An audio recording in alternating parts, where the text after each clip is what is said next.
ಹಿಡಿದುಕೊಂಡೇ ಹುಟ್ಟಿದೆ, ಜೋಳಿಗೆಯನ್ನು ಹಿಡಿದುಕೊಂಡೇ ಹುಟ್ಟಿದೆ. ಇಂದಿಗೂ ಜೋಳಿಗೆ ತಪ್ಪಿಲ್ಲ. ಅರಿವಿಯ ಜೋಳಿಗೆ ಹೋಗಿ ಅರಿವಿನ ಜೋಳಿಗೆ ಬಂದಿದೆ. ತುಂಬುವ ಜೋಳಿಗೆ ಹೋಗಿ ತುಂಬದ ಜೋಳಿಗೆ ಬಂದಿದೆ. ಮೊದಲೇ ಹರಿದ ಜೋಳಿಗೆ ಸಾಲದ್ದಕ್ಕೆ ತೂತು ಬಿದ್ದ ಜೋಳಿಗೆ. ಈ ಜೋಳಿಗೆಯನ್ನೇ ಹಿಡಿದುಕೊಂಡು ನಾನು ತಿರುಗಿದೆ ಅರಿವಿನ ತೆರೆಗಳ ದೊರೆಗಳ ಮನೆ ಮನೆಗೆ. ಅವರು ನೀಡಿದರು ನಾನು ಬೇಡುದದ ಓಡಿ ಬಂದೆ ಮನೆಗೆ. ಜೋಳಿಗೆಯ ನೋಡುವ ಆತುರದಿಂದ ಉಕ್ಕುವ ತವಕದಿಂದ ಜೋಳಿಗೆಯನ್ನು ಬೆಚ್ಚಿದೆ. ಬರಿದು ಜೋಳಿಗೆ ಹರಿದ ಜೋಳಿಗೆಯನ್ನು ಹುಲಿದುಕೊಳ್ಳದೆ ಅವರು ನೀಡಿ ಫಲವೇನು, ನಾನು ಬೇಡಿ ಫಲವೇನು. ಎಲ್ಲ ನೀಡುವ ಜಗನ್ಮಾತೆ ದುರ್ಗಾದೇವಿ, ಎಲ್ಲ ನೀಡುವ ಜಗನ್ಮಾತೆ ದುರ್ಗಾದೇವಿ. ಸಿದ್ಧಿಯ ದಾರವ ಬುದ್ಧಿಯ ಸೂಜಿಯ ನೀಡೆನಗೆ ಕರುಣಿಸು ಎನಗೆ ಎನ್ನುವಂತೆ ಅತ್ಯಂತ ವೈಭವಪೂರಿತವಾದಂತಹ ಆ ಜಗನ್ಮಾತೆ ದುರ್ಗಾದೇವಿಯ ಜಾತ್ರಾ ಮಹೋತ್ಸವದ ಈ 2ನೇ ದಿನ ನಿನ್ನೆ ಅದ್ಭುತವಾದಂತಹ ಕಾರ್ಯಕ್ರಮಗಳನ್ನ ನಿಮ್ಮೂರಿನಲ್ಲಿ ನಾನು ಮೊಬೈಲ್ನಲ್ಲಿ ಕುಂತು ನೋಡಿದೆ, ವೀಕ್ಷಿಸಿದೆ. ಅತ್ಯಂತ ವಿಜೃಂಭಣೆಯಿಂದ ರಥೋತ್ಸವ ಜರುಗಿತು. ಇಂದು ಭಕ್ತಿ ಹಿತಚಿಂತನ ಸಭೆ ಹಾಗೂ ಉಪನ್ಯಾಸ ಮತ್ತು ಜಾನಪದ ವೈಭವದ ಈ ಒಂದು ಕಾರ್ಯಕ್ರಮದ ದಿವ್ಯ ಸಾನ್ನಿಧ್ಯವನ್ನ ಶ್ರೀ ವೇದಮೂರ್ತಿ ಮುತ್ತಯ್ಯಜ್ಜನವರು ಸಾನ್ನಿಧ್ಯವನ್ನ ವಹಿಸಿಕೊಂಡಿದ್ದು, ಅದೇ ರೀತಿಯಾಗಿ ಎಲ್ಲರಿಗೂ ಮಾರ್ಗದರ್ಶಕರಾಗಿರುವಂತಹ ದಳಪತಿ ಅಂತ ಹೇಳಿ ಕರೆಸಿಕೊಳ್ಳುವಂತಹ ನಾರಾಯಣ ಮೂರ್ತಿಯವರೇ, ಹಾಗೂ ನನಗ ಇಲ್ಲಿ ವೇದಿಕೆ 4 ಮಾತು ಮಾತಾಡಕತ್ತೀನಂದ್ರ ನನಗ ಅಕ್ಷರವನ್ನ ಕಲಿಸಿದಂತವರು ಲಕ್ಷ್ಮಣ್ ಸರ್ ಅವರು, ಅವರ ಪಾದಗಳಿಗೆ ನಮಸ್ಕರಿಸುತ್ತಾ, ಆತ್ಮೀಯರೇ, ಇತ್ತೀಚೆಗೆ ಮೌಲ್ಯಗಳು ಕಡಿಮೆ ಆಗತ್ತೇವ್. ನನಗೆ ಹೇಳ್ಯಾರ ಅವರು, ಬರೀ ಜಾನಪದ ಅಷ್ಟ ತಗೋಬೇಡ್ರಿ, ಅದ್ರ ಜೊತೆಗೆ ಮೌಲ್ಯಗಳು ಬೇಕು, ಮೌಲ್ಯಗಳು ಇರಬೇಕು ಅಂತ ಹೇಳ್ಯಾರ. ಹಂಗಾಗಿ ಮೌಲ್ಯಗಳೊಂದಿಗೆ ಜಾನಪದಕವನ್ನ ಕೊಂಡಿಯನ್ನ ಒಯ್ತೀನಿ ನಾನು. ಇಲ್ಲಿ ಕಾರ್ಯಕ್ರಮ ಹೆಂಗೆ ನಡೆದೈತೆ ಅಂದ್ರ, ಅಕ್ಷರಕ್ಕೆ ಉಸಿರು ನೀಡಿ ಪದಗಳಿಗೆ ಜೀವ ತುಂಬಿ ಅದರಿಂದ ಹುಟ್ಟುವ ಅರ್ಥಕ್ಕೆ ಭಾವ ತುಂಬಿ ಸಂಗೀತದ ಜೇಂಕಾರ ತುಂಬಿ ನವರಸಗಳ ರಸಾನುಭವ ತುಂಬಿ ಸಾಹಿತ್ಯದ ಸಿರಿಗೆ ಜೇನಿನ ಸವಿ ನೀಡುವ ಕವಿಗಳ ಕವನಗಳ ಕನವರಿಕೆಗಳ ಮನವರಿಕೆಗಳ ಕನಸುಗಳ ನೆನಸಾದ ಅನುಭವಗಳ ಸೊಗಸಾದ ಭಾವ ಲಹರಿಗಳ ಜೀವನ ಸಂಘರ್ಷಗಳ ಅನಾವರಣಗೊಳಿಸುವ ಸಂಗೀತದ ಮಾಧುರ್ಯದೊಂದಿಗೆ ಸಾಹಿತ್ಯದ ಸುಮದ ಗಮವನ್ನು ಪಸರಿಸುವಂತಹ ಭಕ್ತಿ ಚಿಂತನಾ ಸಭೆ ಎಲ್ಲಾದ್ರೂ ನಡೆದೈತೆ ಅಂದ್ರ ಅದು ಈ ಬೆಟಗೇರಿ ಗ್ರಾಮದಲ್ಲಿ ನಡೆದೈತೆ ಅಂದ್ರೆ ತಪ್ಪಾಗಿಲ್ಲ. ಮೌಲ್ಯಗಳು ಇರಬೇಕು. ನಮ್ಮ ಸುತ್ತಮುತ್ತಲ ಎಲ್ಲ ಜಗತ್ತಿನಾದ್ಯಂತ ಈಗ ಯುದ್ಧಗಳು ನಡೆಯಕತ್ತವು, ಭಾರತ ಮಾತ್ರ ಶಾಂತಿಯಿಂದ ಕುಂತೈತಿ. ಅದಕ್ಕೆ ಕಾರಣ ಏನಂದ್ರ ಇಂತಹ ಕಾರ್ಯಕ್ರಮಗಳು, ಇಂತಹ ಮೌಲ್ಯಗಳು. ಅಂತಹ ಮೌಲ್ಯಗಳು ನಿತ್ಯ ನಿರಂತರವಾಗಿ ಇದ್ನಂದ್ರೆ ನಾವು ಇನ್ನೂ 100 ವರ್ಷ ಆರಾಮಾಗಿ, ಇನ್ನು ಸಾವಿರಾರು ವರ್ಷಗಳಂತ ಬದುಕುವಂತಹ ಸಾನ್ನಿಧ್ಯ ಇಲ್ಲಿ ನಡಿತೈತಿ. ಆ ಜಗನ್ಮಾತೆ ದುರ್ಗಾದೇವಿಯ ಆಶೀರ್ವಾದವು ಕೂಡ ನಮಗ ಸಿಗತೈತಿ. ಆತ್ಮೀಯರೇ, ಒಂದು ಒಡಪು ಹೇಳ್ತೀನಿ ನಾನು, ಒಡಿರಿ. ಯಾಕಂದ್ರೆ ಜಾನಪದ ತಗೋಲಿಲ್ಲ ಅಂದ್ರ ಬ್ಯಾಸರ ಅನಿಸ್ತೈತಿ. ಹಂಗಾಗಿ ಒಡಪನ್ನ ಹೇಳ್ತೀನಿ. ಹಿರಿಯರು ಬಾಳ ಕುಂತಾರ, ವೇದಿಕೆ ಮೇಲೆ ಹಿರಿಯರು ಅದಾರ. ಯಾರು ಹೊಡಿತಾರ ನೋಡೋಣ. ಹರನ ಹಾರನ ಆಹಾರನ ಮಗನ ಒಡೆಯನ ವೈರಿಯ ಮಡದಿಯ ಹೆಸರೇನು? ಹರನ ಹಾರನ ಆಹಾರನ ಮಗನ ವೈರಿಯ ಮಡದಿಯ ಹೆಸರೇನು? ಹರ ಅಂದ್ರೆ ಶಿವ, ಆತನ ಹಾರ ಅಂದ್ರೆ ಕೊರಳಾಗಿರ್ತಕ್ಕಂಥ ಹಾರ ನಾಗಾಭರಣ, ನಾಗರಾವು. ಹರನ ಹಾರನ ಆಹಾರ, ಆನ ಹಾವಿನ ಆಹಾರ ಏನು? ವಾಯು, ಗಾಳಿನ ತಗೊಂತೈತಿ ವಾಯು. ವಾಯುದೇವನ ಮಗ ಯಾರು? ಆಂಜನೇಯ. ಆಂಜನೇಯನ ಒಡೆಯ ಯಾರು? ರಾಮ. ರಾಮನ ವೈರಿ ಯಾರು? ರಾವಣ. ರಾವಣನ ಹೆಂಡತಿ ಹೆಸರು ಏನಂತ ಕೇಳಿದ್ ನಾನು, ಅದು ಮಂಡೋದರಿ. ಇದನ್ನ ಹೇಳೋದು ಯಾವ್ದಂದ್ರೆ ನಮ್ಮ ಜಾನಪದ. ಅಂತಹ ಶಕ್ತಿ ನಮ್ಮ ಜಾನಪದದೊಳಗೈತಿ. ಅಂತಹದ್ದನ್ನ ನಮ್ಮ ಜಾನಪದ ಕಲಿಸಿಕೊಡ್ತೈತಿ. ನೋಡ್ರಿ, ಒಮ್ಮೆಟ್ ಏನಾಗಿತ್ತಂದ್ರ ಗಂಡ ಹೆಂಡತಿ ಇದ್ರು. ಗಂಡ ಹೆಂಡತಿ ಇದ್ರು. ಗಂಡ ಏನಂದ್ರ ಕೈಲಾಸಕ್ಕ ಶಿವನ್ ಪೂಜೆ ಮಾಡಕ್ ಹೋಗಿದ್ದ. ಶಿವನ್ ಪೂಜೆ ಮಾಡಕ್ ಹೋಗಿದ್ದ. ಹೋಗಿ ಶಿವನ್ ಪೂಜೆ ಮುಗಿಸ್ಕೊಂಡು ಹೊಳ್ಳಿ ಬಂದ. ಹೊಳ್ಳಿ ಬಂದು ಹೆಂಡತಿನ ಕೇಳ್ತಾನ, ನಾನು ಕೈಲಾಸಕ್ಕ ಹೋಗಿದ್ದೆ, ಶಿವನ ಪೂಜೆ ಮಾಡಿ ಬಂದೆ. ನೀ ಏನೇನ ಮಾಡಿದೆ, ನೀ ಏನೇನ ಕೆಲಸ ಮಾಡಿದೆ ಹೇಳ ಮಲ್ಲಿಗೆ, ನೀ ಏನೇನ ಕೆಲಸ ಮಾಡಿದಿ ಹೇಳ ಮಲ್ಲಿಗೆ ಅಂತ ಹೇಳ್ತಾನ. ಅವಾಗ ಆಕೆ ಉತ್ತರ ಕೊಡ್ತಾಳ, ನೀವು ಕೈಲಾಸಕ್ಕೆ ಹೋಗಿದ್ರಿ, ಶಿವನ ಪೂಜೆ ಮಾಡಿ ಬಂದ್ರಿ. ನಾನು ಏನೇನ ಮಾಡಿದ್ನಿ ಅಂದ್ರ ಒಬ್ಬರನ್ನ ಕಟ್ಟಿದ್ದೆ, ಒಬ್ಬರನ್ನ ಬಿಟ್ಟಿದ್ದೆ, ಒಬ್ಬರನ್ನ ಒಳಗ ಕರ್ಕೊಂಡು ಹೋಗಿದ್ದೆ ಮಲ್ಲಿಗೆ ಅಂತ ಹೇಳ್ತಾರ. ಅವಾಗ ಗಂಡ ಹೇಳ್ತಾನ, ಯಾರನ್ನ ಕಟ್ಟಿದ್ದೆ, ಯಾರನ್ನ ಬಿಟ್ಟಿದ್ದೆ, ಯಾರನ್ನ ಕರ್ಕೊಂಡು ಒಳಗೋಗಿದ್ದೆ ಮಲ್ಲಿಗೆ ಅಂತ ಹೇಳ್ತಾರ. ಏನು ಜಾನಪದ ರೀ, ಎಷ್ಟು ಚಂದ ಐತಿ. ಎರಡನೇ ಅರ್ಥ ಕೊಟ್ಟಟ್ಟ ಅವಕಾಶ ಇಲ್ಲ. ಏನಿರ್ಬೋದು ಅರ್ಥ ಏನಿರ್ಬೋದು ಅರ್ಥ? ಒಬ್ಬರನ್ನ ಕಟ್ಟಿದ್ದೆ ಅಂದ್ರ ಆಕಳನ್ನ ಕಟ್ಟಿದ್ದೆ, ಒಬ್ಬರನ್ನ ಬಿಟ್ಟಿದ್ನಿ ಅಂದ್ರೆ ಕರುನ ಬಿಟ್ಟಿದ್ದೆ, ಒಬ್ಬರನ್ನ ಕರ್ಕೊಂಡು ಒಳಗೋಗಿದ್ನಿ ಅಂದ್ರೆ ಹಾಲನ್ನ ಕರ್ಕೊಂಡು ಒಳಗೋಗಿದ್ನಿ ಅಂತ ಹೇಳಿ ಜಾನಪದದ ಹಿರಿಯರು ಹೇಳ್ತಾರಲ್ಲ. ಇದಕ್ಕಿಂತ ಜ್ಞಾನ ಯಾರ ಕೊಡಕ್ ಸಾಧ್ಯತೆ ಐತೇನ್ರಿ? ಸಾಧ್ಯನೇ ಇಲ್ಲ. ಇಂತಹದನ್ನ ಕಲಿಸ್ಬೇಕಾಗಿತ್ತಂದ್ರ ನಮ್ಮ ಜಾನಪದ. ಅದಕ್ಕ ಹೇಳೋದು ನಾನು, ನನ್ನ ಜೀವದ ಜೀವ ಜನಪದ, ನನ್ನ ಭಾವದ ಉಸಿರು ಜನಪದ, ನನ್ನ ಭಕ್ತಿಯ ಶೆಲೆ ಜನಪದ, ಜೀವ ಜಾತ್ರೆಯ ತೇರು ಜನಪದ, ಲೋಕ ವೃಕ್ಷದ ಬೇರು ಜನಪದ, ಅಕ್ಷರ ಲೋಕದ ರಾಕ್ಷಸರಿಂದ ನಾವು ನೀವು ದೂರವಾಗಿದ್ದರೂ ಹತ್ತಿರ ತರಿಸುವುದು ಜನಪದ ವಯ್ಯ ಅಂತ ಹೇಳ್ಯಾರ. ಅಂತಹ ಜನಪದವನ್ನ ನಮ್ಮ ಹಿರಿಯರ ಕೊಡೋಕ್ ಸಾಧ್ಯ ರೀ. ಅಂತದನ್ನ ಕಲಿಸಿಕೊಟ್ಟಿದ್ದಾರೆ ಅವರು. ಅದೇ ರೀತಿಯಾಗಿ ಈ ಒಂದು ಕಾರ್ಯಕ್ರಮದ ಉಪನ್ಯಾಸಕರಾಗಿ ಆಹ್ವಾನಿತರಾಗಿರುವಂತಹ ಶ್ರೀ ಶಂಕರ್ ಜಿ ಮಾಳೆಕೊಪ್ಪ ಉಪನ್ಯಾಸಕರು ವೇದಿಕೆಗೆ ಆಹ್ವಾನಿತರಾಗಬೇಕು.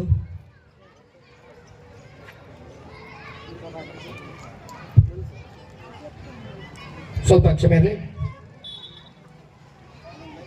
ಈ ಒಂದು ಭಕ್ತಿಯುತ ಚಿಂತನ ಸಭೆ ಉಪನ್ಯಾಸ ಹಾಗೂ ಜಾನಪದ ವೈಭವ ಕಾರ್ಯಕ್ರಮದಲ್ಲಿ ವಿಶೇಷ ಉಪನ್ಯಾಸಕರಾಗಿ ಆಗಮಿಸುತ್ತ ನಮ್ಮೂರಿನವರೇ ಆದಂಥ ನನ್ನ ವಿದ್ಯಾಗುರುಗಳು ಆದಂಥ ಶ್ರೀ ಶಂಕರ್ ಜಿ ಮಾಳೆಕೊಪ್ಪ ಉಪನ್ಯಾಸಕರು, ಸಾಹಿತಿಗಳು, ಕವಿಗಳು, ಲೇಖಕರು, ಬರಹಗಾರರು, ಚಿಂತಕರು, ಸರ್ಕಾರಿ ಪದವಿ ಪೂರ್ವ ಕಾಲೇಜ್ ಹೂವಿನಾಡಗಲಿ ಬಳ್ಳಾರಿ ಜಿಲ್ಲೆಯಲ್ಲಿ ಬೆಟಗೇರಿಯ ಕೀರ್ತಿಯನ್ನೇ ಅವರು ಶಂಕರ್ ಜಿ ಬೆಟಗೇರಿ ಅಂತಾನೆ ಪ್ರಖ್ಯಾತರಾದಂಥವರು ಅಂತ ಉಪನ್ಯಾಸಕರು ಈಗ ನಮ್ಮ ವೇದಿಕೆಗೆ ಆಗಮಿಸಿದ್ದಾರೆ.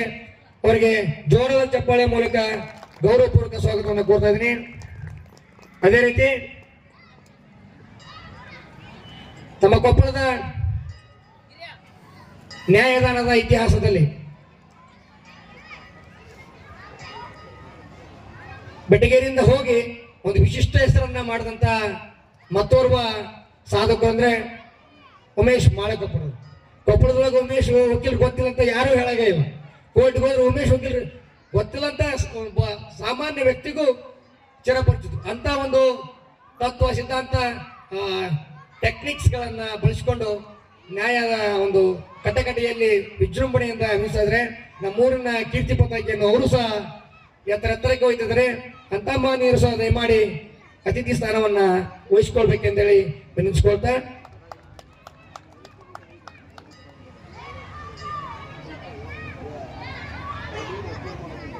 ಶ್ರೀಯುತರಿಗೆ ಜೋರಾದ ಚಪ್ಪಾಳೆ ಮೂಲಕ ನಾವು ವೇದಿಕೆಗೆ ಸ್ವಾಗತವನ್ನು ಕೋರ್ತಾ ಇದ್ದೀನಿ. ಈಗ ನೀಲಪ್ಪ ಅಖಂಡಿಯವರು ತಮ್ಮ ಉಪನ್ಯಾಸವನ್ನು ಮುಂದುವರಿಸ್ತಾರೆ. ಮಾಳೆಕೊಪ್ಪ ಅವ್ರ ಹೆಸರಿನಾಗ ಐತಿ, ಮಾಲಿ ಪೋಣಿಸ್ತಾರ, ಹೂ ಕಟ್ತಾರ, ಅದು ಎಲ್ಲಿದ್ರಿಗೂ ಚಂದ ಕಾಣ್ತೈತಿ. ಹಂಗಾಗಿ ನಾವ್ ಎಲ್ಲಿ ಹೋಗ್ತೀವಿ ನಮ್ಮ ಊರಿನ ಕೀರ್ತಿಯನ್ನ ತರ್ತಾರ ಅಂತ ಹೇಳಿ ಅವಳೇ ಅತಿಥಿಗಳು ವೇದಿಕೆಗೆ ಆಹ್ವಾನಿಸ್ತಾರ. ಅವ್ರಿಗೂ ಕೂಡ ನಾನು ನಮಸ್ಕಾರಗಳನ್ನ ತಿಳಿಸುತ್ತಾ, ನಮಗ ಮೌಲ್ಯಗಳು ಬೇಕ್ರಿ. ಮೌಲ್ಯಗಳು ಇಲ್ಲಂದ್ರ ಏನೂ ಆಗೋದಿಲ್ಲ. ನಾವ್ ನೋಡ್ರಿ ಸುಳ್ಳ ಏನಂದ್ರ ಏನೋ ಎಷ್ಟೋ ತಪ್ಪುಗಳನ್ನ ಮಾಡ್ತೀವಿ, ಎಷ್ಟೋ ಪಾಪದ ಕೆಲಸಗಳನ್ನ ಮಾಡ್ತೀವಿ. ಕಡೆಗೆ ಒಂದು ದಿನ ಏನ್ ಮಾಡ್ತೀವಿ ಅಂದ್ರ ಆಕ್ಚುಲಿ ಇದನ್ನೆಲ್ಲ ಯಾರಿಗೆ ಹೇಳ್ಬೇಕಾಗಿತ್ತಂದ್ರ ಮಕ್ಕಳಿಗೆ ಹೇಳ್ಬೇಕು, ಯುವಕರಿಗೆ ಹೇಳ್ಬೇಕು. ಆದ್ರೆ ಯುವಕರ ಗಮನ ಬೇರೆ ಕಡೆ ಐತಿ. ಆದ್ರೆ ಇಲ್ಲಿ ನಮ್ಮ ಬೆಟಗೇರಿನ ಯುವಕರು ನಮ್ಮ ಊರಿಗೆ ದಾರಿ ಆಗ್ಲಿ ಅಂತ ಹೇಳಿ ಇಂಥ ಭಕ್ತಿ ಚಿಂತನ ಕಾರ್ಯಕ್ರಮ ಹಮ್ಮಿಕೊಂಡ್ರಲ್ಲ, ಅವ್ರಿಗೆ ಯುವಕರಿಗೆ ಒಂದು ಜ್ವರದ ಚಪ್ಪಾಳೆಯ ಮೂಲಕ ನಾವು ಅಭಿನಂದನೆಯನ್ನ ಸಲ್ಲಿಸ್ಬೇಕಾಗತ್ತೆ ಮೊದಲನೇದಾಗಿ. ಇತ್ತೀಚೆಗೆ ಇಂಥವಕ್ಕ ಕಡಿಮೆ ಯುವಕರು ಇದರಲ್ಲಿ ಆಸಕ್ತಿಯನ್ನು ವಹಿಸ್ಬೇಕು. ನಾವು ಪಾಪದ ಕೆಲಸ ಮಾಡಿ ಸುಳ್ಳ ಆ ದೇವ್ರಿಗೆ ಹೋಗ್ತೀವಿ, ಕಾಯಿ ಹೊಡಿಸ್ತೀವಿ, ಮುಡಿ ಕೊಡ್ತೀವಿ, ತಲೆ ಬೋಳಿಸ್ತೀವಿ, ದೇವ ನಮಸ್ಕಾರ ಹಾಕ್ತಿವಿ, ಏನೋ ಅನ್ನ ಸಂತರ್ಪಣೆ ಮಾಡ್ತೀವಿ ಅಂತ ಹೇಳಿ ಮಾಡ್ತೀವಿ. ಇದನ್ನೆಲ್ಲಾ ಮಾಡೋದ ಅವಶ್ಯಕತೆ ಇಲ್ರಿ. ತಾಯಿ ದುರ್ಗಾದೇವಿಯನ್ನು ಒಲಿಸ್ಕೋಬೇಕಾಗಿತ್ತಂದ್ರ ನಾವು ಒಳ್ಳೆ ಕೆಲಸ ಮಾಡ್ಕೊಂತ ಇದ್ದು ಬಿಟ್ರೆ ಆಗೋಯ್ತು. ನಮ್ಮ ಮನಸ್ಸು ಹೆಂಗಿರ್ಬೇಕಂದ್ರೆ ಒಳ್ಳೇದನ್ನ ಮಾಡುವಂತಿರ್ಬೇಕು. ಯಾವ ಪುಣ್ಯಕ್ಷೇತ್ರಕ್ಕೂ ಹೋಗೋದ ಅವಶ್ಯಕತೆ ಇಲ್ಲ. ನಮ್ಮ ಮನಸ್ಸನ್ನ ದೇವಾಲಯ ಮಾಡ್ಕೋಬಹುದು. ಹೆಂಗ? ದಯವೇ ಗಯ, ಕನಿಕರವೇ ಕಂಚಿ ಕೇದಾರ, ಕರುಣೆಯೇ ಕಾಸಿ, ಮಮತೆಯೇ ಮೆಕ್ಕಾ ಮದಿನ, ಭಾತೃತ್ವವೇ ಬೆತ್ಲೆಹಂ, ಔದಾರ್ಯವೇ ಉಡುಪಿ, ಕಲ್ಯಾಣವೇ ಕಲ್ಯಾಣ, ಶುದ್ಧಾಂತ ರಂಗೆಗೆ ಗಂಗೆ, ಯಮುನೆ, ತುಂಗೆ, ಭದ್ರೆ, ಪಾವನತೆಗೆ ಕಾವೇರಿ, ನಿರ್ಮತೆಗೆ ನರ್ಮದಾ, ಶುಭ್ರ ಶೀಲವೇ ಕೃಷ್ಣ ಗೋದಾವರಿಗಳಯ್ಯ, ಜೀವವಿದ್ದಡೆ ಕ್ಷೇತ್ರ, ಹೃದಯವಿದ್ದಡೆ ತೀರ್ಥ, ಸದ್ಧರ್ಮ ಸತ್ಕಾರ್ಯಗಳಿದ್ದಡೆ ಅದುವೇ ಸುಕ್ಷೇತ್ರವಯ್ಯ ಅಂತ ಹೇಳಿ ಕರೆದಾರ. ಅಂತಹ ಸುಕ್ಷೇತ್ರ ಎಲ್ಲೈತಂದ್ರೆ ಇಲ್ಲಿ ನೆರೆದಂತಹ ಇಲ್ಲೆಲ್ಲ ಅತಿಥಿ ಮಹಾನೋದರಲ್ಲಿ ಮತ್ತು ವೇದಿಕೆ ಮುಂಭಾಗದಲ್ಲಿ ಕುಂತಂತ ಎಲ್ಲ ಮಹನೀಯರಲ್ಲಿ ಅಂತ ಮನಸ್ಸೈತಿ. ಅಂತ ಮನಸ್ಸಿಗೆ ನಾವು ಜೋರದ ಚಪ್ಪಾಳೆಯ ಮೂಲಕ ಅಭಿನಂದನೆಯನ್ನ ಸಲ್ಲಿಸಬೇಕು. ಅಂಥದ್ದನ್ನ ನಾವು ಅಳವಡಿಸ್ಕೊಳ್ಬೇಕು. ಎಲ್ಲಿ ಹೋಗೋದು ಅವಶ್ಯಕತೆ ಇಲ್ಲ. ನಾವು ಹಾಡಂದ್ಗಳೇ ನಮ್ಮ ಹುಡ್ರ ಹಾಡ್ತಾವು. ಲಂಗ ದಾವಣಿ ಅಂತ ಹೇಳಿ ಜಾನಪದ ಹಾಡಂದ್ರೆ ಇದ ಗೊತ್ತವ್ರಿಗೆ. ನಾ ಡ್ರೈವರ ಇಂಥವೆಲ್ಲ ಹಾಡ್ತಾರ. ನಿಜವಾದ ಜಾನಪದದ ಶೈಲಿ ಅಂದ್ರೆ ಹಂಗಲ್ಲ ರೀ. ಅಜ್ಜಿನ ಕೇಳಿದ್ನಂದ್ರೆ ಹೇಳ್ತಾಳ, ಅಜ್ಜಿ ಅಜ್ಜಿ ಹುಡುಗ ಕೇಳ್ತೈತ್ರಿ, ಹುಡುಗಿ ಗೌಡ್ರ ಲಗ್ನಕ್ಕೆ ಹೋಗಿರ್ತಾರ. ದಳಪತಿ ಅವ್ರ ಮನ್ಯಾಗ ಲಗ್ನ ಆಗಿರ್ತೈತಿ. ಆ ಲಗ್ನಕ್ಕೆ ಹೋಗಿರ್ತಾರ. ಆ ಗೌಡ್ರ ಲಗ್ನ ಮಾಡೋದ್ ನೋಡಿ ಆ ಹುಡುಗಿ ಖುಷಿ ಆಗ್ಬಿಡ್ತೈತಿ. ಸಣ್ಣ ಹುಡುಗಿ ಅಜ್ಜಿನ ಕೇಳ್ತೈತಿ ಅಂತೆ ಮನಿಗ್ ಬಂದ್, ಅಜ್ಜಿ ನೀನು ನನ್ನ ಮದುವೆ ಹೆಂಗ ಮಾಡ್ತಿದಿ ಅಂತ ಹೇಳಿ ಕೇಳ್ತೈತಿ ಅಂತೆ. ನೀ ನನ್ನ ಮದುವೆ ಹೆಂಗ ಮಾಡ್ತೈತಿ ಅಂತ ಕೇಳ್ತೈತಿ ಅಂತೆ.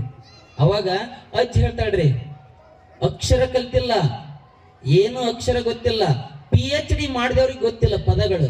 ನಿನ್ನ ಮದುವೆ ನಾ ಹೆಂಗ ಮಾಡ್ತೀನಿ ಅಂದ್ರ ನೋಡಿಲ್ಲಿ ಹೆಂಗ ಮಾಡ್ತೀನಿ ಅಂದ್ರೆ ಹಿಂಗ ಮಾಡ್ತೀನಿ ಅಂತ ಹೇಳ್ತಾಳ. ಇದು PhD ಕಲ್ತರಿಗೆ ಗೊತ್ತಿಲ್ಲ, ಏನು ಸಾಲಿ ಓದ್ದವ್ರಿಗೆ ಗೊತ್ತಿಲ್ಲ, ಅಂತ ಪದಗಳನ್ನ ಉಪಯೋಗ ಮಾಡ್ತಾಳ. ಏನಂತ ಅಂದ್ರ, ಆಗಲಿ ಈಗ ವಜ್ರ ಕುಮಾರನಿಗೂ ಮಾಣಿಕ್ಯ ಮಂಜರಿಗೂ ಮದುವೆ. ಎಲ್ಲಿದ್ರಿ ಪದ? ಆಗಲಿ ಈಗ ವಜ್ರ ಕುಮಾರನಿಗೂ ಮಾಣಿಕ್ಯ ಮಂಜರಿಗೂ ಮದುವೆ. ಮದುವೆ ಅಂದ್ರ ಅಂತಿಂತ ಮದುವೆ ಅಲ್ಲ. ಈ ಭೂಲೋಕದಲ್ಲಿ ಹಿಂದೆ ನಡೆದಿಲ್ಲ, ಮುಂದೆ ನಡೆಯೋದಿಲ್ಲ, ಇವತ್ತು ನಡೆದೈತೆ ಅಂತ ಮದುವೆ. ಈ ಭೂಮಿನೇ ಹಸೆ ಮಾಡಿ, ಆಕಾಶನೇ ಚಪ್ರ ಮಾಡಿ, ವಜ್ರದವನ ಕೈಯಲ್ಲಿ ಭತ್ತ ಕುಡಿಸಿ, ಪನ್ನೀರಲ್ಲಿ ಪಟ್ನಾ ತರಿಸಿ, ಮನೆ ಮನೆಯಲ್ಲಿ ಮುತ್ತಿನ ತೋರಣ ಕಡಿಸಿ, ಬೀದಿ ಬೀದಿಯಲ್ಲಿ ಬೆಳ್ಳಿ ನಡುಮಡಿ ಹಾಸಿ, ಆನೆ ಗಾತ್ರದ ಅರ್ಶನ, ನಂದಿ ಗಾತ್ರದ ಗಂಧ, ಕುದುರೆ ಗಾತ್ರದ ಕುಂಕುಮ ತಂದು, ಆನೆ ಗಾತ್ರದ ಅರ್ಶನ, ನಂದಿ ಗಾತ್ರದ ಗಂಧ, ಕುದುರೆ ಗಾತ್ರದ ಕುಂಕುಮ ತಂದು, ಬಂದು ಬಳಗಕ್ಕೆಲ್ಲ ಪಲ್ಲಕ್ಕಿ ತೆರೆದಿಸಿ, ಬರದೇ ಇದ್ದವ್ರಿಗೆ ಕಾಗದ ಬರೆಸಿ, ಮುತ್ತೈದವ್ರ ಕೈಯಲ್ಲಿ ಮುತ್ತಿನ ಆರತಿ ಮಾಡಿಸಿ, ಸುಮಂಗ್ಲೆಯರ ಕೈಯಲ್ಲಿ ಕಳಸ ಕನ್ನಡಿ ಕೊಟ್ಟು, ದೇವಲೋಕದಿಂದ ಕಾಮಧೇನನ್ನು ಕರೆತಂದು, ಕ್ಷೀರ ಹೊಯ್ದು, ನವರಾತ್ರಿ ಹಸೆ ಮಣೆ ಮೇಲೆ ಭೂಮಿ ತೂಕದ ಗಂಡು ಭೂಮಿ ತಾಯಂತ ಹೆಣ್ಣನ್ನು ನಿಲ್ಲಿಸಿ, ಭೂಮಿ ತೂಕದ ಗಂಡು ಭೂಮಿ ತಾಯಂತ ಹೆಣ್ಣನ್ನು ನಿಲ್ಲಿಸಿ, ಬಂದು ಬಂದು ಬಳಗಕ್ಕೆಲ್ಲ ಬೇಕಾದ ಉಡುಗೆ ಉಡಿಸಿ, ಕೊಡುಗೆ ಕೊಡಿಸಿ, ತೊಡಿಗೆ ತೊಡಿಸಿ, ಅಬ್ಬಬ್ಬ ಅಂದಿರ್ಬೇಕು ನಿನ್ನ ಮದ್ವೆ ನಾನು ಹಂಗ ಮಾಡ್ತಾಳಂತ ಹೇಳಿದ್ನಂದ್ರ ಅದ್ರೊಳಗ ಜಾನಪದದೊಳಗ ಎಷ್ಟು ಗತ್ತೈತಿ ಅನ್ನೋದು ನಮಗ ಗೊತ್ತಾಗೈತಲ್ಲ. ಇದಕ್ಕಿಂತ ಹೆಚ್ಚಿನ ಜ್ಞಾನ ಎಲ್ಲಿಂದ ಸಿಗ್ತೈತ್ರಿ? ಸಿಗಕ್ಕೆ ಸಾಧ್ಯನೇ ಇಲ್ಲ. ಹಾಡು ಇಂಥದಲ್ಲ. ಹಾಡನ್ನಂದ್ರ ಹಾಡ್ತಿದ್ರು, ಮಾಮರದ ತಂಬಿಗೆ ಕುಳಿತಿರುವ ಗಿಳಿಗಳೇ ಚದುರಂಗಿ ಮಾತಾ ನಿಲ್ಲಿಸಿ, ಚದುರಂಗಿಯೇ ಮಾತಾ ನಿಲ್ಲಿಸಿ ಗಿಳಿಗಳೇ ನೀವು ಬನ್ನಿ ನನ್ನ ಕಳುಹೋಗೆ. ನೋಡ್ರಿ, ಮದುವೆ ಆಗೈತಿ, ನಾನು ಗಂಡನ ಮನೆಗೆ ಹೊಂಟೀನಿ, ನೀವೆಲ್ಲ ಕುಂತ್ಕೊಂಡು ಮಾತಾಡಕತ್ತಿರಲ್ಲ, ನನ್ನ ಕಳಿಸ್ ಬರ್ರಿ ಅಂತ ಹೇಳಿ ಹಾಡ್ತಾಳ. ತವ್ರ ಮನೆಯನ್ನ ಮಾಮರದ ತಂಪಂತಾಳ. ಮಾಮರದ ತಂಪಿಗೆ ಕುಳಿತಿರುವ ಗಿಳಿಗಳೇ ಚದುರಂಗಿ ಮಾತಾ ನಿಲ್ಲಿಸಿ, ಚದುರಂಗಿಯೇ ಮಾತಾ ನಿಲ್ಲಿಸಿ ಗಿಳಿಗಳೇ ನೀವು ಬನ್ನಿ ನನ್ನ ಕಳುಹೋಕೆ. ಎಗ್ಗಿಯಾಗಿ ಇಡದಾಗ ಹಕ್ಕಿ ಬೋರಾಡಿದಂಗ ಅಕ್ಕ ನಿಮ್ಮಮ್ಮನ ಬಳಗಾದ, ಅಕ್ಕ ನಿಮ್ಮಮ್ಮನ ಬಳಗಾದ, ಹನ್ನೊಂದೊಳೆಯಾಗಿ ಕಣ್ಣೀರ್ ಹರಿದಾವು. ಅಕ್ಕನ ಬಳಗದವ್ರು ಎಲ್ಲ ಅಳಕತ್ತಾರ, ತಂಗಿನ ಬಳಗದವ್ರು ಎಲ್ಲ ಅಳಕತ್ತೀರಿ. ಯಾಕೆ ಅಳ್ತೀರಿ? ನಾನು ಹೋಗಕ್ಕ, ನೀವು ಹೋಗಿರಿ, ನಾನು ಹಂಗ ಹೋಗ್ತೀನಂತ ಹೇಳ್ತಾಳಲ್ಲ, ಇದು ಜಾನಪದ. ಐದು ಎಂದರೆ ಪಂಚಾಚಾರ್ಯರ ಪೀಠವ ನೋಡಮ್ಮ, ಐದು ಎಂದರೆ ಪಂಚಾಚಾರ್ಯರ ಪೀಠವ ನೋಡಮ್ಮ. ಹೆಣ್ಣು ಮಕ್ಕಳಿಗೆ ಐದು ಕೂಡಿದರೆ ಮುತ್ತೈದೆ ಅನ್ನುವರಮ್ಮ, ಹೆಣ್ಣು ಮಕ್ಕಳಿಗೆ ಐದು ಕೂಡಿದರೆ ಮುತ್ತೈದೆ ಎನ್ನುವರಮ್ಮ. ಏ ಅತ್ತಿ ಕಟ್ಗಿ, ಏ ಅತ್ತಿ ಕಟ್ಗಿ, ಏ ಅತ್ತಿ ಕಟ್ಗಿ, ಬತ್ತಿ ಕಟ್ಗಿ, ಬಾವ ನೋಡು ಬಸವ ನೋಡು, ಕೈ ಕೈ ಧೂಳುಗೈ ಪಂಚಮ ಪಗಡಮ್ಮ. ಪಂಚಪೀಠದ ಜಗದ್ಗುರುಗಳ ಕೂನವ ತಿಳಿಯಮ್ಮ, ಕೈಯಲ್ಲಿ ಧರಿಸಿದ ಹಸಿರು ಬಳೆಗಳ ಕೂನವ ತಿಳಿಯಮ್ಮ. ರಂಭಪುರಿ ಪೀಠದ ಹಸಿರು ವರ್ಣದ ಕೂನವ ನೋಡಮ್ಮ. ದಡಲಕ ದಡಿಕಿ ಪಾವ್ಸೆ ರಡಿಕಿ ಹತ್ತರಿ ಬೇಕಾ ಸೊಂಟಿ ಬೇಕಾ ಹುಡುಗರಾಟವಮ್ಮ, ಇದು ಶರಣರಾಟವಮ್ಮ. ಹೇ ಅತ್ತಿ ಕಟ್ಗಿ, ಹೇ ಅತ್ತಿ ಕಟ್ಗಿ, ಹೇ ಅತ್ತಿ ಕಟ್ಗಿ, ಬತ್ತಿ ಕಟ್ಗಿ, ಬಾವ ನೋಡು ಬಸವ ನೋಡು, ಕೈ ಕೈ ಧೂಳುಗೈ ಪಂಚಮ ಪಗಡೆಮ್ಮ. ಪಂಚಪೀಠದ ಜಗದ್ಗುರುಗಳ ಕೂನವ ತಿಳಿಯಮ್ಮ. ಏನ್ ಚಂದ್ರೆ ಹಾಡು ಇದು, ಜಾನಪದ. ಇಂತಹ ಜಾನಪದ ನಮ್ದಾಗಿರ್ಬೇಕು, ಇಂಥ ಜಾನಪದವನ್ನ ನಾವು ಉಳಿಸ್ಬೇಕು. ಸರ್ ವೀರೇಶ್ ಸಜ್ಜನ್ ಅವ್ರು ಹೇಳ್ಯಾರ, ನಾನೊಂದು ಒಡಪು ಹೇಳ್ತೀನಿ, ಅವ್ರು ಹೊಡೆದಂದ್ರ ಮಲ್ಲಿಕಾರ್ಜುನ್ ಸರ್ ಅವರಾಗಿರ್ಬೋದು, ವೀರೇಶ್ ಸಜ್ಜನ್ ಅವರಾಗಿರ್ಬೋದು. ಇಲ್ರಿ ನಾವು ಯಾರ ಹೊಡಿಲಿ ಅವ್ರಿಗೆ ತಲಾ 3,000 ರೂಪಾಯಿ ಪ್ರೈಸ್ ಕೊಡ್ತೀನಿ ಅಂತ ಹೇಳ್ಯಾರ. ನಾವೊಂದು ಒಡಪನ್ನ ಹೇಳ್ತೀನಿ, ಒಗಟನ್ನ ಹೇಳ್ತೀನಿ. ಯಾರು ಹೊಡಿತೀರಿ ಅವ್ರಿಗೆ ಅವಳಿ ಇವ್ರಲಿಂದ ಅತಿಥಿಗಳಿಂದ 5,000 ರೂಪಾಯಿ ಪ್ರೈಸ್, ಸಾರಿ 6,000 ರೂಪಾಯಿ ಪ್ರೈಸ್ ಐತಿ. ನಾನು 5,000. ನಮ್ಮ ಹನುಮಂತ ಬೆಲ್ತಡಿಗೆ ಅವರು ನನ್ನ ಆತ್ಮೀಯ ಸ್ನೇಹಿತ, ಆತ್ಮ ಕೂಡ ನಾನು 3,000 ರೂಪಾಯಿ ಕೊಡ್ತೀನಿ ಅಂದಿದ್ದಾನೆ. ಹಂಗಾಗಿ ಯಾರು ಹೊಡೆದು ತಗೋಬಹುದು. ಅಕ್ಷರ ಕಲ್ತಿಲ್ರಿ, ಅಕ್ಷರ ಕಲ್ತಿಲ್ಲ. ಅಜ್ಜಿನ್ ಕೇಳ್ತಾರ, ಕರೆ ಮೆಣಸು ಬಿತ್ತೀನಿ,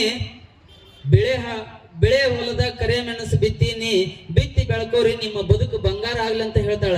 ಏನಂದ್ರ ಕರೆ ಮೆಣಸಂದ್ರ ಬೀಜ, ಬೆಳೆ ಹಾಳೆಂದ್ರ ಹೊಲದ ನೀವು ಬಿತ್ರಿ ಅಂದ್ರ ಅಕ್ಷರ ನೀವು ಬರೀರಿ, ಬೆಳೆ ಹಾಳೆಗೆ ಅಕ್ಷರ ಬರೀರಿ, ನಿಮ್ಮ ಬದುಕು ಬಂಗಾರ ಕತಿ, ಜೀವನ ಚೊಲೋ ಕತಿ ಅಂತ ಹೇಳಿ ಕಲಿಲಾರ್ದ ಅಜ್ಜಿ ಹೇಳ್ತಾಳಲ್ಲ, ಇದು ಜಾನಪದ. ಅಂತಹ ಜಾನಪದದ ಒಂದು ಒಗಟನ್ನ ಹೇಳ್ತೀನಿ. ಹೊಡೆದವ್ರಿಗೆ ಈಗ 9,000 ರೂಪಾಯಿ ಪ್ರೈಸ್ ಐತಿ, ಯಾರಾದ್ರೂ ತಗೋಬಹುದು, ಯಾರಾದ್ರೂ ತಗೋಬಹುದು. ಅದು ಏನಂದ್ರ, ಅರಸನ ಪತ್ನಿಯ ಇಂದೂರಿನಲ್ಲಿರುವ 9,000 ರೂಪಾಯಿ ಪ್ರೈಸ್ ಐತಿ, ನೆನ್ಪಿಟ್ಕೊಳ್ರಿ. ಅರಸನ ಪತ್ನಿಯ ಇಂದೂರಿನಲ್ಲಿರುವ ಜಲಜ ಮಿತ್ರಪ್ಪನವರಿಗೆ ಸರ್ಪದಿಬ್ಬದಲ್ಲಿರುವ ರಾಧಾಸಾನಿಯ ಮಾಡುವ ನಮಸ್ಕಾರಗಳು.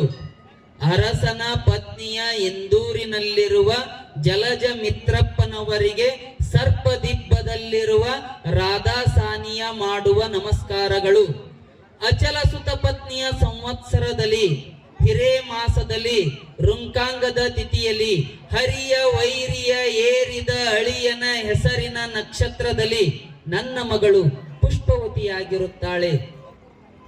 ತಾವು ಬರುವಾಗ ತಾಯಿ ತಮ್ಮನ ಕಾಯಿ ಒಂದು, ತಾಯಿಯ ತಮ್ಮನ ಕಾಯಿ ಒಂದು, ಇಬ್ಬರ ಹೆಂಡರಿನ ಕಾಯಿ ಒಂದು, ಒಣಕೆ ಮುಟ್ಟದ ಅಕ್ಕಿ ಒಂದು ಸೇರು, ಕಾಯಿಸದ ತುಪ್ಪ ಒಂದು ಸೇರು, ಕಾಯಿಸದ ತುಪ್ಪ ಒಂದು ಸೇರು, ದಾಹ ನೀಗಿಸುವ 5 ಹಣ್ಣುಗಳನ್ನ ತೆಗೆದುಕೊಂಡು ನನ್ನ ಮಗಳ ಕಾರ್ಯಕ್ರಮಕ್ಕೆ ತಾವು ಬರಬೇಕಾಗಿ ವಿನಂತಿ. 9,000 ರೂಪಾಯಿ ಪ್ರೈಸ್ ಐತಿ. ಅಕ್ಷರ ಕಲಿದವ್ರು ಹೇಳಿಕೊಡ್ತಾರ್ರಿ.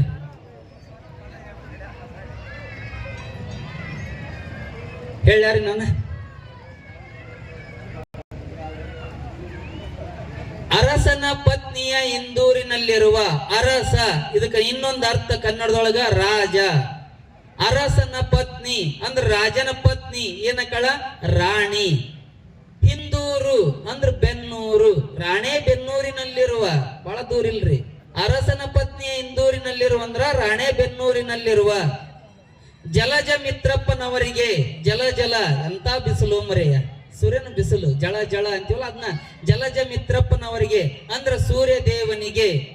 ಸರ್ಪ ದಿಬ್ಬದಲ್ಲಿರುವ, ಸರ್ಪ ಅಂದ್ರ ಹಾವು, ದಿಬ್ಬ ಅಂದ್ರ ಏರಿ, ಹಾವೇರಿಯಲ್ಲಿ ಇಂದೂರಿನಲ್ಲಿರುವ ಅರಸನ ಪತ್ನಿಯ ಇಂದೂರಿನಲ್ಲಿರುವ ಜಲಜ ಮಿತ್ರಪ್ಪನವರಿಗೆ ಸರ್ಪದಿಬ್ಬದಲ್ಲಿರುವ ರಾಧಾಸಾನಿಯ, ನಾನು ಹಾವೇರಿಯಲ್ಲಿರ್ತಕ್ಕಂಥ ರಾಧಾಸಾನಿಯ ಮಾಡುವ ನಮಸ್ಕಾರಗಳು. ಅಚಲ ಸುತ ಪತ್ನಿಯ ಸಂವತ್ಸರದಲ್ಲಿ, ಅಚಲ ಅಂದ್ರೆ ಈಶ್ವರ, ಈಶ್ವರ ನಾಮ ಸಂವತ್ಸರದಲ್ಲಿ ಹಿರೇ ಮಾಸದಲ್ಲಿ, ಹಿರೇ ಮಾಸ ಅಂದ್ರೆ ಯಾವುದು? ಮೊದಲನೇ ಮಾಸ ಯಾವ್ದ್ರಿ? ಚೈತ್ರ ಮಾಸ. ಚೈತ್ರ ಮಾಸದಲ್ಲಿ, ಹಿರೇ ಮಾಸದಲ್ಲಿ ರುಂಕಾಂಗದ ತಿಥಿಯಲ್ಲಿ ಹರಿಯ ವೈರಿಯ ಏರಿದ ಅಳಿಯನ ಹೆಸರಿನ ನಕ್ಷತ್ರದಲ್ಲಿ ಅಂದ್ರ ಉತ್ತರಾಯಣ ನಕ್ಷತ್ರದಲ್ಲಿ ನನ್ನ ಮಗಳು ಪುಷ್ಪವತಿಯಾಗಿರುತ್ತಾಳೆ, ಋತುಮತಿಯಾಗ್ಯಾಳ. ತಾವು ಬರುವಾಗ ತಾಯಿ ತಮ್ಮನ ಕಾಯಿ ಒಂದು, ತಾಯಿ ತಮ್ಮ ಹುಡುಗಿ ಏನಕ್ಕಂದ್ರೆ ಮಾವ, ತಾಯಿಯ ತಮ್ಮನ ಕಾಯಿ ಒಂದು, ಮಾವಿನ ಕಾಯಿ ಒಂದು, ಇಬ್ಬರ ಹೆಂಡರಿನ ಕಾಯಿ ಒಂದು. ಇಬ್ಬರು ಹೆಂಡದರ ಅಂದ್ರೆ ಒಬ್ರಿಗೊಬ್ರು ಅವ್ರ ಏನಕ್ಕರ್ರಿ? ಒಬ್ಬದ್ಗೆ ಇಬ್ಬರು ಹೆಂಡದರ ಅಂದ್ರೆ ಏನಕ್ಕರ್ರಿ? ಅಕ್ಕಂಗ್ಯರ ಆಗಲ್ರಿ. ಇದ್ದರ ಅಕ್ಕಂಗ್ಯರ ಇದ್ದರನ್ನ ಕೂಡಿರಂಗಿಲ್ಲ. ನಿನ್ನ ಇವ್ರ ಅಕ್ಕಂಗ್ಯರ ಹೋಗ್ಬೇಕು. ಸೌತೆರಕರ ಸೌತಿ ಕಾಯಿ ಒಂದು, ಇಬ್ಬರ ಹೆಂಡರಿನ ಕಾಯಿ ಒಂದಂದ್ರ ಸವತೆಕಾಯಿ ಒಂದು. ಒಣಕೆ ಮುಟ್ಟದ ಅಕ್ಕಿ ಒಂದು ಸೇರು. ಯಾವುದು ಒಣಕೆ ಮುಟ್ಟದ ಅಕ್ಕಿ? ಯಾಲಕ್ಕಿ. ಒಣಕೆ ಮುಟ್ಟದ ಅಕ್ಕಿ ಒಂದು ಸೇರು. ಕಾಯಿಸದ ತುಪ್ಪ ಒಂದು ಸೇರು. ಕಾಯಿಸದ ತುಪ್ಪ ಯಾವುದ್ರಿ? ಜೇನುತುಪ್ಪ. ಅಜ್ಜರು ಹೇಳಿದ್ರು ಜೇನುತುಪ್ಪ. ಕಾಯಿಸದ ತುಪ್ಪ ಒಂದು ಸೇರು. ದಾಹ ನೀಗಿಸುವ 5 ನಿಂಬೆಹಣ್ಣು ತಗೊಂಬರ್ರಿ, ಬಿಸಿಲು ಬಾಳ ಐತಿ, ಸರ್ಬತ್ ಮಾಡ್ತೀನಿ, ನನ್ನ ಮಗಳ ಕಾರ್ಯಕ್ರಮಕ್ಕೆ ತಾವು ಬರ್ರಿ ಅಂತ ಹೇಳಿ ಒಬ್ಬ ಅಜ್ಜಿ ಲೆಟರ್ ಬರ್ದಿದ್ದು. ಏನು ಚಂದ ಐತ್ರಿ ಜಾನಪದ. ಇದು ಜಾನಪದ. ಇದಕ್ಕೆ ಜಾನಪದ ಅಂತಾರ ನೋಡ್ರಿ. ನಾವ್ ಯಾವಾಗ್ಲೂ ನಕ್ಕಂತ ಇರ್ಬೇಕು, ನಾವ್ ಯಾವಾಗ್ಲೂ ಖುಷಿ ಅಂತ ಇರ್ಬೇಕಂದ್ರೆ ಜಾನಪದವನ್ನ ನಮ್ಮ ಬದುಕಾಗಿ ಅಳವಡಿಸಿಕೊಳ್ಬೇಕು. ಭೂಮಿ ಎಂಬ ಎರಡಕ್ಷರದಿಂದ ಕೂಡಿ ನಮ್ಮ ಜೀವನ. 2 ಅಕ್ಷರ, ಹುಟ್ಟಿನಿಂದ ಸಾಯೋದನ್ನು ನಗು ಎಲ್ಲದೂ 2 ಅಕ್ಷರದಿಂದ ಕೂಡೈತಿ. ಅದನ್ನ ಹೆಂಗ್ ಹೇಳ್ಬೋದು ಅಂದ್ರ, ಭೂಮಿ ಎಂಬ 2 ಅಕ್ಷರದ ಮೇಲೆ ಹುಟ್ಟಿ ಜೀವ ಎಂಬ 2 ಅಕ್ಷರವನ್ನು ಪಡೆದು 2 ಅಕ್ಷರದ ಗಂಡು 2 ಅಕ್ಷರದ ಹೆಣ್ಣಾಗಿ, 2 ಅಕ್ಷರದ ಗಂಡು 2 ಅಕ್ಷರದ ಹೆಣ್ಣಾಗಿ, 2 ಅಕ್ಷರದ ಅಜ್ಜ ಅಜ್ಜಿಯೊಂದಿಗೆ, 2 ಅಕ್ಷರದ ಅಪ್ಪ ಅಮ್ಮ, 2 ಅಕ್ಷರದ ಅಣ್ಣ ತಮ್ಮ, 2 ಅಕ್ಷರದ ಅಕ್ಕ ತಂಗಿಯೊಂದಿಗೆ ಮಮತೆಯಿಂದ ಬಾಳುತ್ತ, 2 ಅಕ್ಷರದ ಗುರುವಿನ ಬಲದಿಂದ 2 ಅಕ್ಷರದ ವಿದ್ಯೆಯನ್ನು ಸಂಪಾದಿಸುತ್ತ, 2 ಅಕ್ಷರದ ವಿದ್ಯೆಯನ್ನು ಸಂಪಾದಿಸುತ್ತ, 2 ಅಕ್ಷರದ ಹಣವನ್ನು ಗಳಿಸುತ್ತ, 2 ಅಕ್ಷರದ ಮರವನ್ನು ಬೆಳೆಸುತ್ತ, 2 ಅಕ್ಷರದ ಸಸಿಯನ್ನು ನೆಡುತ್ತ, 2 ಅಕ್ಷರದ ನೀರನ್ನ ಕಲುಷಿತಗೊಳಿಸದೆ 2 ಅಕ್ಷರದ ಗಾಳಿಯನ್ನ ಉಳಿಸುತ್ತ, 2 ಅಕ್ಷರದ ರಕ್ತವನ್ನ,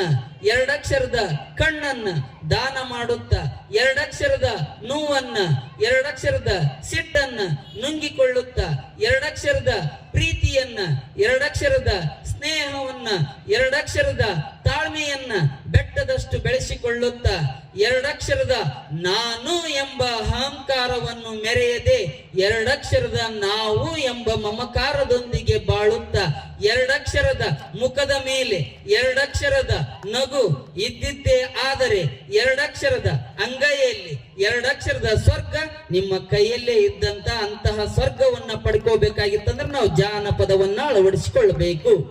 ಅದು ಜಾನಪದ. ಹಿಂಗ ಒಂದ್ ದೊಡ್ಡ ಕಾರ್ಯಕ್ರಮ ನಡೆದಿತ್ರಿ. ದೊಡ್ಡ ಕಾರ್ಯಕ್ರಮ ನಡೆದಿತ್ತು.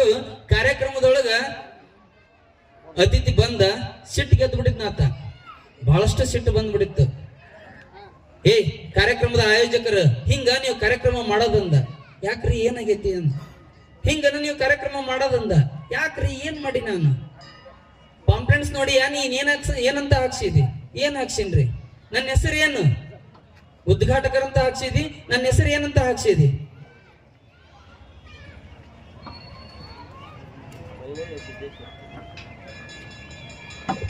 ಈ ಒಂದು ಭಕ್ತಿಯುತ ಚಿಂತನಾ ಸಭೆಯ ಕಾರ್ಯಕ್ರಮಕ್ಕೆ ದಿವ್ಯ ಸಾನ್ನಿಧ್ಯವನ್ನು ವಹಿಸಲು ಪರಮ ಪೂಜ್ಯರು ಆದಂತ ಅಳವಂಡಿಯ ಸಿದ್ದೇಶ್ವರ ಶಿವಾಚಾರ್ಯ ಮಹಾಸ್ವಾಮಿಗಳು, ಮಾನಿಪ ಸಿದ್ದೇಶ್ವರ ಶಿವಾಚಾರ್ಯ ಮಹಾಸ್ವಾಮಿಗಳು ಮೈನಳ್ಳಿ ಗುರುಗಳು ಆಗಮಿಸಿದರೆ ಇವರಿಗೆ ಜೋರಾದ ಚಪ್ಪಾಳೆ ಮೂಲಕ ಸ್ವಾಗತವನ್ನು ಕೋರ್ತೀನಿ. ಸಿದ್ದೇಶ್ವರ ಮಹಾರಾಜ್ ಕಿ, ಸಿದ್ದೇಶ್ವರ ಶಿವಾಚಾರ್ಯ ಮಹಾರಾಜ್ ಕಿ.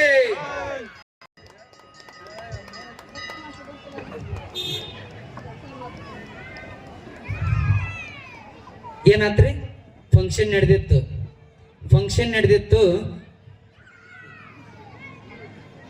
ಫಂಕ್ಷನ್ ನಡೆದಿತ್ತು.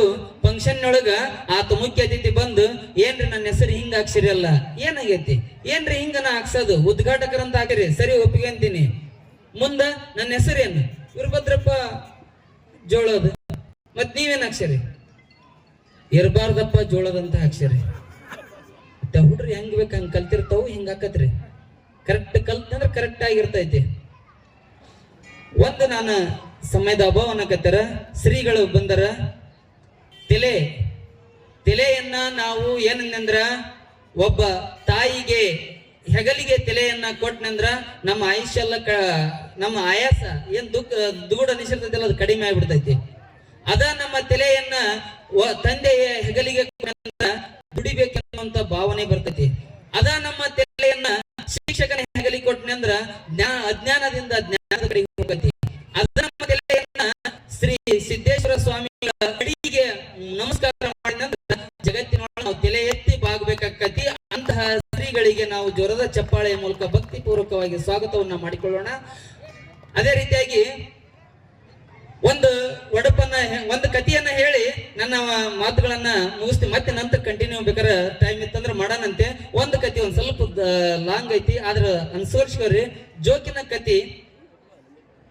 ಈಗಿನವ್ರು ಹೆಂಗದಾರ, ನೀವ್ ಎಲ್ಲಾ ಹಿಂದಕ್ಕೆ ಅಮ್ಮನ ಕೇಳಿ ನಾ ಬಂದ್ಗಳೇ ಅಲ್ಲಿ ನಡ್ಕೂತಾಳಲ್ಲಮ್ಮ, ನಿನ್ ಗಂಡನ ಹೆಸರು ಹೇಳಂದೆ, ಯಾಕೆ ಎಷ್ಟ್ ಚಂದ ಹೇಳಿದ್ರಿ. ಹೊನ್ನ ನಾರಿ ವನ ಸಿಂಗಾರಿ ಅಂಗಾರುಳ್ಳ ಬಂಗಾರ್ ಗೆಜ್ಜೆ ಸಾಲು ಮುತ್ತೈದವ್ರ ಸೆರಗಿಡ್ದು ಕೇಳ್ತಾರ, ಏನು ಹೇಳಿ ನಮ್ಮ ರಾಯರ ಹೆಸರು. ಕಣ್ಣಾಗದರ ಕಣ್ಣು ವಾರ್ಯಾಗದರ, ದಾರ್ಯಾಗದರ, ದರ್ಬಾರ್ದಾಗ ಕುಂತು ನ್ಯಾಯ ಒದಗಿಸ್ತಾರಂತ ನಮ್ಮ ರಾಯರು ಅಂತ ಹೇಳಿದಾಗ ರಾಯರಿಗೆ ಎಷ್ಟು ಖುಷಿ ಆಗ್ಬಿಡ್ತು. ಅಷ್ಟು ಚಂದ ಒಡಪಿಟ್ಟು ಹೇಳ್ತಿದ್ರು. ಹೊಸ ಹಂಡ್ಯದಾಗ ಬಿಸಿನೀರ್ ಕಾದ ಶಿವನ ಪಾದದ ಹೂ ಎತ್ತಾಕ್ ಹೋಗ್ಯಾರ, ಹೇಳುವಾಕ್ ಹೋಗ್ಯಾರ. ಇಲ್ಲಿಲ್ಲ ಮಾಲ್ಯಾಗಿಲ್ಲ, ಮಂಟಪದಾಗಿಲ್ಲ, ದಾರ್ಯಾಗಿಲ್ಲ, ಧಾರವಾಡದಾಗಿಲ್ಲ. 66 ಅಕ್ಷಿ ದಾಟಿ 33 ಚಿಡ್ಡಿ ದಾಟಿ ಎಡಕ್ಕ 63 ಚಿಡ್ಡಿ ದಾಟಿ ಸಾರಂಗ್ ಮಠಕ್ಕೆ ಹೋಗಿ ಪಾರಂಗ್ ಪತ್ರಿ ತಂದು ಎಡಕ್ಕ ತುಪ್ಪ ದೀಪ ಹಚ್ಚಿ ಬಲಕ್ಕ ಶೃಂಗಾರ ಗದಿ ಮೇಲೆ ಕುಂತ್ಕೊಂಡು ಶಿವನ್ ಪೂಜೆ ಮಾಡ್ತಿದ್ರ. ಶಿವನ್ ಪೂಜೆ ಮಾಡ್ತಿದ್ರ ನಮ್ಮ ರಾಯರಂದ್ರ. ರಾಯರು ಎಷ್ಟು ಭಕ್ತಿ ಐತಿ ಅನ್ನೋದು ಗೊತ್ತಾಕತಿ. ಸಿಟ್ಟು ಬಂದ್ಬಿಟ್ಟಿತ್ತು. ಹೆಂಡತಿ ಗಂಡನ ಹೆಸರು ಹೇಳಂತಂದ್ರು. ಸರ್ ಮಲ್ಲಿಕಾರ್ಜುನ್ ಸರ್ ಹೇಳಕತ್ತಾರ, ಬರೀ ಹೆಣ್ಮಕ್ಳಿಗೆ ಹೇಳ್ತಾರಲ್ಲ, ನಮಗೊಂದು ಹೇಳ್ರಿ ಅಂತ ಹೇಳಿ. ಗಂಡ್ಮಕ್ಳು ಈಜರಿ, ಗಾಡಿ ಮೇಲೆ ಹಲ್ಲಿ, ನನ್ನ ಹೆಂಡತಿ ಹೆಸರು ಮಲ್ಲಿ, ಮುಗಿದೋತು. ಹಾದ್ಯಾಗಿರೋದು ಶಗಣಿ, ಗಾಡಿ ಮೇಲೆ ಇರೋದು ತಗಣಿ, ತಿಕ್ಕಿ ನೋಡಂದ್ರೆ ನೆಕ್ಕಿ ನೋಡ್ತಾಳೆ ಯಮುನಿ. ಏನು ಚಂದ. ಧಾರವಾಡದ ಕಡೆ ಇರೋದು ಡೆಂಟಲ್, ಧಾರವಾಡದ ಈ ಕಡೆ ಇರೋದು ಮೆಂಟಲ್, ಧಾರವಾಡದ ಆ ಕಡೆ ಇರೋದು ಡೆಂಟಲ್, ಧಾರವಾಡದ ಈ ಕಡೆ ಇರೋದು ಮೆಂಟಲ್. ನನ್ನ ಹೆಂಡತಿ ಒಂದು ಕ್ವಿಂಟಲ್ ಹೇಳ್ಬೋದು. ಏನು ಚಂದ ಜಾನಪದದ ಅಂದನ ಅಂದದು. ಅಕ್ಕ ಅಕ್ಕ ಬೆಡ್ಗೇರಿ ನೋಡ, ಬೆಡ್ಗೇರಿ ಮುಂದಲ್ಲ ಕೆರಿ ನೋಡ, ಕೆರಿ ಒಳಗನ ನೀರ್ ನೋಡ, ನೀರ್ ತುಂಬಾ ನಾರಿ ನೋಡ, ನಾರಿ ಹುಟ್ಟ ಸೀರಿ ನೋಡ, ಸೀರಿ ಮ್ಯಾಲಿನ ಸೆರಗ ನೋಡ, ಸೆರಗಿನ ಮೇಲಿನ ಸಿಂಬಿ ನೋಡ, ಸಿಂಬಿ ಮೇಲಿನ ಕೊಡ ನೋಡ, ಕೊಡದ ಮೇಲೆ ಕೈ ನೋಡ, ಕೈ ಮೇಲಿನ ಅಚ್ಚಿ ನೋಡಿ ಮೆಚ್ಚಿ ಬಂದ ರಾಯರಿಗೆ ಖುಷಿ ಆಗ್ತದೆ. ಇದನ್ನ ಕಲಿಸಿಕೊಡೋದು ಜಾನಪದ. ಇದು ಜಾನಪದದ ಗತ್ತು. ಹಂಗತಿ ಹಿಂದಕ್ಕ ಗಂಡ ಹೆಂಡತಿ ಹಂಗಿದ್ರಿ, ಈಗಿನ ಗಂಡ ಹೆಂಡತಿ ಹಂಗಿಲ್ಲ.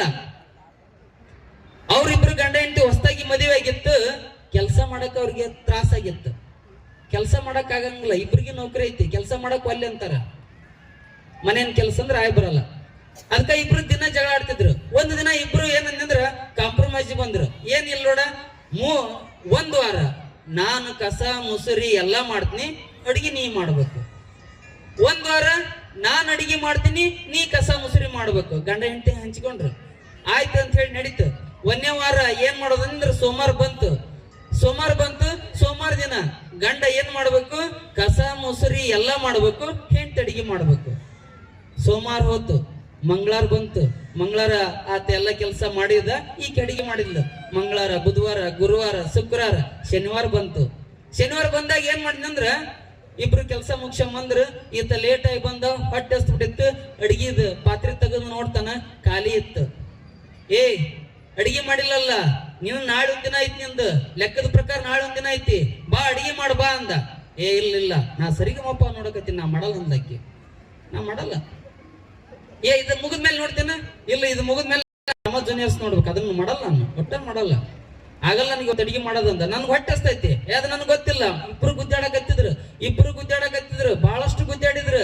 ಎಷ್ಟು ಗುದ್ದಾಡಿದ್ರು ಮತ್ತೆ ಇಬ್ರು ಕೂಡ ಒಂದು ನಿರ್ಣಯಕ್ಕೆ ಬಂದ್ರು. ಏನಂದ್ರ ಈ ಒಟ್ಟಕ್ಕ ನಾವಿಬ್ರು ಒಟ್ಟ ಮಾತಾಡೋದು ಬೇಡ, ಯಾರು ಫಸ್ಟ್ ಮಾತಾಡ್ತೀವಿ ಅವ್ರ ಕೆಲಸ ಮಾಡೋಕ್ ನಿನ್ ಮ್ಯಾಕ್ ಅಂತಂದ್ರು. ಯಾರು ಫಸ್ಟ್ ಮಾತಾಡ್ತೀವಿ ಅವ್ರ ಕೆಲಸ ಮಾಡೋದಂತ ಅಂದ್ರು. ಅವಾಗ ಆಯ್ತು ಅಂತೇಳಿ ಇಬ್ರು ಒಪ್ಪಿಕೊಂಡು ಕುಂತ್ಕೊಂಡ್ರು. ಇದ್ರ ಬದ್ರ ಎಟತ್ ಕುಂತ್ಕೊಂತಾರ್ರಿ. 9 ಆತು, 10 ಆತು, 11 ಆತು, 12 ಆತು ಕುಂತ್ಕೊಂಡಾರ. ಅಲ್ಲೇ ಮಕ್ಕಂಡ್ರು. ಮಾತಾಡ್ಲಿಲ್ರಿ. ಮಾತಾಡಿದ್ರೆ ಏನ್ ಮಾಡೋಕಾಕತ್ರಿ? ಕೆಲಸ ಮಾಡೋಕಾಕತಿ. ಮಾತಾಡ್ಲಿಲ್ಲ ಅವ್ರು, ಅಲ್ಲೇ ಉಳ್ಕೊಂಬಿದ್ರು. 5 ಆತು, 6 ಆತು, 7 ಆತು, ಬೆಳಕ್ ಹರಿತು. 8 ಆತು, ಬಾಕ್ಲ ತೆಗಿಲೇ ಇಲ್ಲ. 9 ಆತು, ಬಾಕ್ಲ ತೆಗಿಲೇ ಇಲ್ಲ. ಹೊರಿನಾರಿಗೆ ಅಕ್ಕಪಕ್ಕದಿದ್ದವ್ರಿಗೆ ಡೌಟ್ ಬಂತು. ದಿನ 4 ನಂತರ ಕಸ ಹೊಡೆದ್ರ ರಂಗೋಲಿ ಹಾಕಿ ರೆಡಿ ಮಾಡ್ಬಿಡ್ತಿದ್ರಿ. ಇವತ್ತು ಇಟ್ಟಿರ್ತದ್ರಿ ಕದನ ತೆಗ್ದಿಲ್ಲಲ್ಲ, ನೋಡಿದ್ರ ನಾ ಲೈಟ್ ಹಾಕಿದ್ವು ಅದಾವು ಅಂತ ಹೇಳಿ ಪಕ್ಕದ ಮನೆಯಾರು ಬಂದು ಅಣಿಕೆ ಹಾಕಿದ್ರು. ಕಿಟಕಿಯಾಗ ಅಣಿಕೆ ಹಾಕಿದ್ರು. ಇವ್ರಿಬ್ರು ಕುಂತ್ಕೊಂಡಿದ್ರು ಇದ್ರ ಬದ್ರ. ಯೋ ಅಂತೇಳಿ ಒದರ್ತಾರ ಅವ್ರು ಹೊರಗ್ಲಿಂದ. ಇವ್ರು ಒಟ್ಟ ಮಾತಾಡಿಲ್ಲ. ಮಾತಾಡಿದ್ರೆ ಏನ್ ಮಾಡೋಕಾಕತ್ರಿ? ಕೆಲಸ ಮಾಡೋಕಾಕತಿ. ಮಾತಾಡೋಲ್ರು. ಎಲ್ಲರೂ ಬಹಳ ಮಂದಿ ಕಲ್ತ್ರು. ಜಗ್ಗು ಓಣೆನವ್ರು ಅಷ್ಟು ಕಲ್ತು ಬಾಕ್ಲ ಬಡಿತಾರ, ಏನ ಮಾಡ್ತಾರ. ಏನ್ ಮಾಡಿದ್ರ ಅವ್ರು ಒಟ್ಟ ಕದ ತೆಗಿವಲ್ರು. ತೆಗದ್ರೆ ಏನ್ ಮಾಡೋಕಾಕತಿ? ಕೆಲಸ ಮಾಡೋಕಾಕತಿ. ಒಟ್ಟ ಮಾತಾಡೋದು ಒಟ್ಟ ಮಾತಾಡೋಲ್ರು. ಕಡೆಗೆ ಅವರು ಹೊರಗಿದ್ದಾರ ಅನ್ಕೊಂಡ್ರು. ಇಲ್ಲ, ಇವು ಹೊಸದಾಗಿ ಮದುವೆ ಹೋಗಿದ್ವಲ್ಲ, ಏನ ಮಾಡ್ಕೊಂಬಿಟ್ಟಾವ, ಇವು ಸತ್ತ ಹೋಗಿರ್ಬೇಕು ಅಂತ ನಿರ್ಧಾರಕ್ಕೆ ಬಂದ್ರ ಅವ್ರು. ಇದೆಲ್ಲ ಅವ್ರಿಗೆ ಕೇಳಿಸ್ತೈತಿ ಹೊರಗಿದ್ದಾರಿಗೆ. ಆದ್ರೆ ಇವ್ರು ಮಾತಾಡೋಲ್ರು. ಮಾತಾಡಿದ್ರೆ ಏನ್ ನೋಡ್ಕಾಕತ್ರಿ? ಕೆಲಸ ಮಾಡೋಕಾಕತಿ. ಮಾತಾಡೋಲ್ರು, ಒಟ್ಟ ಮಾತಾಡೋಲ್ರು.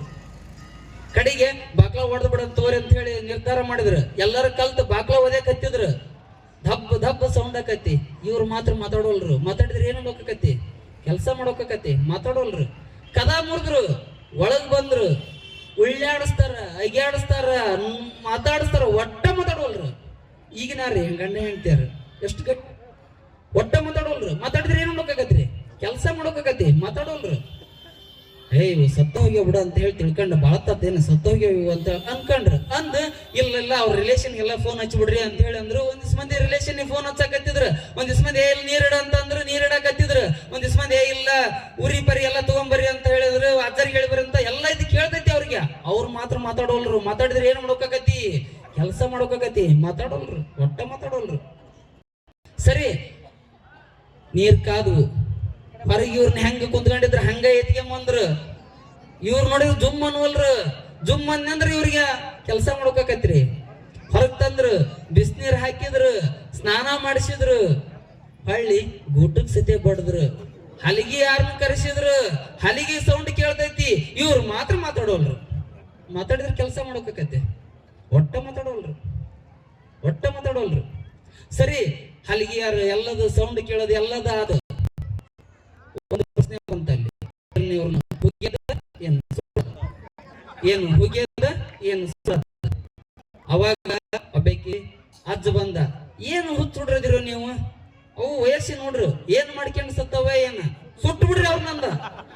ಅವ್ರ ಮುಂದ ಅಂತಾನ. ಇವ್ರು ಮಾತ್ರ ಮಾತಾಡೋಲ್ರು. ಮಾತಾಡಿದ್ರೆ ಕೆಲಸ ಮಾಡೋಕತಿ. ಮಾತಾಡೋಲ್ರು. ಸುಡಕ ತಯಾರು ಮಾಡಿದ್ರು. ಕಟ್ಟಿಗೆ ಹೋದ್ವು. ಕಟ್ಟಿಗೆ ಹಾಕ್ಯಂಡು ಹೋದ್ರು. ಎಲ್ಲ ಮುಂದೆ ಹೋದ್ವು. 4-5 ಗಂಟೆ ಆತು. ಬಂದರೆಲ್ಲ ಬೀಗರು ಬಿದ್ದು ಒಳಗತ್ತಾರ. ಮೊನ್ನೆ ನಿಮ್ಮ ಲಗ್ನ ಮಾಡಿದ್ವಿ ನಾವು, ಹಂಗ ಮಾಡಿದ್ವಿ ಹಿಂಗ ಮಾಡಿದ್ವಿ ಅಂತ ಅವ್ರು ವೈಕ್ಯಂತಾರ. ಇವ್ರು ಮಾತ್ರ ಜುಮ್ ಅನ್ನವಲ್ರು. ಜುಮ್ ಅಂದ್ರೆ ಏನ್ ಮಾಡೋಕಾಕತಿ? ಕೆಲಸ ಮಾಡೋಕಾಕತಿ. ಮಾತಾಡೋಲ್ರು. ಸರಿ ರೀ, ಕಡೆಗೆ 4-5 ಗಂಟೆ ಆತ. ಎಲ್ಲಾ ಬೀಗರು ಬಜ್ರ ಬಂದಾರ ಅಂತ ನೋಡಿದ್ರ. ಬಂದಾರ ಅಂದ್ರ ಹಾಗಾರ ಇವನ್ ತರಸ್ರಿ ಅಂದ್ರ ಚಟ್ಟ ಕಟ್ಟಿದ್ರ. ಚಟ್ಟದ ಮೇಲೆ ಇವ್ರನ್ನ ಹೊತ್ಕೊಂಬಂದು ಕುಂದ್ರಿಸಿದ್ರಿ. ಇವ್ರೇನು ಮಾತಾಡ್ಲಿಲ್ಲ. ಹೊರಗ್ ತಮ್ಮಂದ್ ಕುಂದಿಸಿದ್ರು ಮಾತಾಡ್ಲಿಲ್ಲ. ಮಾತಾಡಿದ್ರೆ ಏನ್ ಮಾಡೋಕಾಕತಿ? ಕೆಲಸ ಮಾಡೋಕಾಕತಿ. ಸರಿ, ಮತ್ತೆ ಮೆರವಣಿಗೆ ಸಾಕ್ತು. ಹೊತ್ಕೊಂಡು ಹೊಂಟು ಎಲ್ಲಿಗೆ ಹೊತ್ತು? ಸ್ಮಶಾನಕ್ಕೆ ಮುಟ್ತೇವ್. ಸ್ಮಶಾನಕ್ಕೆ ಮುಟ್ಟಿ ಅಲ್ಲಿ ಒಂದ್ ಕಟ್ಟಿಗೆ ಈ ಕಡೆ 2 ಕಡೆ ಒಟ್ಟಿದ್ರು. ಇಬ್ರು ಒಂದ್ರ ಮೇಲೆ ಮಗ್ಸಿದ್ರು. ಅಲ್ಲಾರ ಮಾತಾಡ್ಬೇಕಾ? ಮಾತಾಡ್ಲಿಲ್ಲ. ಮಾತಾಡಿದ್ರೆ ಏನ್ ಮಾಡೋಕಾಕತಿ? ಕೆಲಸ ಮಾಡೋಕಾಕತಿ. ಮಾತಾಡೋಲ್ರು. ಕಡೆಗೆ ಅಲ್ಲಿ ಒಂದು ಪ್ರಶ್ನೆ ಬಂತು. ಏನ್ ಫಸ್ಟ್ ಈಕಿ ಬೆಂಕಿ ಹಚ್ಚದ ಏನ್ ಇವ್ ಬೆಂಕಿ ಹಚ್ಚದ? ಚರ್ಚೆ ಮಾಡಕತ್ತಿದ್ರು. ಬಂದ್ಲು. ತಮ್ಮ, ಯಾರಾತು ಮುತ್ತೈದೆ ಸಾವು ಪಡ್ಕೊಳಕ್ ಇಷ್ಟ ಪಡ್ತಾರ, ಮೊದಲ ಅಕ್ಕಿ ಬೆಂಕಿ ಹಚ್ಚ್ರಿ ಅಂದ್ರ. ಬೆಂಕಿ ಹಚ್ಚಿದ್ರ ಕೆಳದಾಗಿಂದ ಮ್ಯಾಕ್ ಬಂದು ಯವ್ವ ಅಂದ ಆಕಿ. ನಡಿ ಕೆಲಸ ಮಾಡಿ ನಡಿ ಅಂತ ಅವ್ವ ಅಂದ. ಇಂತಾರ ಅದಾರಿ ನಮ್ ಕಣ್ಣಿಗೆ ಕಾಣ ಬರೋರು. ಇಂತಾರ ಅದಾರ. ನೀವೆಲ್ಲ ಇದ್ರಿ. ಎಷ್ಟು ಚಂದ ಇತ್ತು ದಾಂಪತ್ಯ ಜೀವನ. ಅಂತಹ ಜೀವನ ನಮ್ಮದಾಗಬೇಕು, ಅಂತಹ ನಗು ನಮ್ಮದಾಗಬೇಕು. ನಕ್ಕಷ್ಟು ದಿನ ನಿನ್ನದು, ಹತ್ತ ದಿನ ನಿನ್ನದಲ್ಲ, ನೀ ನಗುವ ಹೂವಾಗು ಈ ಜಗದ ವನದಲ್ಲಿ, ಹೂ ಬಿಡದ ಲತೆಗಾರು ನೀರೆರೆಯುವವರಿಲ್ಲ, ಜನ ನಗಲಿ ಮನೆ ನಗಲಿ ಮನ ನಗಲಿ ಮುದ್ದು ರಾಮ ಅಂತ ಹೇಳ್ಯಾರ. ಅಂತಹ ಮುದ್ದು ರಾಮವನ್ನ ನಾವು ನಿತ್ಯ ನೆನಿಬೇಕು. ನಮ್ಮ ಮನೆ ನಗುವಿನ ಹಂದರವಾಗಬೇಕು. ನಗುವುದು ಸಹಜ ಧರ್ಮ, ನಗಿಸುವುದು ಪರಧರ್ಮ, ನಗುತ್ತಾ ನಗಿಸುವುದು ಅತಿಶಯದ ಧರ್ಮ. ನಾವು ನಗಿಸಿಯೂ ನೀವು ನಗದಿದ್ದರೆ ನೀವೇ ನಮ್ಮ ಪಾಲಿನ ಯಮಧರ್ಮ. ಬನ್ನಿ ಮಾಡುತ್ತಿದ್ದೇವೆ ನಗೆ ದಾಸೋಹದ ಸತ್ಕರ್ಮ, ಚಪ್ಪಾಳಿ ತಟ್ಟಿ ಹರಸಿ ಇದು ನಿಮ್ಮ ಧರ್ಮ ಅಂತ ಹೇಳ್ತಾ ಇನ್ನೊಂದಿಷ್ಟ ಎರಡ ಮಾತು ಹೇಳಿ ಮುಗಿಸ್ಬಿಡ್ತೀನಿ. ಎರಡ ಮಾತು ಏನಿಲ್ರಿ, ಕೊನೆಯದ ಒಂದು ಒಡಪು ಹೇಳಿಬಿಡ್ತೀನಿ. ಒಡಪು ಹೇಳ್ತೀನಿ ನೋಡ್ರಿ. ನಮ್ಮ ಹುಡುಗಿಗೆ ನಾವೆಲ್ಲ ಎಷ್ಟು ಶಿಕ್ಷಣವನ್ನ ಕೊಡಕತ್ತೀವಿ ಅಂದ್ರ ಒಟ್ಟ ಶಿಕ್ಷಣದ ಬಗ್ಗೆ ಕಾಳಜಿನ ಇಲ್ಲ. ಕನ್ನಡ ಸಾಹಿತ್ಯ ಪರಿಷತ್ತಿನ ತಾಲೂಕಾ ಘಟಕದ ಅಧ್ಯಕ್ಷರಾಗಿರ್ತಕ್ಕಂಥ ಶ್ರೀ ರಾಮಚಂದ್ರ ಗೊಂಡ್ಬಾಳ ಅವರನ್ನು ಕೂಡ ನಾವು ಆತ್ಮೀಯವಾಗಿ ಈ ಕಾರ್ಯಕ್ರಮಕ್ಕೆ ಸ್ವಾಗತವನ್ನ ಮಾಡಿಕೊಳ್ಳೋಣ. ಈ ಒಂದು ವೇದಿಕೆ ಮೇಲೆ ನಾನು ಇಷ್ಟು ಮಾತಾಡಕತ್ತೀನಿ ಅಂದ್ರ ಅವ್ರು ನಮ್ಮನ್ನ ಬಿಡಂಗ ಇಲ್ರಿ. ಎಲ್ಲಿದ್ರು ನಡ್ರಿ ಹೋಗ ನಡ್ರಿ ಅಂತ ಹೇಳಿ ಕರ್ಕೊಂಡು ಹೋಗ್ತಾರ. ಎಲ್ಲಿದ್ರು ನಮ್ಮನ್ನ ಆ ಕಾರ್ಯಕ್ರಮಕ್ಕೆ ಆಹ್ವಾನಿಸ್ತಾರ. ಹಂಗಾಗಿ ವೇದಿಕೆ ಮೇಲೆ ಏನಾದ್ರೂ 2 ಅಕ್ಷರ ಮಾತಾಡಕತ್ತೀನಿ ಹಿರಿಯರ ಮುಂದೆ ಕುಂತ್ಕೊಂಡೆ ಅಂದ್ರ ಅದಕ್ಕೆ ಅವರು ಕಾರಣಕರ್ತರು. ಅವ್ರಿಗೆ ಜೋರದ ಚಪ್ಪಾಳೆ ಮೂಲಕ ನಾನು ಧನ್ಯವಾದಗಳನ್ನ ತಿಳಿಸಕ ಇಷ್ಟಪಡ್ತೀನಿ. ವಿರಾಟ ನಗರದ ಅರಸನ ಅರಸಿಯ ಅನುಜನ ಕಗ್ಗದಲ್ಲಿ ಗುದ್ದಿದವನ ಅಣ್ಣನ ಪಿತನ ಡ್ರೈವರ್ನ ಹೆಂಡತಿಗೆ ನಾರ್ಮಲ್ ಹೆರಿಗೆ ಆಯಿತು. ಏನು? ವಿರಾಟ ನಗರದ ಅರಸನ ಅರಸಿಯ ಅನುಜನ ಕಗ್ಗದಲ್ಲಿ ಗುದ್ದಿದವನ ಅಣ್ಣನ ಪಿತನ ಡ್ರೈವರ್ನ ಹೆಂಡತಿಗೆ ನಾರ್ಮಲ್ ಹೆರಿಗೆ ಆಯಿತು. ಏನಿದು ಒಡಪು? ವಿರಾಟ ನಗರ ಅನ್ನೋದು ಮಹಾಭಾರತದ ಒಂದು ಯುದ್ಧ ಆಡುವಂತ ಪ್ರದೇಶ. ವಿರಾಟ ನಗರದ ಅರಸ ಆತ ಯಾರನ್ನಂದ್ರ ವಿರಾಟ ಪುರುಷ. ವಿರಾಟ ನಗರದ ಅರಸನ ಅರಸಿ ವಿರಾಟ ಪುರುಷ, ಆಕೆಯ ಹೆಂಡತಿ ಯಾರನ್ನಂದ್ರ ಸುದೀಕ್ಷಿಣಿ. ವಿರಾಟ ನಗರದ ಅರಸನ ಅರಸಿಯ ಅನುಜನ ಕಗ್ಗದಲ್ಲಿ ಅಂದ್ರೆ ಕುತ್ತಿಗೆಯಲ್ಲಿ ಗುದ್ದಿದವ ಯಾರು? ಕೀಚಕ.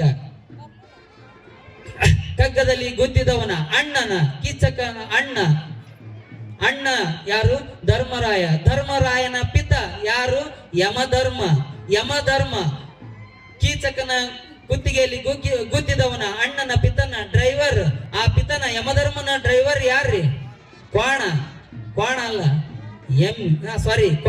ಕ್ವಾಣನ ಹೆಂಡತಿ ಯಾರನ್ನಂದ್ರೆ ಎಮ್ಮಿ. ಅದಕ್ಕೆ ನಮ್ಮಲ್ಲಿ ಹೆರಿಗೆ ಆಯ್ತು ಅನ್ನೋದನ್ನ ಜಾನಪದರು ಇಷ್ಟು ಒಡಪಿಟ್ಟು ಹೇಳ್ತಾರ. ಅದು ನಮ್ಮ ಜಾನಪದದ ಗತ್ತು. ನೀವೆಲ್ಲ ಜೋಳದ ರೊಟ್ಟಿ ಉಂಡಿರಿ.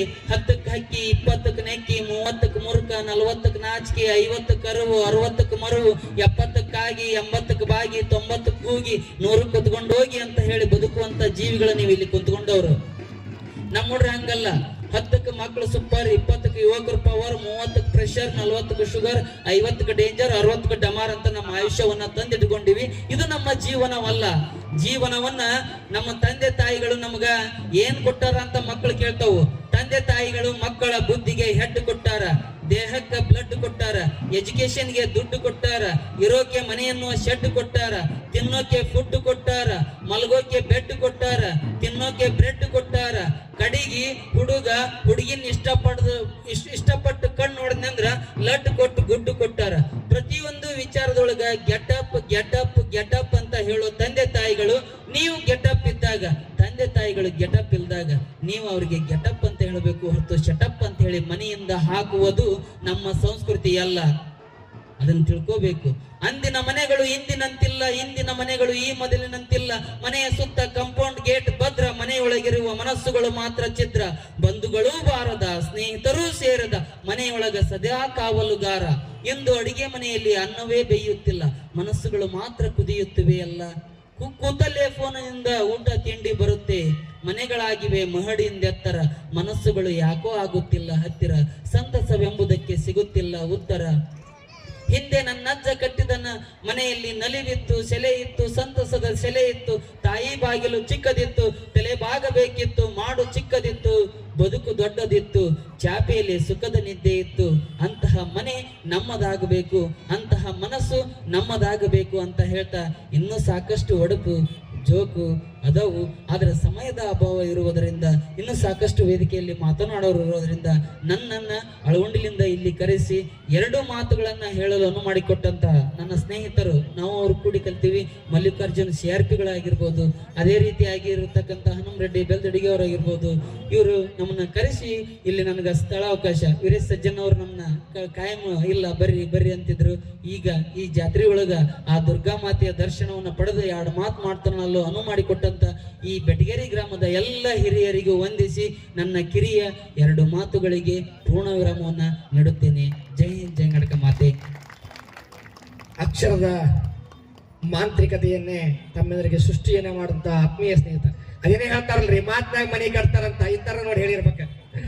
ಯಾಕಂದ್ರ ಟೈಮ್ ಹೋಗಿದ್ದೆ ನೋಡಿಲ್ಲ, ನಾನು ಹೇಳಿದ 10 ನಿಮಿಷ ಅಂತ ಹೇಳಿ 25 ನಿಮಿಷ ಆಗೈತೆ ಒಳ್ಳೆ ಅಂತ ಒಂದು ಅದ್ಭುತವಾದ ಮಾತಿನ ಚಾಕಚಕ್ಯತೆಯನ್ನ ಸೃಷ್ಟಿಸಿ ತಮ್ಮನ್ನ ಸಾಹಿತ್ಯ ಲೋಕದ ಒಂದು ವ್ಯಾಸಲು ಹೋಗಿದಂತ ನೀಲಪ್ಪ ಹಕ್ಕಂಡಿ ಅವರಿಗೆ ಬೆಟಗೇರಿ ಗ್ರಾಮದ ದುರ್ಗಾದೇವಿ ಸಮಿತಿಯ ಪರವಾಗಿ ಜೋರಾದ ಚಪ್ಪಾಳೆ ಮೂಲಕ ಧನ್ಯವಾದಗಳನ್ನು ಅರ್ಪಿಸ್ತಾ ಇದ್ದೀನಿ.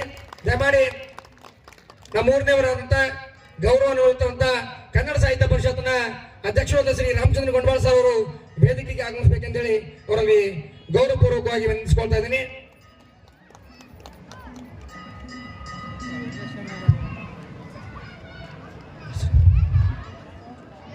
ಶ್ರೀಯುತರಿಗೆ ಗೌರವಪೂರ್ವಕವಾಗಿ ಸ್ವಾಗತವನ್ನು ಕೋರ್ತಾ ಇದ್ದೀನಿ.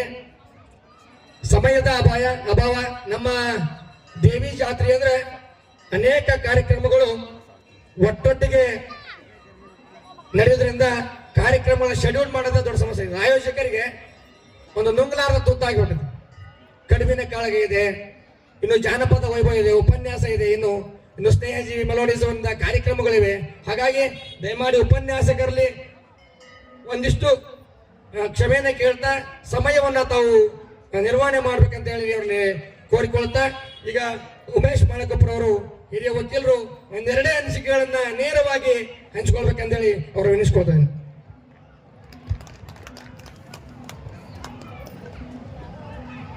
ನಮ್ಮೂರಿನ ದುರ್ಗಾದೇವಿ ಜಾತ್ರೆ ನಿಮಿತ್ತ ಈ ಸಂಜೆಯ ಹಿತಚಿಂತನ ಉಪನ್ಯಾಸ ಜಾನಪದ ವೈಭವ ವೇದಿಕೆಯಲ್ಲಿ ಹಾಜರಾಗಿರ್ತಕ್ಕಂಥ ಮೈನಹಳ್ಳಿ ಶ್ರೀಗಳಿಗೆ ಪಾದಗಳಿಗೆ ನಮಸ್ಕರಿಸಿ, ನಮ್ಮೂರಿನ ಸಹೋದರ ಮುತ್ತಣ್ಣವರಿಗೆ ನಮಸ್ಕರಿಸುತ್ತಾ, ಅದೇ ರೀತಿ ಲಕ್ಷ್ಮಣ ಮೇಷ್ಟ್ರಿಗೆ, ನಮ್ಮ ನಾರಾಯಣಗೌಡರಿಗೆ, ಸಹೋದರ ಶಂಕರ್ ಮಾಳಕಪ್ಪ ಅವರಿಗೆ ಹಾಗೂ ರಾಮಚಂದ್ರ ಪ್ರಸಾದ್ ಅವರಿಗೆ ಮತ್ತು ಇನ್ನೋರ್ವ ಬ್ರದರ್ ಮತ್ತು ಹಳೆಯ ಮಲ್ಲಿಕಾರ್ಜುನ್ ಅವರಿಗೆ, ಇಲ್ಲಿ ನೆರೆದಿರ್ತಕ್ಕಂಥ ಯಾವತ್ತೂ ನನ್ನೂರಿನ ಬಂಧುಗಳೇ, ಅಕ್ಕ ತಂಗಿಯರೇ ಮತ್ತು ಎಲ್ಲ ಮುಖಂಡರೇ, ನನ್ನನ್ನು ಗೆಸ್ಟ್ ಆಗಿ ಕರೆದ್ರು.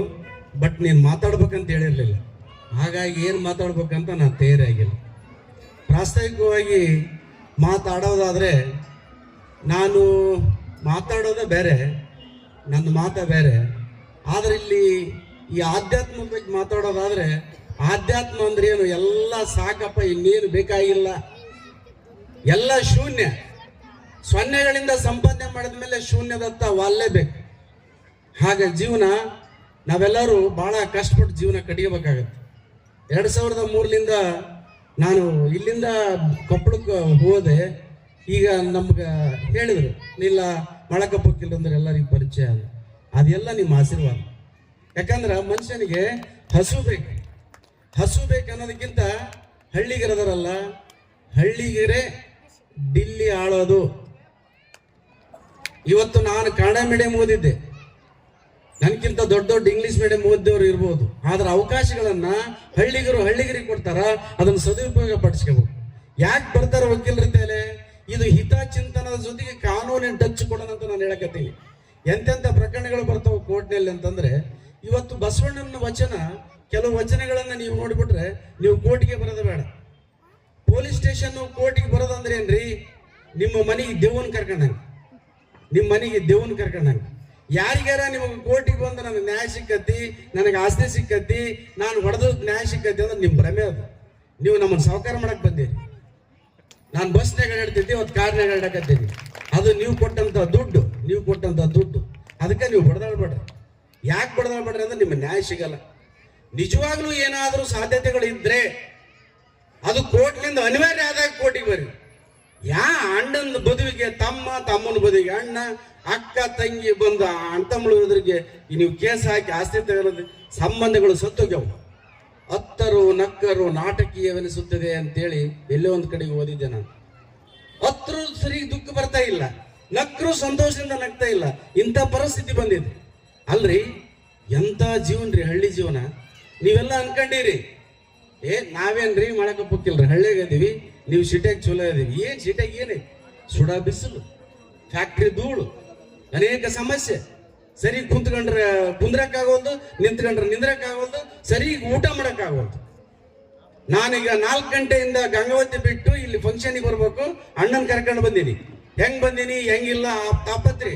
ಇಲ್ಲಿ ಒಂದು ದಿನ ನಾನು ಬೆಳಿಗ್ಗೆ 8 ಗಂಟೆಗೆ ಬಂದ್ರ ರಾತ್ರಿ 8 ಗಂಟೆ ತನಕ ಇದ್ರ 1 ತಿಂಗಳು ಇದ್ದೇನೋ ಅಂತ ಅನ್ಸುತ್ತೆ ನನಗೆ. ಅಷ್ಟು ಸಮಯ ನಿಮಗೆ ಸಿಗ್ತೈತೆ, ನಮಗ್ ಸಿಗದೇ ಇಲ್ಲ, ಸಮಯನೇ ಇಲ್ಲ ನಮಗೆ. ಈಗ ಇಲ್ಲಿ ಎಲ್ಲೆಲ್ಲೋ ನಾನು ನೋಡ್ತೀನಿ, ಹಳ್ಳಿಗೆಲ್ಲ ನೋಡ್ತೀನಿ, ಸಾವಿರಾರು ಪ್ರಕರಣಗಳು ಬಂದಿರಬಹುದು, ಅನೇಕ ಸಂದರ್ಭಗಳನ್ನ ನಾನು ನೋಡಿರ್ಬೋದು. ಏನಾಗಿದೆ ಹೇಳ್ರಿ, ನೀವ್ಯಾರು ಕೂಡ ಕಾನೂನು ತಿಳಿದಿಲ್ಲ ಅಂತಲ್ಲ, ಕಾನೂನು ಎಲ್ಲರಿಗೂ ತಿಳಿದಿದೆ. ಪುಸ್ತಕದಾಗ ನಾವು ಓದಿವಿ, ನಮಗೊಂದು ಸರ್ಟಿಫಿಕೇಟ್ ಇದೆ. ಏನ್ರಿ ಕಾನೂನು? ಯಾವದನ್ನ ಮಾಡಿದ್ರೆ ಒಪ್ತಿರೋ, ಯಾವುದು ಸರಿ ಅಂತಿರೋ ಅದೇ ಕಾನೂನು ಹೇಳೋದು. ಯಾವಾಗ ನೀವು ಸರಿ ಇಲ್ಲ ಅಂತೀರೋ ಅದಕ್ಕೆ ಶಿಕ್ಷೆ ಇದೆ ಕಾನೂನಲ್ಲಿ. ಅದಕ್ಕೆ ಬಸವಣ್ಣರು ಏನ್ ಹೇಳಿದ್ರು? ಕಳಬೇಡ, ಕೊಲಬೇಡ, ಹುಷಿಯ ನುಡಿಯಲು ಬೇಡ, ಅನ್ಯರಿಗೆ ಅಸಹ್ಯ ಪಡಬೇಡ, ತನ್ನ ಬಣ್ಣಿಸಬೇಡ, ಇದ್ರು ಅಳಿಯಲು ಬೇಡ, ಇದೇ ಅಂತರಂಗ ಶುದ್ಧಿ, ಇದೇ ಬಹಿರಂಗ ಶುದ್ಧಿ, ಹಿಂಗೆಲ್ಲ ಹೇಳಿಲ್ಲ, ಅನೇಕ ವಚನಗಳು. ಅದು ಇನ್ನೊಂದು ಹೇಳಿದ್ರು, ಏನು ಏನದು, ಇನ್ನೊಂದು ಅನ್ಯ ಧರ್ಮ ಬೇಡ, ಪರ ಸತ್ಯನೊಲ್ಲೆ ನಂಬ, ಪರ ದೈವನೊಲ್ಲೆ ನಂಬ, ಪರ ಧರ್ಮವನ್ನೆಲ್ಲ ಇನ್ನೊಬ್ರು ನಮಗೆ ಬೇಡ, ಅದೇ ಇರೋದು. ಇವು 2 ವಚನಗಳನ್ನು ಕೇಳಿಬಿಟ್ರೆ ನೀವು ಕೋಟಿಗೆ ಬರೋದು ಅವಶ್ಯಕತೆ ಇಲ್ಲ. ಯಾಕಂದ್ರೆ ಇದು ಏನಿದೆ ಹೇಳ್ರಿ ಪರಿಸ್ಥಿತಿ, ಇದು ಅಂತ್ಯಗಂತ್ಯಗಳ ಸಂತೆ. ಅಂತ್ಯಗಂತ್ಯಗಳ ಸಂತೆಯಲ್ಲಿ ಸಂತನಾಗ್ಬೇಕು. ಹೆಂಗ್ ಸಂತನಾಗ್ಬೇಕು? ಸಂಸಾರದಲ್ಲಿದ್ದು ಸಂತನಾಗ್ಬೇಕು. ಶ್ರೀಗಳಂತೂ ಅವರು ಸನ್ಯಾಸಿಗಳು, ನಾವು ಹಂಗ ಹೇಳಕ್ಕಾಗಲ್ಲ. ಯಾಕಂದ್ರೆ ಕೊಟ್ಟ ಕುದುರೆಯನ್ನು ಏರಿದವನು ಶೂರನಲ್ಲ, ಧೀರನಲ್ಲ. ರೈತಗ, ಲಾಯರ್ಗ, ಟೀಚರ್ ಕಂಪ್ಯಾರಿಸನ್ ಮಾಡಿ ಸಹಾಯಕತ್ತೀರಿ ನೀವು. ಮಾಡಕ್ಕೊಪ್ಪಕ್ಕಿಲ್ಲ ಚಲೋ ಅದರ, ಲೆಕ್ಚರ್ ಚಲೋ ಅದರ, ಟೀಚರ್ ಚಲೋ ಅದರ, ಇಲ್ಲ. ಎಲ್ಲರಿಗಿಂತ ನೀವು ಚಲೋ ಅದಿರಿ. ನಿಮ್ಮ ಭೂಮಿನ ಪ್ರೀತಿ ಮಾಡ್ರಿ, ನಿಮ್ಮ ಊರನ್ನ ಪ್ರೀತಿ ಮಾಡ್ರಿ, ಗಿಡಗಳನ್ನು ನಡ್ರಿ. ನಿಜವಾಗ್ಲೂ ನಮ್ಗಿಂತ ಸುಖಿ ಜೀವಿಗಳು ನೀವೇ. ನೀವೆಲ್ಲರೂ ಎಂದು ಬಡದಾಡ್ದು ಬಿಡ್ತೀರಿ, ನಾನು ಕೊಪ್ಪಳ ಬಿಟ್ಟು ಬೆಟಗೇರಿ ಮನೆ ಮಾಡ್ತೀನಿ. ಹಾಗಾಗಿ ಎಲ್ಲರಿಗೂ ಒಳ್ಳೇದಾಗಲಿ. ನಿನ್ನೆದು ಪವಾಡ, ಇವತ್ತು ಕಾರ್ಮೋಡ, ನಾಳೆ ಕಾದು ನೋಡ ಅಂತ ನಾನೇ ಬರ್ದಿದ್ದೆ. ಹಂಗಾಗಿ ಯಾವುದು ಇದಿಲ್ಲ. ನಾವು ಸುಮ್ಮನೆ ಗೆಸ್ಟ್ ಇಲ್ಲಿ ಬಂದವರು, ಇದು ಪರ್ಮನೆಂಟ್ ಅಲ್ಲ. ನೀವು ಪರ್ಮನೆಂಟ್ ಅಂತ ತಿಳ್ಕೊಂಡಿರಿ. Life itself is a tent, it's not a permanent. ಅದನ್ನ ತಿಳ್ಕೊಳ್ರಿ. ಇನ್ಮ್ಯಾಕಾದ್ರೂ ಪ್ರೀತಿಯಿಂದ ಇರ್ರಿ. ಯಾರ್ಯಾರು ಅಣ್ತಮ್ಮಳು ದ್ವೇಷ ಮಾಡ್ತೀರಿ, ಯಾರ್ಯಾರು ಅಕ್ಕಂಗಿರು ದ್ವೇಷ ಮಾಡ್ತೀರಿ, ಪ್ರೀತಿಯಿಂದ ಇರ್ರಿ. 1 ಎಕರೆ 2 ಎಕರೆ ಹೊಲ ಕಡಿಮೆ ಕೊಟ್ರಿ ಏನಾಯ್ತು, ಏನಾದ್ರು ಒಂದು ಗುಂಜಿ ಕಡಿಮೆ ಕೊಟ್ರಿ ಏನಾಯ್ತು, ಒಂದು ಸೀರೆ ಉಟ್ಕೊಂಡು ಹೋಗ್ರಿ, ಕೋಟಿ ಬರಬೇಡ್ರಿ. Thank you very much. ಇವ ನಮ್ಮ ಮನೆಯ ಮಗನ ನೆನಸಯ್ಯ ಅಂತಕ್ಕಂಥ ಬಸವಣ್ಣನ ತತ್ವದಂತೆ ಬೆಟಗೇರಿ ಜಾತ್ರೆನೇ ವಿಶೇಷ ನೋಡ್ರಿ. ಒಬ್ಬರು ಅಕ್ಷರದ ಮಾಂತ್ರಿಕತೆಯನ್ನು ಸೃಷ್ಟಿ ಮಾಡಿದ್ರೆ, ಒಬ್ಬ ನಿಜ ಜೀವನದಲ್ಲಿ ಒಬ್ಬ ವ್ಯಕ್ತಿಗಳು ನಿಜ ಜೀವನದಲ್ಲಿ ಬರ್ತಕ್ಕಂಥ ಸಮಸ್ಯೆಗಳನ್ನ ನಾವು ದೊಡ್ಡತನವನ್ನ, ಪ್ರಬುದ್ಧತೆಯನ್ನ ಗಳಿಸಿ ಯಾವ ರೀತಿಯನ್ನ ಪರಿಹರಿಸಿಕೊಳ್ಬೇಕನ್ನ ಬಸವಣ್ಣನ ವಚನಗಳನ್ನ ತೆಗೆದುಕೊಂಡು ಸಂಕ್ಷಿಪ್ತವಾಗಿ ಹಂಚಿಕೊಂಡಿದ್ದಾರೆ. ಮಹನೀಯರಿಗೆ ಜೋರದಾರ ಚಪ್ಪಾಳೆ ಮೂಲಕ ಧನ್ಯವಾದಗಳನ್ನು ಅರ್ಪಿಸ್ತಾ ಇದ್ದೀನಿ. ಈಗ ನಮ್ಮೂರಿನವರೇ ಆದಂತ ನನ್ನ ವಿದ್ಯಾಗುರುಗಳು, ಉಪನ್ಯಾಸಕರು, ಸಾಹಿತಿಕರು, ಬರಹಗಾರರು, ಚಿಂತಕರು ಆದಂತ ಶಂಕರ್ ಜಿ ಬೆಟಗೇರಿ, ಉಪನ್ಯಾಸಕರು, ಸರ್ಕಾರಿ ಪದವಿ ಪೂರ್ವ ಕಾಲೇಜ್ ಹಡಗಲಿ, ಇವರು 1-2 ಅನಿಸಿಕೆಗಳನ್ನು ಉಪನ್ಯಾಸವನ್ನ ನೀಡಬೇಕಂತ ಹೇಳಿ ವಿನಂತಿಸ್ಕೊಳ್ತೀನಿ. ಸ್ವಲ್ಪ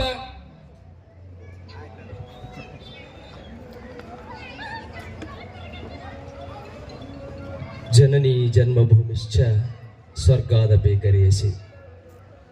ಹೆತ್ತ ತಾಯಿಗೆ ಆವಾಸ ಸ್ಥಾನವಾಗಿರುವಂತಹ ಈ ಭರತ ಭೂಮಿಯನ್ನ ಎನ್ನ ಹೃನ್ಮನದಲ್ಲಿ ಪ್ರತಿಷ್ಠಾಪಿಸಿ ಪೂಜಿಸಿ ದುರ್ಗಾಂಬೆಯ ಪದತಲಗಳಲ್ಲಿ ಹಣೆ ಮಡಿದು ವೇದಿಕೆಯ ಪಾವನ ಸಾನ್ನಿಧ್ಯವನ್ನು ವಹಿಸಿರುವಂತಹ ಪರಮ ಪೂಜ್ಯರಲ್ಲಿ ನಮಸ್ಕರಿಸಿ, ನಮ್ಮೂರಿನ ಹಿರಿಯರೇ, ನಮ್ಮೂರಿನ ಕಿರಿಯರೇ, ವೇದಿಕೆಯಲ್ಲಿ ಆಸೀನರಾಗಿರುವಂತಹ ಮಹನೀಯರೇ, ನಿಮ್ಮೆಲ್ಲರ ಅಂತರಾತ್ಮಕ್ಕೆ ಶರಣು ಶರಣಾರ್ಥಿಗಳು. ಈ ದಿನ ನಮ್ಮೂರಿಗೆ ಹೋಗ್ತಾ ಇದ್ದೀನಿ. ನಮ್ಮೂರಿನ ನನ್ನ ಒಡನಾಡಿಗಳನ್ನು ನೋಡ್ತಾ ಇದ್ದೀನಿ. ನನಗೆ ಪಾಠ ಕಲಿಸಿಕೊಟ್ಟಂತಹ ಗುರುಗಳನ್ನು ನೋಡ್ತಾ ಇದ್ದೀನಿ.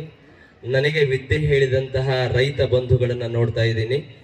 ಅವರ ಜೊತೆಗೆ ನಾನು ಇರ್ತೀನಿ ಅನ್ನುವ ಖುಷಿಯಿಂದ ಒಂದೆರಡು ಮಾತುಗಳನ್ನು ನಾನಿಲ್ಲಿ ಬರ್ಕೊಂಡು ಬಂದಿದ್ದೀನಿ. ಕೋಪಣಾಚಲದ ಪಕ್ಕದಲ್ಲಿ, ಅಂದರೆ ಕೊಪ್ಪಳದ ಪಕ್ಕದಲ್ಲಿ, ತುಂಗಭದ್ರಾ ನದಿಯ ಸನಿಹದಲ್ಲಿ, ಪಕ್ಕದಲ್ಲಿ ಹರಿಯುವಂತಹ ತುಂಗಭದ್ರಾ ನದಿಯ ಪಕ್ಕದಲ್ಲಿ ಭಟರಗಿರಿಯಾಗಿ, ಹಿಂದೆ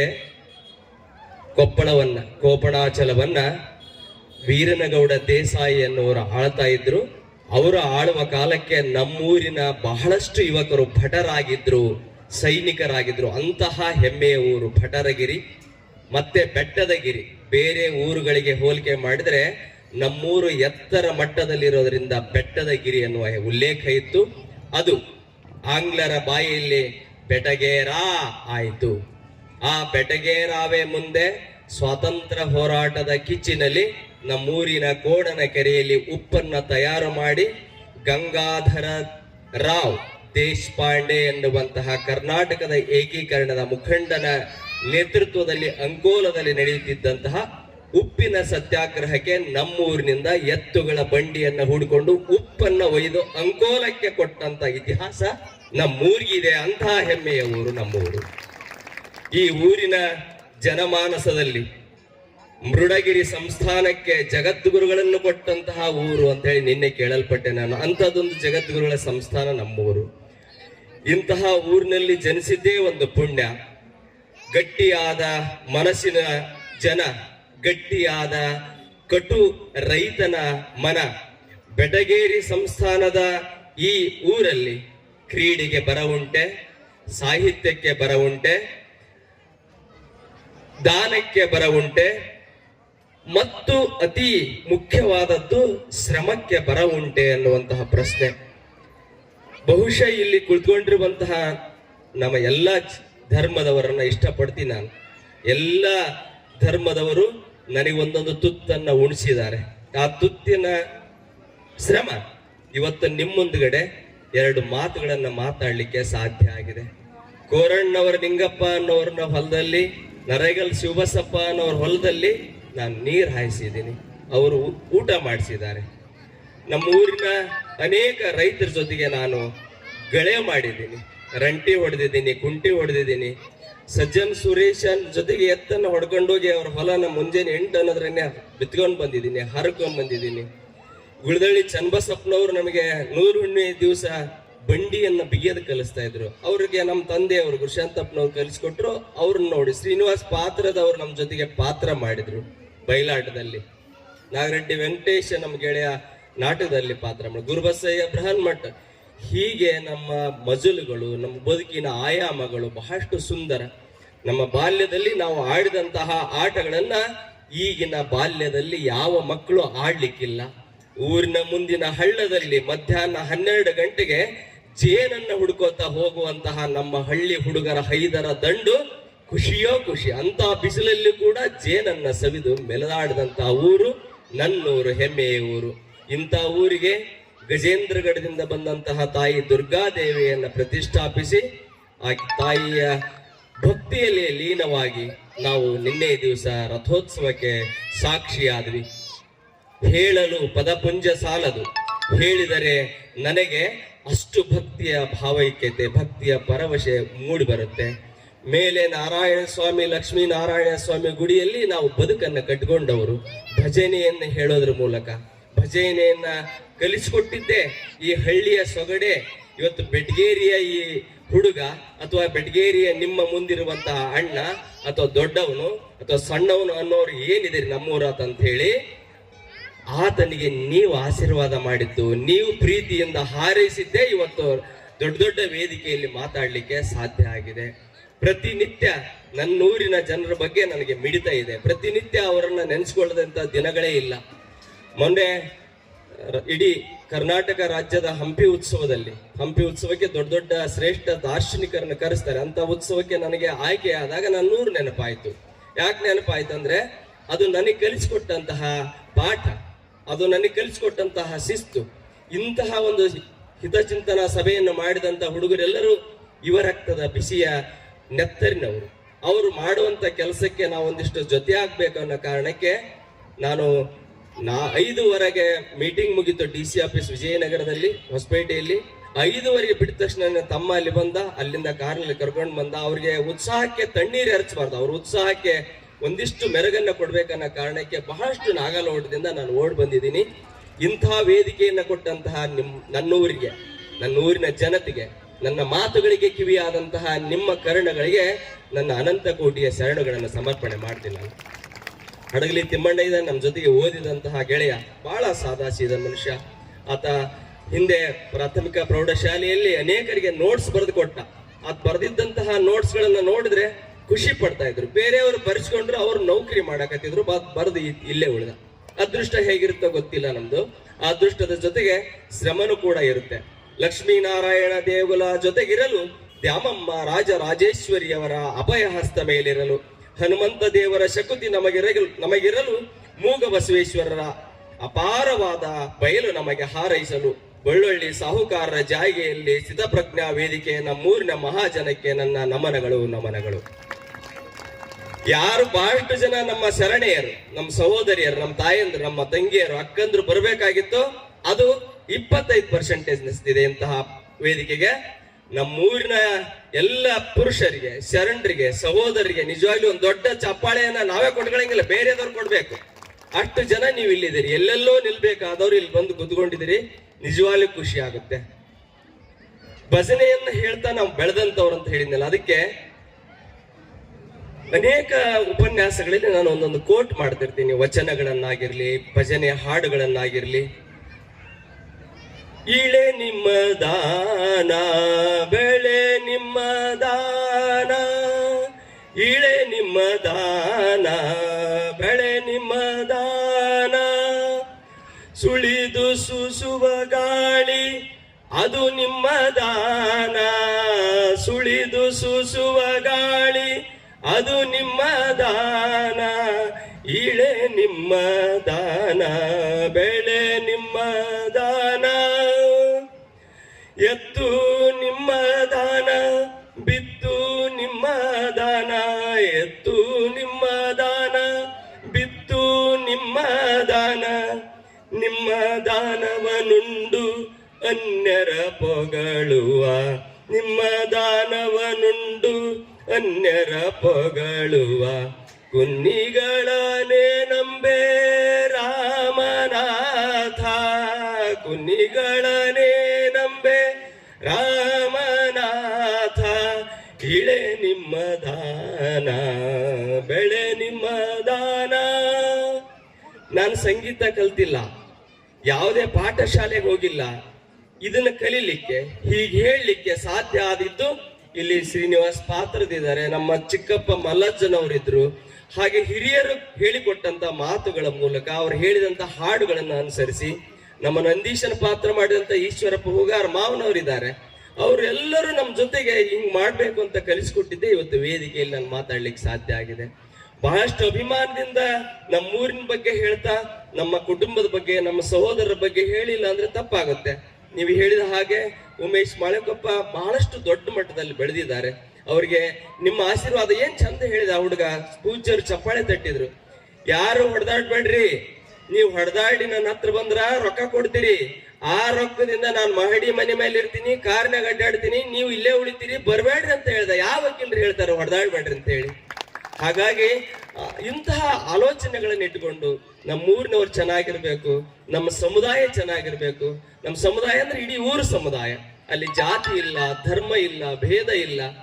ಮಾಬು ಸಾಬ್, ಪಿಂಜಾರ್ ಮಾಬು ಸಾಬ್ ಬಯಲಾಟದಲ್ಲಿ ಇಡೀ ರಾಜ್ಯದಲ್ಲಿ ಬಹುಶಃ ಇದ್ದಿದ್ರೆ ಇವತ್ತು ಜಾನಪದ ಅಕಾಡೆಮಿಗೆ ಆತನನ್ನು ಅಧ್ಯಕ್ಷ ಮಾಡ್ತಿದ್ರು. ಎಂತಹ ಕಂಠರ್ಯ ಅವ್ರದ್ದು, ಮಾಬು ಸಾಬ್ ಅವ್ರದ್ದು. ಅವ್ರ ಹಾಡು ಹೇಳಿದ್ರೆ 20 ಜನರ ಸ್ವರವನ್ನ ನುಡಿಸ್ತಾ ಇದ್ರು. ಅವ್ರು ಕೇಳಿದಂತಹ ಮಹನೀಯರು ಇಲ್ಲಿದ್ದಾರೆ. ಇರುವಂತಹ ಸಣ್ಣ ಸಣ್ಣ ಮಕ್ಕಳಿಗೆ ಅದ್ರ ಬಗ್ಗೆ ಗೊತ್ತಿಲ್ಲ. ನಾಟಕ ಕಾಸಿಂ ಸಾಬ್ ಏಣಿಗೆ ಅಂತಹ ಮಹನೀಯರು ಬಂದು ನಮ್ಮೂರಲ್ಲಿ ನಾಟಕ ಕಲಿಸಿದ್ದಾರೆ, ಆಡಿಸಿದ್ದಾರೆ. ಪುರಾಣಕ್ಕೆ ಹೆಸರಾದಂತಹ ನನ್ನೂರು ಒಂದೇ ಎರಡೇ. ಹಿಂದೆ ಬೆಟಗೇರಿ ಊರಿನ ರೈತರ ರಾಶಿಯನ್ನ ನೋಡ್ಲಿಕ್ಕೆ ಸುತ್ತ 10 ಹಳ್ಳಿ ಜನ ನಿಂತ್ಕೊತಿದ್ರಿ ಕಸಾಲಾಗಿ. ಆ ಸೊಗಡು ಎಲ್ಲಿ ಹೋಯ್ತು ಅಂತ ಕೇಳಲ್ಲ ನಾನು. ನಿಮ್ಮನ್ನ ಸುಧಾರಣೆ ಮಾಡ್ಬೇಕು ಅಂತ ನಾನು ಅನ್ಕೊಳಲ್ಲ. ನಿಮ್ಮಿಂದ ನಾನು ಸುಧಾರಣೆ ಆಗಿನಲ್ಲ, ಎಷ್ಟು ಬದುಕು ಹೆಮ್ಮೆ ಆಯ್ತು ಅಂತ ನಾನು ಖುಷಿ ಪಡ್ತೀನಿ. ನಿಮ್ಮನ್ನ ಸುಧಾರಣೆ ಮಾಡ್ಲಿಕ್ಕೆ ನಾನು ಯಾರು? ನಿಮ್ಮ ಮಧ್ಯದಲ್ಲಿ ಒಬ್ಬ ಸಾಮಾನ್ಯನಾದಂತ ಒಬ್ಬ ವ್ಯಕ್ತಿ ಮಾತಾಡ್ಲಿಕ್ಕೆ ಅವಕಾಶ ಕೊಟ್ಟಿದ್ದಾರೆ. ನಿಮ್ ಜೊತೆಗೆ 2 ಅದ್ಭುತವಾದಂತಹ ಮಾತುಗಳನ್ನ ಹೇಳಿದ್ರೆ, ನಿನ್ನೆ ಪೂಜ್ಯರು ಹೇಳಿದ್ರು ಜಾತ್ರಾ ಮಹೋತ್ಸವದ ಸಂದರ್ಭದಲ್ಲಿ, ಗುರುವಿನ ಹತ್ತಿರ ಇರು. ಗುರುವಿನ ಹತ್ತಿರ ಇದ್ದಾಗ ತಲೆಯಲ್ಲಿ ಅದ್ಭುತವಾದ ಆಲೋಚನೆಗಳು ಬರ್ತವೆ. ತಲೆಯಲ್ಲಿ ಆಲೋಚನೆಗಳು ಅದ್ಭುತವಾಗಿದ್ರೆ ಕೈಗಳು ಅದ್ಭುತವಾದದ್ದನ್ನ ಮಾಡ್ತವೆ. ಕೈಗಳು ಅದ್ಭುತವಾದದ್ದನ್ನ ಮಾಡ್ತಾ ಶಿವನ ನಾಮಸ್ಮರಣೆಯನ್ನ ಹೃದಯದಲ್ಲಿ ತುಂಬಿಕೊಂಡ್ರೆ ಯಾವ ಪೊಲೀಸ್ ಸ್ಟೇಷನ್ ಬೇಡ, ಯಾವ ವಕೀಲರು ಬೇಡ, ಏನು ಬೇಡ. ಶಾಂತಿ ಇಲ್ಲೇ ಇದೆ, ಇಲ್ಲೇ ನೆಮ್ಮದಿ ಇದೆ. ಈ ನೆಮ್ಮದಿಯನ್ನ ಬಿಟ್ಟು ನಾವು ಹೀಗೆ ಬಾಗಿಬಿಟ್ಟಿದ್ದೀವಿ. ಹೀಗೆ ಬಾಗಿದೀವಿ ಅಂದ್ರೆ ಹಿರಿಯರಿಗೆ ತಲೆ ಬಾಗೋದಲ್ಲ, ಈ ಮಾಂತ್ರಿಕ ಡಬ್ಬಿಯ ಮುಂದ್ಗಡೆ ಬಾಗಿಬಿಟ್ಟಿದೀವಿ ನಾವು. ಹಿಂದೆ ಧಾರಾವಾಹಿ ನೋಡ್ಕೊಂತ ಮೊಬೈಲ್ ನೋಡ್ಕೊಂತ ಕುಂತಂತ ನಮ್ಮ ಸಹೋದರಿಯರು ಶರಣೆಯರು ಹಿತ್ತಲ ಬಾಗ್ಲಲ್ಲಿ ಕಳ್ಳತನ ಆಗಿದಂತ ಎಷ್ಟೋ ಉದಾಹರಣೆಗಳನ್ನು ನೀವು ನೋಡಿದಿರಿ. ಮೊನ್ನೆ ಒಂದು ವೈಜ್ಞಾನಿಕ ಸಂಶೋಧನೆ ಆಗಿದೆ. ಈ ಸ್ಪೈನಲ್ ಕಾರ್ಡ್ ನಲ್ಲಿ ಇಲ್ಲಿ ಮೆಡುಲ್ಲಾ ಆಬ್ಲಾಂಗೇಟ್ ಅಂತ ಇರುತ್ತೆ, ಈ ಭಾಗದಲ್ಲಿ ಮಣಿಕಟ್ಟಿನ ಹಿಂಭಾಗದಲ್ಲಿ. ಅದು ಹೀಗೆ ಬಾಗಿ ಬಾಗಿ ಬಾಗಿ ನಿಮ್ಮ ಬೆನ್ನು ಮೂಳೆಗೆ ಹೆಚ್ಚು ಹೊರೆ ಬಿದ್ದು ನಿಮ್ಮ ಪ್ರಜ್ಞೆ ಕಳೆಯುವಂತಹ ಸ್ಥಿತಿ ಬರುತ್ತೆ. ಆದ್ರಿಂದ ಈಗಲೇ ಎಚ್ಚೆತ್ಕೊಳ್ಬೇಕು. ನಮ್ಮ ಮಕ್ಕಳು ಒಂದು ದಿವಸ ಅಳ್ತಾರೆ. ಮೊಬೈಲ್ ಕಸ್ಕೊಂಡ್ರೆ, ಮೊಬೈಲ್ ಇಲ್ಲದೆ ಊಟ ಮಾಡಿಸ್ಲಿಕ್ಕತ್ತಿದ್ರೆ ಒಂದು ದಿವಸ ಅಳ್ತಾರ. ಒಂದ್ ವೇಳೆ ಮೊಬೈಲ್ ಅನ್ನ ಕೊಟ್ಟು ಸಮಾಧಾನ ಮಾಡಿ ಅವತ್ತಿನ ಜೀವಕ್ಕೆ ನೀವೇನಾದ್ರೂ ನಿಂತ್ಕೊಂಡ್ರೆ ಇಡೀ ಜೀವನ ಪರ್ಯಂತ ಅವ್ರು ಅಳ್ಬೇಕಾದಂತಹ ಸ್ಥಿತಿಯನ್ನ ನಾವು ತಂದ್ಕೊಳ್ತೀವಿ. ಇದು ನಮ್ಮ ಯುವ ಜನತೆಗೆ ಗೊತ್ತಿರ್ಬೇಕಾದಂತ ಸತ್ಯ. ಈ ಸತ್ಯವನ್ನ ನಾವು ತಿಳ್ಕೊಳ್ಬೇಕು. ಗುರುವಿನ ಹತ್ರ ಇರ್ಲಿಕ್ಕೆ ಒಂದು ಕಥೆಯನ್ನ ಹೇಳಿ ಮುಗಿಸ್ತೀನಿ, ಟೈಮ್ ಆಗಿ ಹೋಗಿದೆ.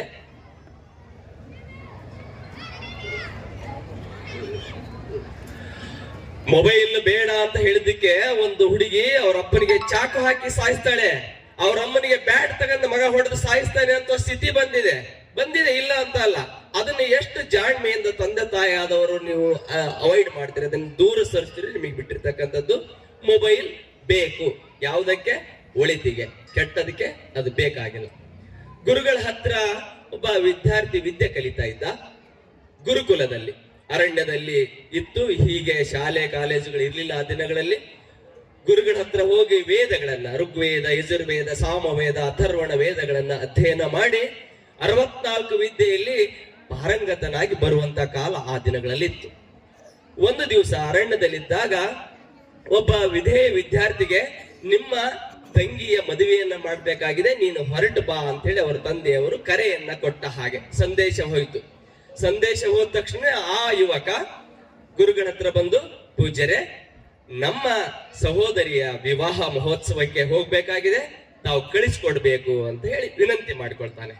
ಯಾವ ದಿನ ಐತಪ್ಪ ಅದು? ಇಂಥ ದಿನ. ಆಗ್ಬಹುದು, ಕಳಿಸ್ಕೊಡ್ತೀನಿ ನಾನು, ಚಿಂತೆ ಮಾಡ್ಬೇಡ, ಅಭ್ಯಾಸದಲ್ಲಿ ನಿರತನಾಗಿರು. 1 ತಿಂಗಳ ಕಳೀತು, 2 ತಿಂಗಳ ಕಳೀತು, ವಾರ ಉಳಿತು.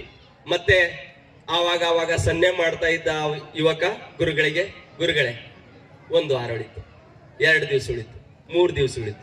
ಅದನ್ನ ಅರ್ಥ ಮಾಡ್ಕೊಂಡಂತಹ ಗುರುಗಳು ಆಯ್ತು ಕಳಿಸ್ಕೊಡ್ತೇನೆ. ಆತನ ಒಳಗೆ ಏನಿತ್ತು ಅಂದ್ರೆ, ನಮ್ಮ ಸಹೋದರಿಯ ಮದುವೆಗೋಸ್ಕರ ಗುರುಗಳು ಏನಾದ್ರೂ ಸಹಾಯ ಮಾಡ್ತಾರೆ, ನಾನು ಬಡವ ಇದ್ದೀನಿ, ಗುರುಗಳ ಹತ್ರ ಏನಾದ್ರೂ ಇರುತ್ತೆ, ನನ್ನ ಕೊಡ್ತಾರೆ, ನನ್ನ ಕುಟುಂಬಕ್ಕೆ ಅನುಕೂಲ ಆಗುತ್ತೆ ಅಂತ ಆಶಾಭಾವ ಇತ್ತು. ಆ ದಿನ ಬಂದೇ ಬಿಡ್ತು. ಗುರುಗಳ ಹತ್ರ ಹೋಗ್ತಾನೆ, ಗುರುಗಳೇ ನಾನು ಹೊರಟಿದ್ದೀನಿ, ಆಶೀರ್ವಾದ ಮಾಡಿ. ನೋಡ್ತಾನೆ, ಮತ್ತೆ ಕೈ ನೋಡ್ತಾನೆ, ಅವ್ರದ್ದು ಏನಾರ ಕೊಡ್ತಾರೇನು.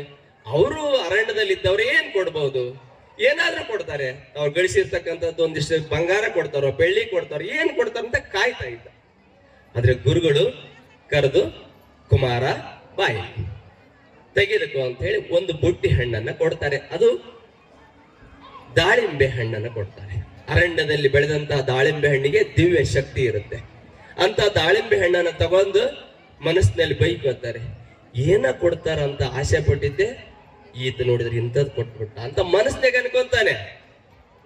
ಬಾಹ್ಯದಲ್ಲಿ ಅದನ್ನ ಪ್ರದರ್ಶನ ಮಾಡ್ಲಿಲ್ಲ ಅನ್ಕೊಂಡು ಅಲ್ಲಿಂದ ಕೃತಾರ್ಥ ಅಂತ ಹೇಳಿ ನಮಸ್ಕಾರ ಮಾಡ್ತಾ ಹೊರಕ್ ಬರ್ತಾನೆ. ಮನಸ್ಸಿನಲ್ಲಿ ಅನ್ಕೊಂತಾನೆ ಬರ್ತಾನೆ, ಆಯ್ತು ನನಗೇನೋ ಕೊಡ್ತಾರಂದಿದ್ದೆ ಗುರುಗಳು, ಕೊಡ್ಲಿಲ್ಲ, ಇದನ್ ಕೊಟ್ರು, ಹಾಗೆ ಅನ್ಕೋತ ಬರ್ತಾನೆ. ಒಂದು ಊರಿನಲ್ಲಿ ನಡ್ಕೋತ ಬರ್ಬೇಕಾದ್ರೆ ರಾತ್ರಿ ಆ ಊರಿನ ಪಾಳೆಗಾರ ತನ್ನ ಮಗಳ ಮದುವೆಯನ್ನ ಮಾಡ್ಲಿಕ್ಕೆ ಯೋಚನೆ ಮಾಡಿದ್ದ. ಆದ್ರೆ ಮಗಳು ಅನಾರೋಗ್ಯಕ್ಕೆ ಒಳಗಾಗ್ಬಿಟ್ಟಿದ್ಲು. ಅನಾರೋಗ್ಯಕ್ಕೆ ಒಳಗಾದಂತಹ ಆ ಮಗಳಿಗೆ ರಾಜ ವೈದ್ಯರು ಎಷ್ಟು ಚಿಕಿತ್ಸೆಯನ್ನ ಕೊಟ್ಟರು ಕೂಡ ಆರಾಮಾಗಿರ್ಲಿಲ್ಲ. ಬೇರೆ ಬೇರೆ ಅರಸರ ಆಸ್ಥಾನದಲ್ಲಿದ್ದಂತ ರಾಜ ವೈದ್ಯರನ್ನ ಕರೆಸಿನೂ ಕೂಡ ಅವರು ತೋರಿಸಿದ್ರು ಗುಣಮುಖರಾಗಿರ್ಲಿಲ್ಲ. ಕೊನೆಗೊಬ್ಬ ದೂರದ ದೇಶದಿಂದ ಬಂದಂತಹ ರಾಜ ವೈದ್ಯರೊಬ್ರು ಹೇಳ್ತಾರೆ, ಇವರಿಗೆ ನಿಮ್ಮ ಮಗಳಿಗೆ ರೋಗ ಗುಣಮುಖ ಆಗ್ಬೇಕಂದ್ರೆ ಅರಣ್ಯದಲ್ಲಿ ಬೆಳೆದಂತಹ ದಾಳಿಂಬೆಯ ಹಣ್ಣಿನಿಂದ ರೋಗ ಗುಣ ಆಗುತ್ತೆ ಅಂತ ಹೇಳ್ತಾರೆ. ಅದನ್ನ ಕೇಳಿಕೊಂಡು ರಾಜ ಡಂಗೂರ ಹೊಡಿಸ್ತಾನೆ. ಅಲ್ಲಿರುವಂತಹ ಅರಸ, ನನ್ನ ಮಗಳಿಗೆ ಅನಾರೋಗ್ಯ ಉಂಟಾಗಿದೆ, ಯಾರ ಮನೆಯಲ್ಲಾದ್ರೂ ಯಾರ ತೋಟದಲ್ಲಾದ್ರೂ ದಾಳಿಂಬೆ ಹಣ್ಣಿದ್ರೆ ನನಗೆ ಒಂದು ಬುಟ್ಟಿ ಕೊಡಿ, ಅರ್ಧ ರಾಜ್ಯವನ್ನ ಕೊಡುತ್ತೇನೆ, ನನ್ನ ಮಗಳನ್ನ ಮದುವೆ ಮಾಡಿಕೊಡ್ತೇನೆ ಅಂತ ಹೇಳ್ತಾನೆ. ಇದನ್ನ ಎಲ್ಲೋ ಒಂದು ಗುಡಿಯಲ್ಲಿ ಮಲ್ಕೊಂಡಂತ ಆ ಶಿಷ್ಯ ಗುರುಗಳಿಗೆ ಏನೇನೋ ಬೈದು ಬಿಟ್ಟಿದ್ದೆ ನಾನು, ಗುರುಗಳು ಬಹಳ ದೂರ ಆಲೋಚನೆ ಮಾಡಿ ನನಗೆ ಆಶೀರ್ವಾದ ಮಾಡಿದ್ದಾರೆ ಅನ್ಕೊಂಡು ನನ್ನ ಹತ್ರ ಇದೆ ದಾಳಿಂಬೆ ಹಣ್ಣಿದೆ ಅಂತ ಒಂದು ಬುಟ್ಟಿ ರಾಜನ ಹತ್ರ ಒಯ್ದು ಕೊಡ್ತಾನೆ.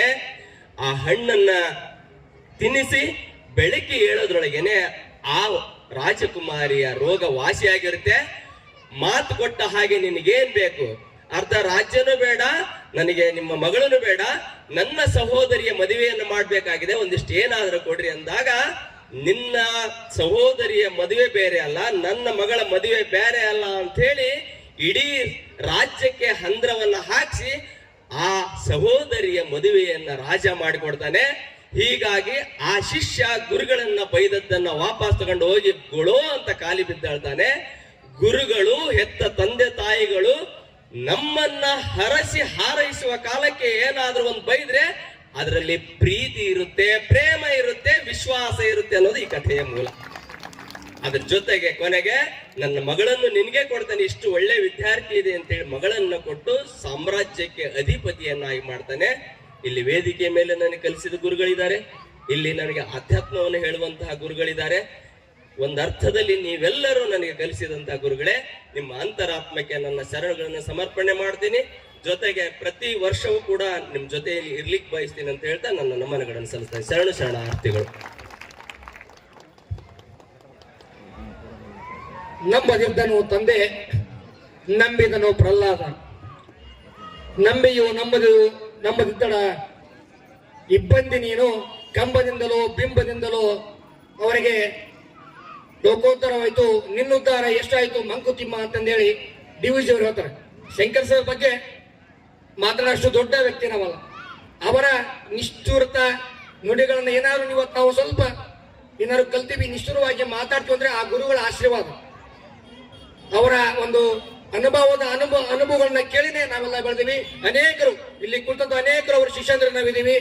ಅವರು ಈ ಕಾರ್ಯಕ್ರಮದಲ್ಲಿ ನಾವು ಅವ್ರ ನವರ್ಸೊಳಗೆ ಏನಾದ್ರು ಸ್ವಲ್ಪ ವ್ಯತ್ಯಾಸಗಳು ಆಗಿದ್ರೆ ಶಿಷ್ಯಂದ್ರು ಮಾಡಿದಂತ ಸಣ್ಣ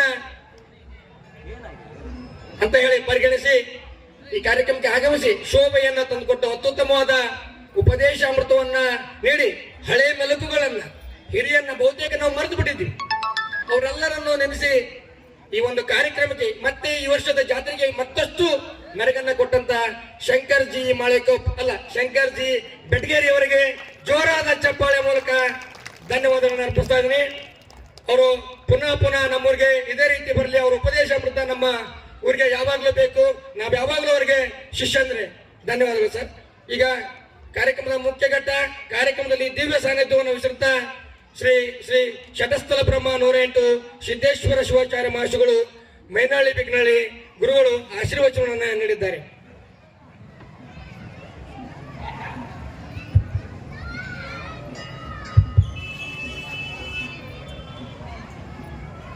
ಶ್ರೀ ಗುರುಭ್ಯೋ ನಮಃ. ತ್ರೈಲೋಕ್ಯ ಸಂಪದಾಲೇಖ್ಯ ಸಮುಲ್ಲೇಖನ ವಿತಯ ಸಚ್ಚಿದಾನಂದ ರೂಪಾಯ ಶಿವಾಯ ಪರಬ್ರಹ್ಮಣೇ ನಮಃ. ಯಾಮಾಹ ಸರ್ವಲೋಕಾನಂ ಪ್ರಕೃತಿಂ ಶಾಸ್ತ್ರಪಾರಗಃ ತಾಂ ಧರ್ಮಚಾರಿಣಿಂ ಶಂಭೋ ಪ್ರಣಮಾಮಿ ಪರಾಂ ಶಿವಾಂ. ಪ್ರಾತಸ್ಮರಣೀಯದಲ್ಲಿ ಆದಿ ಜಗದ್ಗುರು ರೇಣುಕಾದಿ ಪಂಚ ಆಚಾರ್ಯರನ್ನ ಮನೋಮಂದಿರದಲ್ಲಿ ಪೂಜಿಸಿ ಧ್ಯಾನಿಸಿ ಭಜಿಸಿ ಗುರುವರ್ಯ ಲಿಂಗೈಕ್ಯ ಜಗದ್ಗುರು ಮರಳು ಸಿದ್ದರಾಜ ದೇಶಿಕೇಂದ್ರ ಶಿವಾಚಾರ್ಯ ಮಹಾಭಗವತ್ಪಾದರ ಲೋಕಪಾವನ ಚರಣಾರವಿಂದಕ್ಕೆ ಭಕ್ತಿಯ ಪ್ರಣಾಮಗಳನ್ನು ಅರ್ಪಣೆ ಮಾಡಿಕೊಂಡು ಬೆಟಗೇರಿಯ ಆರಾಧ್ಯ ದೈವ ಮಾತಾ ದುರ್ಗಾ ಪರಮೇಶ್ವರಿಗೆ ಪ್ರಣಾಮಗಳನ್ನು ಅರ್ಪಣೆ ಮಾಡಿ ಈ ಜಾತ್ರಾ ಸಂದರ್ಭದಲ್ಲಿ ಭಕ್ತ ಹಿತಚಿಂತನ ಸಮಾರಂಭ, ಈ ಸಮಾರಂಭಕ್ಕೆ ಸಾಕ್ಷಿಯಾಗಿರ್ತಕ್ಕಂಥ ಎಲ್ಲ ವೇದಿಕೆ ಮೇಲೆ ಆಶೀನರಾಗಿರ್ತಕ್ಕಂಥ ಎಲ್ಲ ಅನುಭವಿ ಗುರು ಹಿರಿಯರಲ್ಲಿ ಕೂಡ ಶರಣಾರ್ಥಿಗಳನ್ನ ಸಲ್ಲಿಸಿ ವೇದಿಕೆಯ ಮುಂಭಾಗದಲ್ಲಿ ಶರಣರ ಸುಳ್ಳುನುಡಿಗಳನ್ನು ಒಂದರಗಳಿಗೆಟ್ಟೊಡೆ ಸಾಲದೆ ನಮ್ಮ ಕೂಡಲ ಸಂಗನ ಶರಣರಿಗೆ ಅಂತಕ್ಕಂಥ ಭಾವಿಸಿಕೊಂಡು ತಾವೆಲ್ಲರೂ ಕೂಡ ಶ್ರವಣ ಭಕ್ತಿಯನ್ನ ಅರ್ಪಣೆ ಮಾಡತಕ್ಕಂಥ ಸಮಸ್ತ ನಮ್ಮ ಬೆಟಗೇರಿ ಗ್ರಾಮದ ಶರಣ ತಂದೆ ತಾಯಿಗಳೇ, ನಿಮ್ಮೆಲ್ಲರಿಗೂ ಕೂಡ ಶರಣಾರ್ಥಿಗಳನ್ನ ಸಲ್ಲಿಸಿ ಇಲ್ಲಿ ತನ ನೀವೆಲ್ಲ ಮೊನ್ನೆಯಿಂದನೂ ಕೂಡ ಜಾತ್ರಾ ಮಹೋತ್ಸವ ಒಳ್ಳೆ ಸಡಗರ ಸಂಭ್ರಮದಿಂದ ಭಕ್ತಿ ಶ್ರದ್ಧೆಯಿಂದ ಜಗನ್ಮಾತೆಯ ಪ್ರೀತಿಗೆ ಪಾತ್ರ ಆಗಿರ್ತಕ್ಕಂಥವ್ರು, ಜಾತ್ರೆಯನ್ನ ಅನುಭವಿಸಿರ್ತಕ್ಕಂಥವ್ರು. ಇಲ್ಲಿ ಕೊನೆಗೆ ಭಕ್ತ ಹಿತ ಚಿಂತನೆ ಅಂತ ಹೇಳಿ ಒಂದು ಪದವನ್ನ ಕೊಟ್ಟು ಹಿತವನ್ನ ಬಯಸ್ತಕ್ಕಂಥದ್ದು. ಯಾವುದು ಹಿತ ಯಾವುದು ಅಹಿತ ಅಂತ ಹೇಳಿ ನಾವೆಲ್ಲ ಕೇಳಿದಪ್ಪ ಅಂತ ಹೇಳಂದ್ರ, ದೇವರಿಗಾಗಲಿ ಗುರುವಿಗಾಗಲಿ ಶ್ರದ್ಧಾ ಭಕ್ತಿಯಿಂದ ನಡ್ಕೊಳ್ತಕ್ಕಂಥ ಭಕ್ತನ ಮನಸ್ಸು ಹೆಂಗಿರ್ಬೇಕಪ್ಪ ಅಂತ ಹೇಳಂತಂದ್ರ, ಭಕ್ತನ ಮನಸ್ಸು ಬಾಳೆಯ ಕಂಬದಂತಿರಬೇಕು, ಭಕ್ತನ ಮನಸ್ಸು ಬೆಲ್ಲದ ಪುತ್ತಳಿ ಅಂತಿರಬೇಕು ಅಂತ ಹೇಳಿ ಹಿರಿಯರು ಕರ್ಕೊಂಡ್ ಬರ್ತಾರೆ. ಭಕ್ತನ ಮನಸ್ಸು ಹೆಂಗಿರ್ಬೇಕಪ್ಪ ಅಂದ್ರೆ ಬಾಳೆ ಕಂಬ ಅಂತ ಹೇಳಿ ನಾವೆಲ್ಲ ಕರಿತೀವಿ. ಬಾಳೆ ಕಂಬಕ್ಕೆ ಅಷ್ಟೊಂದು ಮಹತ್ವ ಐತೇನೋ ಅಂತ ಹೇಳಿ ಕೇಳಿದಪ್ಪ ಅಂತ ಹೇಳಂತಂದ್ರ, ಬಾಳೆ ಕಂಬ ಮೇಲಿಂದ ತೆಗಿರಿ, ಕೆಳಗಿಂದ ತೆಗಿರಿ, ಒಂದು ಗೇಟ್ ಹಾಕ್ರಿ. ಆ ಗೇಟ್ ಹಾಕಿ ಆ ಒಂದು ಪದವನ್ನ ಬಿಚ್ಕೊಂತ ಹೋಗ್ರಿ. ಪದರನ್ನ ಒಂದು ಕಿತ್ರಿ, ಎರಡು ಕಿತ್ರಿ, ಮೂರು ಕಿತ್ರಿ, ನಾಲ್ಕು ಕಿತ್ರಿ. ಒಂದು ಕಿತ್ತಾಗನು ಏನು ಕಾಣಿಸ್ಲಿಲ್ಲ ನಿಮಗೆ, ಎರಡು ಕಿತ್ತಾಗಂತೂ ಮತ್ತೇನು ತೋಚಲಿಲ್ಲ ನಿಮಗೆ, ಮೂರು ತೆಗೆದಾಗಂತೂ ಮತ್ತೇನೇನು ಕೂಡ ಅದರಲ್ಲಿ ಮಲಿನತೆ ಕಾಣಲಿಲ್ಲ ನಿಮಗೆ. ನಾಲ್ಕನೆಯ ಪದರನ್ನ ಕಿತ್ರಿ, ಅಲ್ಲಿ ಕೂಡ ಏನು ಸಿಗಲಿಲ್ಲ ನಿಮಗೆ. ಅಂದ್ರೆ ಇದರ ಅರ್ಥ ಭಕ್ತನ ಮನಸ್ಸು ಎಷ್ಟೇ ವಿಕೃತ ಆಗಿದ್ರು ಕೂಡ ಆ ಕಂಬಕ್ಕೆ ನಾವೆಲ್ಲ ಹೋಲಿಸ್ಕೊಳ್ಬೇಕಪ್ಪ ಅನ್ನಂದ್ರ, ಒಂದೊಂದೇ ಪರೆಯನ್ನ ಕಿತ್ಕೊಂತ ಹೋದಂಗೆಲ್ಲ ಆ ಮಧ್ಯದಲ್ಲಿ ಇರ್ತಕ್ಕಂಥ ಕಂಬದ ತಿರುಳು ಹೆಂಗಿರ್ತವೆ, ಅದಕ್ಕೇನಾದ್ರೂ ಸ್ವಲ್ಪ ತಾಗಿನಪ್ಪ ಅಂತ ಹೇಳಂತಂದ್ರ, ಈ ಕೈ ತೊಳ್ಕೊಂಡು ಮುಟ್ಬೇಕು ಏನು ಅಂತ ಹೇಳಿ ಅಷ್ಟು ನಿರ್ಮಲ ಐತಂದ ಕೂಡಿರ್ತೈತಿ ಆ ಕಂಬ. ಆ ಕಂಬಕ್ಕೆ ಮತ್ತೇನಾದ್ರೂ ಮುಟ್ಟಿನಪ್ಪ, ನನ್ನ ಕೈಯಿಂದ ಏನಾದ್ರೂ ಹೊಲಸು ಹತ್ತೈತಿ ಏನಪ್ಪ ಅಂತ ಹೇಳಿ ನಮ್ಗೆಲ್ಲ ಅನ್ಸುತ್ತೆ. ಅಂತ ಒಂದು ವಿಶೇಷವಾಗಿರ್ತಕ್ಕಂಥ ಪ್ರಜ್ವಲ್ಯಮಾನವಾಗಿರ್ತಕ್ಕಂಥ ಆ ಒಂದು ಕಂಬಕ್ಕೆ ಮನಸ್ಸು ಹೆಂಗಿರ್ಬೇಕಪ್ಪ ಅಂತ ಹೇಳಿದ್ರೆ ಅಗ್ನಿ ನಿರ್ಮಲವಾಗಿರ್ತಕ್ಕಂಥದ್ದು. ಒಂದೊಂದೇ ನಮ್ಗೆ ವಿಶೇಷವಾಗಿರ್ತಕ್ಕಂಥ ಜಾತ್ರಾ ಮಹೋತ್ಸವದ ಮುಖಾಂತರವಾಗಿ ಜ್ಞಾನ ತುಂಬಿಕೊಂಡು ಮುಂದಿನ ದಿನಮಾನದಲ್ಲಿ ನಾವೇನಾದ್ರೂ ಭಕ್ತನಾಗಿರ್ಬೇಕಪ್ಪ ಅಂತ ಹೇಳಂತಂದ್ರ, ಅದು ನಿರ್ಮಲವಾಗಿರ್ತಕ್ಕಂಥ ಭಕ್ತಿ ಆ ಕಂಬದೊಳಗೆ ಹೆಂಗ ಸ್ವಚ್ಛವಾಗಿರ್ತಕ್ಕಂಥ ಕಂಬ ದಿಂಬ ಸಿಗುತ್ತಲ್ಲ, ಆ ರೀತಿ ಒಳಗ ನಮ್ಮ ಭಕ್ತಿ ಸಮರ್ಪಣೆ ಮಾಡಿದಾಗ ಇದು ದೇವರಿಗೆ ಅರ್ಪಿತ ಆಗ್ತೈತಿ, ಗುರುವಿಗೂ ಕೂಡ ಅರ್ಪಿತ ಆಗ್ತೈತಿ. ಇನ್ನ ಬೆಲ್ಲದ ಪುತ್ತಳಿಯಂತೆ, ಬೆಲ್ಲದ ಪುತ್ತಳಿ ಹೆಂಗಿರ್ತೈತಿ, ಅದು ಯಾವ ಕಡೆ ತಿಂದ್ರು ಸೀನ ಅನ್ಸುತ್ತೆ. ಭಕ್ತನ ಭಕ್ತಿ ಹೆಂಗಿರ್ಬೇಕು, ಏನ್ ತಿನ್ಬೇಕಪ್ಪ ಅಂತ ಹೇಳಂತಂದ್ರೆ ಬೆಲ್ಲದ ಪುತ್ತೊಳಗ ಕೈ ಇರ್ತೈತಿ. ಒಂದು ಕೈ ತಿನ್ಲ ಬಾಳ ಚೆನ್ನಾಗೈತಿ, ಬಾಳ ರುಚಿ ಐತಿ, ಬಾಳ ಮಧುರ ಐತಿ. ಇನ್ನ ಪಾದ ತಿನ್ಲ, ಪಾದನು ಕೂಡ ಅಷ್ಟೇ ಅದ್ಭುತ ಐತಿ, ಬಾಳ ರುಚಿ ಐತಿ, ಬಾಳ ಮಧುರ ಐತಿ. ಎಲ್ಲವೂ ಕೂಡ ಅಷ್ಟೇ ಮಧುರವಾಗಿದ್ದಾಗ ಭಕ್ತನ ಭಕ್ತಿ ಕೂಡ ಮನಸ್ಸು ಕೂಡ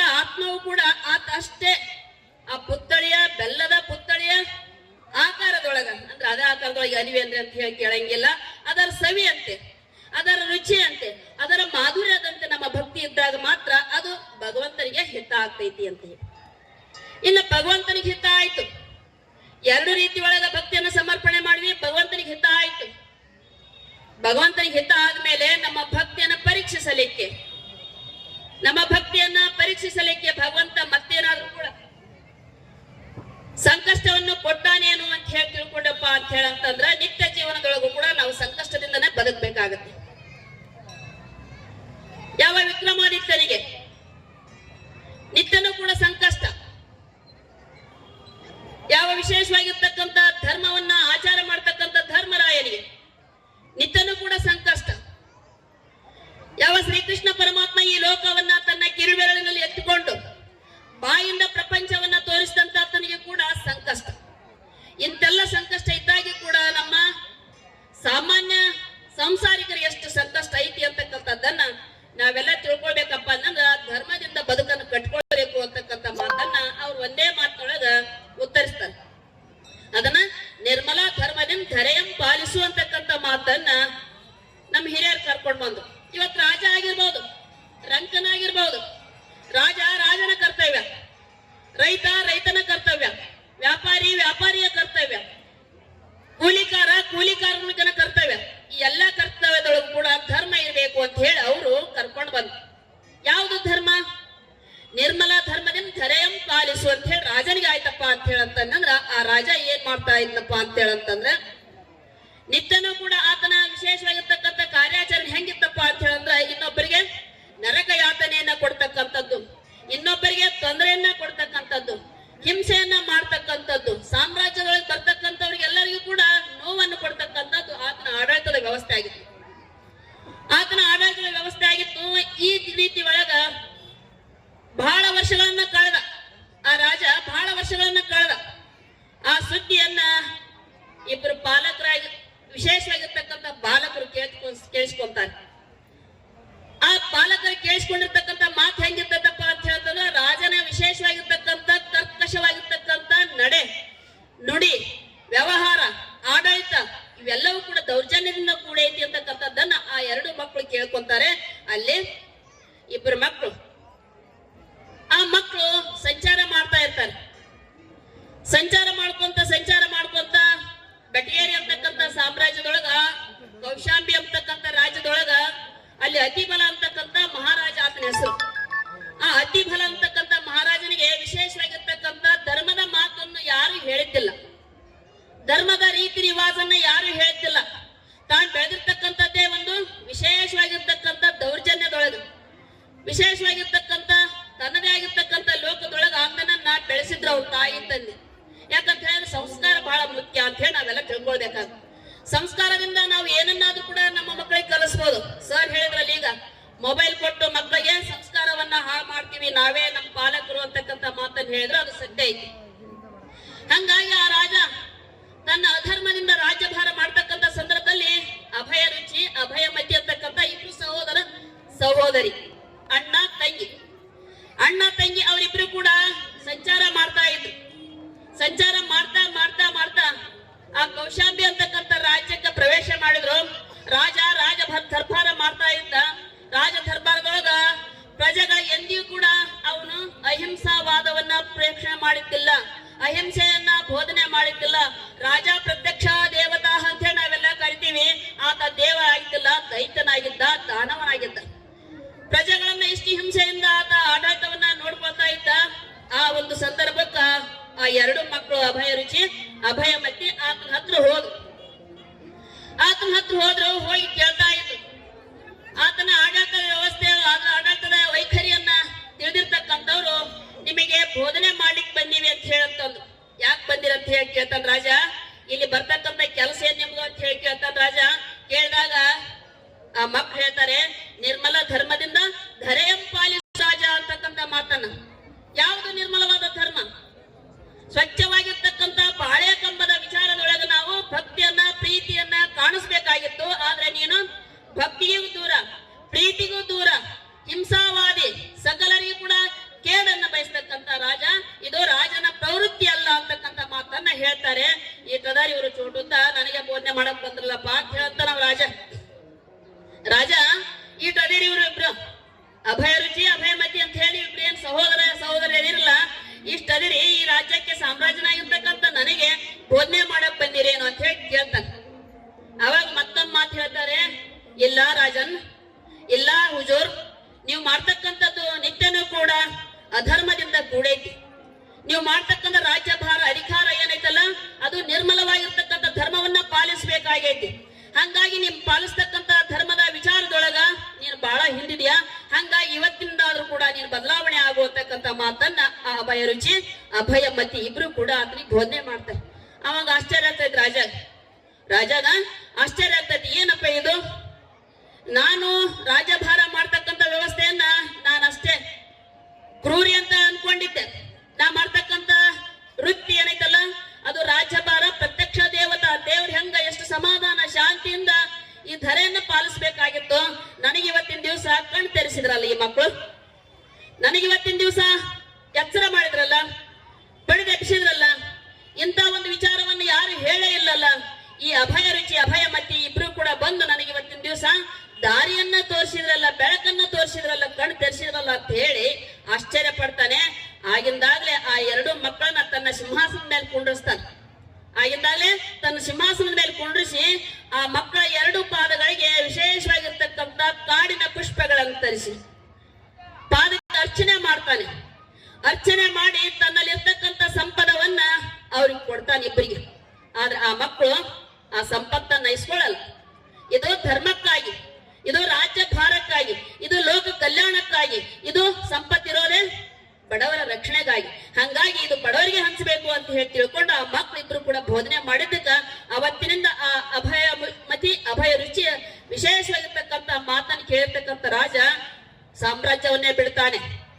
ರಾಜ್ಯವನ್ನೇ ಬಿಟ್ಟು ಈ ಸಂಪದ ಎಲ್ಲವೂ ಕೂಡ ನಮ್ಮ ಸಮಾಜಕ್ಕೆ ಲೋಕ ಕಲ್ಯಾಣಕ್ಕಾಗಿ, ಬಡವರ ಕಲ್ಯಾಣಕ್ಕಾಗಿ, ವಿಶೇಷವಾಗಿರ್ತಕ್ಕಂಥ ದಾನ ಧರ್ಮವನ್ನ ಮಾಡೋದಕ್ಕಾಗಿನೇ ಈ ಸಂಪತ್ತು ಐತೆ ಅಂತ ಹೇಳಿ ತಿಳ್ಕೊಂಡು ರಾಜ ಕೊಟ್ಟು ಹೊರಗೆ ಹೊಡ್ತಾನೆ ಅವ್ರ ಜೊತೆಗೆ.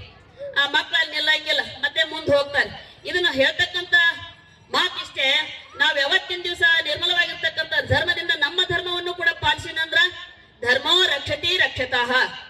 ಯಾರು ಧರ್ಮವನ್ನ ರಕ್ಷಣೆ ಮಾಡ್ತಾರೆ ಅವರನ್ನ ಆ ಧರ್ಮ ರಕ್ಷಣೆ ಮಾಡ್ತೈತಿ ಅಂತಕ್ಕಂಥ ಇದನ್ನ ಹೇಳಿಕ್ಕಾಗನೆ ನಮ್ಮ ವಿಶೇಷವಾಗಿರ್ತಕ್ಕಂಥ ಅಭಯ ರುಚಿ ಅಭಯಮತಿಯ ಮಾತು. ಈ ಮಾತಿನ ಮುಖಾಂತರ ಎಷ್ಟೊಂದು ಬದಲಾವಣೆ ಆಗ್ತೈತಲ್ಲ. ಮಾತು ಅಂತಕ್ಕಂಥದ್ದು ಜ್ಯೋತಿರ್ಲಿಂಗ ಅಂತ ಹೇಳಿ ನಾವೆಲ್ಲ ಕರಿತೀವಿ. ಮಾತಂತಕ್ಕಂಥದ್ದು ಜ್ಯೋತಿರ್ಲಿಂಗ ಅಂತ ಹೇಳಂತಂದ ಮತ್ತೆ ಸ್ಥಾವರ ಲಿಂಗ ಜರ ಅದಕ್ಕೆ ಯಾಕ ಮಾಡ್ರಿ ಅಂತ ಹೇಳ ಅನ್ನಂಗಿಲ್ಲ. ಯಾಕಂತ ಹೇಳಂತಂದ್ರ ಆತ್ಮಲಿಂಗಕ್ಕಿನ ಪೂರ್ವದೊಳಗಿರ್ತಕ್ಕಂಥದ್ದು ಅದು ಭಾರತದ ವಿಶೇಷವಾಗಿರ್ತಕ್ಕಂಥ ಆಧ್ಯಾತ್ಮದ ಅಕ್ಷಾಂಶ ಮತ್ತು ರೇಖಾಂಶ ಅಂತ ಹೇಳಿ ನಾವೆಲ್ಲ ಕರಿತೀವಿ. ಒಂದೇ ಅಕ್ಷಾಂಶದೊಳಗೆ ಬರ್ತಕ್ಕಂಥ 12 ಜ್ಯೋತಿರ್ಲಿಂಗ, 12 ಜ್ಯೋತಿರ್ಲಿಂಗ ಒಂದನ್ನು ನೋಡಿನಂತ ಹೇಳಂತಂದ್ರೆ ಇನ್ನೊಂದು ನೋಡ್ಬೇಕಂತ ಹೇಳಿ ಅಪೇಕ್ಷೆ ಆಗ್ತೈತಿ. ಅದು ಒಂದೇ ಅಕ್ಷಾಂಶ ಮೇಲೆ ಇರೋದ್ರ ಮುಖಾಂತರವಾಗಿ ಈ ದೇಹನು ಕೂಡ ಒಂದೇ ಅಕ್ಷಾಂಶದ ಮೇಲೆ ಇರೋದ್ರ ಮುಖಾಂತರವಾಗಿ ಹೃದಯದ ಮೇಲೆ ಇರ್ತಕ್ಕಂಥ ಲಿಂಗ ಜ್ಯೋತಿರ್ಲಿಂಗ ಎರಡು ಕೂಡ ಒಂದೇ ಅಂತಕ್ಕಂಥ ಭಾವನೆಯನ್ನ ನಾವೆಲ್ಲ ಕೂಡ ಅದಕ್ಕೆ ಅಭಿವ್ಯಕ್ತವಾಗ್ಬೇಕು. ಹಂಗಾಗಿ ಆ ಜ್ಯೋತಿರ್ಲಿಂಗ ಮಾತು ಅಂತಕ್ಕಂಥದ್ದು ನಮ್ಮ ಒಳಗೈತಪ್ಪ, ಈಗ ಮ್ಯಾಕ್ ಲಿಂಗ ಹಾಕೊಂಡಿವಪ್ಪ ಅಂತ ಹೇಳಿದ್ರೆ ಇದು ಬಾಹ್ಯವಾಗಿರ್ತಕ್ಕಂಥದ್ದು. ಅಂತರಂಗದೊಳಗೊಂದು ಜ್ಯೋತಿರ್ಲಿಂಗ ಐತಿ. ಆ ಜ್ಯೋತಿರ್ಲಿಂಗದ ಬೆಳಕನ್ನು ಕಾಡ್ಬೇಕಪ್ಪ ಅಂತ ಹೇಳಂತಂದ್ರ ಗುರುಬಲ ಬೇಕು, ಗುರುವಿನ ಆಶೀರ್ವಾದ ಬೇಕು. ಗುರುವೇ ಭಕ್ತರ ಕಲ್ಪತರವೇ, ಸಜ್ಜನ ಮನೋಹರವೇ, ನಿಜ ಭಕ್ತಿ ಜ್ಞಾನ ವೈರಾಗ್ಯ ಮಂದಿರವೇ ಮದ್ಗುರುವೇ ಕೃಪೆಯಾಗುವಂತಕ್ಕಂಥ ಮಾತನ್ನ ಮೈಲಾರ ಬಸವಲಿಂಗ ಶರಣರು ಕರ್ಕೊಂಡ್ ಬರ್ತಾರೆ. ಹಂಗಾಗಿ ಆ ಮದ್ಗುರು ನಮ್ಗೆ ಅನುಭವ ಆಗ್ಬೇಕಪ್ಪ ಅಂತ ಹೇಳಂತಂದ್ರ, ಆತನ ಸಾನ್ನಿಧ್ಯ ಬೇಕಪ್ಪ ಅಂತ ಹೇಳಂತಂದ್ರ ನಾವು ಬೆಲ್ಲದ ಪುತ್ಥಳಿ ಆಗ್ಬೇಕು. ಆ ಬೆಲ್ಲದ ಪುತ್ಥಳಿ ಆತಪ್ಪ ಅಂದ್ರ ಆ ಗುರು ಎಂದಾರು ಒಲ್ತಾನು ಅಂತ ಹೇಳಿ ಏನಾದ್ರು ಕೂಡ ಚಿಂತನೆ ಮಾಡಿದಂತಂದ್ರ ಎಂದಿಂಗಲ್ಲ, ಇಂದಿಂಗಲ್ಲ, ನಾಳಿಂಗಲ್ಲ, ಇಂದಿಂಗೀಗಲೇ ಒಲಿವನು ನಮ್ಮ ಕೂಡಲ ಸಂಗನ ಶರಣರು ಅಂತಕ್ಕಂಥ ಮಾತನ್ನ ನಾವೆಲ್ಲ ಅರ್ಥ ಮಾಡ್ಕೊಳ್ಬೇಕಾಗೈತೆ. ಹಂಗಾಗಿ ನಾವ್ ಇವತ್ತಿನ ದಿವಸ ಹಿತಚಿಂತನೆಯನ್ನ ಬಯಸ್ಬೇಕಾಗೈತಿ, ಭಕ್ತರ ಹಿತಚಿಂತನೆಯನ್ನ ಬಯಸ್ಬೇಕಾಗೈತಿ. ಆದ್ರೆ ಗುರು ಆತ್ಮ ಕೂಡ ಹಿತಚಿಂತನೆಯನ್ನ ಬಯಸ್ಬೇಕಾಗೈತಿ. ಆ ಕಾರಣಕ್ಕಾಗಿ ಹಿತಚಿಂತನೆ ಒಳಗ ಎಷ್ಟೊಂದು ಹಿತವನ್ನು ಬಯಸ್ತೀವಿ ಅಂತ ಹೇಳಿ ನಾವೆಲ್ಲ ಕೂಡ ವಿಚಾರ ಮಾಡ್ಬೇಕಾಗೈತಿ.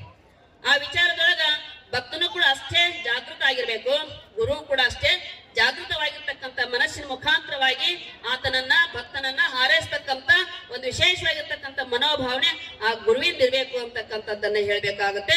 ಆ ನಿಟ್ಟಿನೊಳಗೆ ಇವತ್ತಿನ ದಿವಸ ಜಗನ್ಮಾತ ದುರ್ಗಾ ಪರಮೇಶ್ವರಿ ಜಾತ್ರೆ ಮುಖಾಂತರವಾಗಿ ಈ ಎಲ್ಲಾ ಕಾರ್ಯಕ್ರಮ, ಜಾತ್ರೆ, ರಥೋತ್ಸವ ಎಲ್ಲವೂ ಕೂಡ ನಡ್ಕೊಂಡು ಬಂದಿದ್ದನ್ನು ನೋಡಿದಂತ ಹೇಳಿದ್ರೆ ಬಹಳ ಸಂತೋಷ ಆಗ್ತೈತಿ.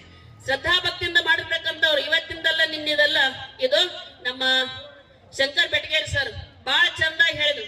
ಹಿರಿಯರನ್ನ ನೆನೆಸ್ಕೊಳ್ಳೋದು, ತಮ್ಮ ಅನುಭವದೊಳಗೆ ಹಿರಿಯರನ್ನ ನೆನೆಸ್ಕೊಂಡ್ರು.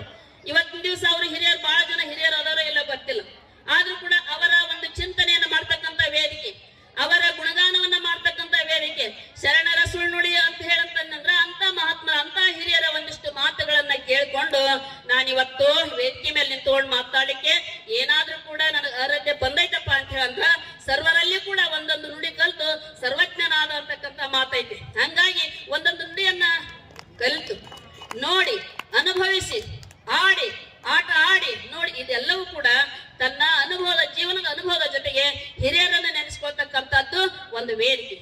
ಈ ವೇದಿಕೆ ಮುಖಾಂತರವಾಗಿ ನಾವೆಲ್ಲರೂ ಕೂಡ ಹಿರಿಯರನ್ನ ಈ ಜಾತ್ರಾ ಸಂದರ್ಭದೊಳಗ ಅವ್ರು ಮಾಡಿರ್ತಕ್ಕಂಥ ಜಾತ್ರೆ ಇದು ನಾವ್ ಇವತ್ತು ನಮ್ಮ ಜೀವನದೊಳಗೆ ಮಾಡಕತ್ತೀವಿ. ಅವ್ರು ಹಿರಿಯರು ಹಾಕಿ ಕೊಟ್ಟಿರ್ತಕ್ಕಂಥ ಇದು ಒಂದು ಪದ್ಧತಿ, ಈ ಜಾತ್ರೆ ಆ ಪದ್ಧತಿ ಒಳಗೆ ನಾವೆಲ್ಲ ನಡ್ಕೊಂಡು ಹೋಗ್ತೀವಿ. ಈ ಪದ್ಧತಿ ಏನಾದ್ರು ಬಿಟ್ಟಪ್ಪ ಅಂತ ಹೇಳಿದ್ರ ನಾನಾಗಿರಂಗಿಲ್ಲ. ಅಪ್ಪ ಹಾಕೊಟ್ಟಿರ್ತಕ್ಕಂಥ ಪಾಠ ಮೈಕ್ ಬ್ರದರ್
ಹಲೋ ಹಲೋ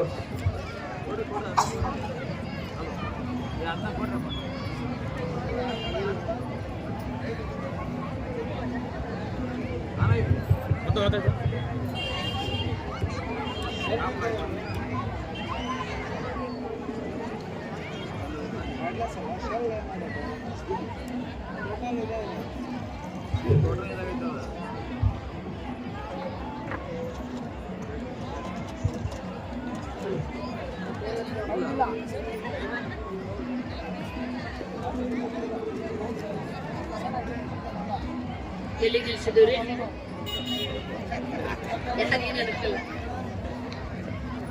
ಮೈಕೆಲ್ಲ ಅಂತ ಹೇಳಂತಂದ್ರೆ ಮನಸ್ಸು ಕೂಡ ದೂರ ಹರಿದು ಹೋಗ್ಬಿಡ್ತೈತಿ. ಹಲೋ ಹಲೋ ಹಲೋ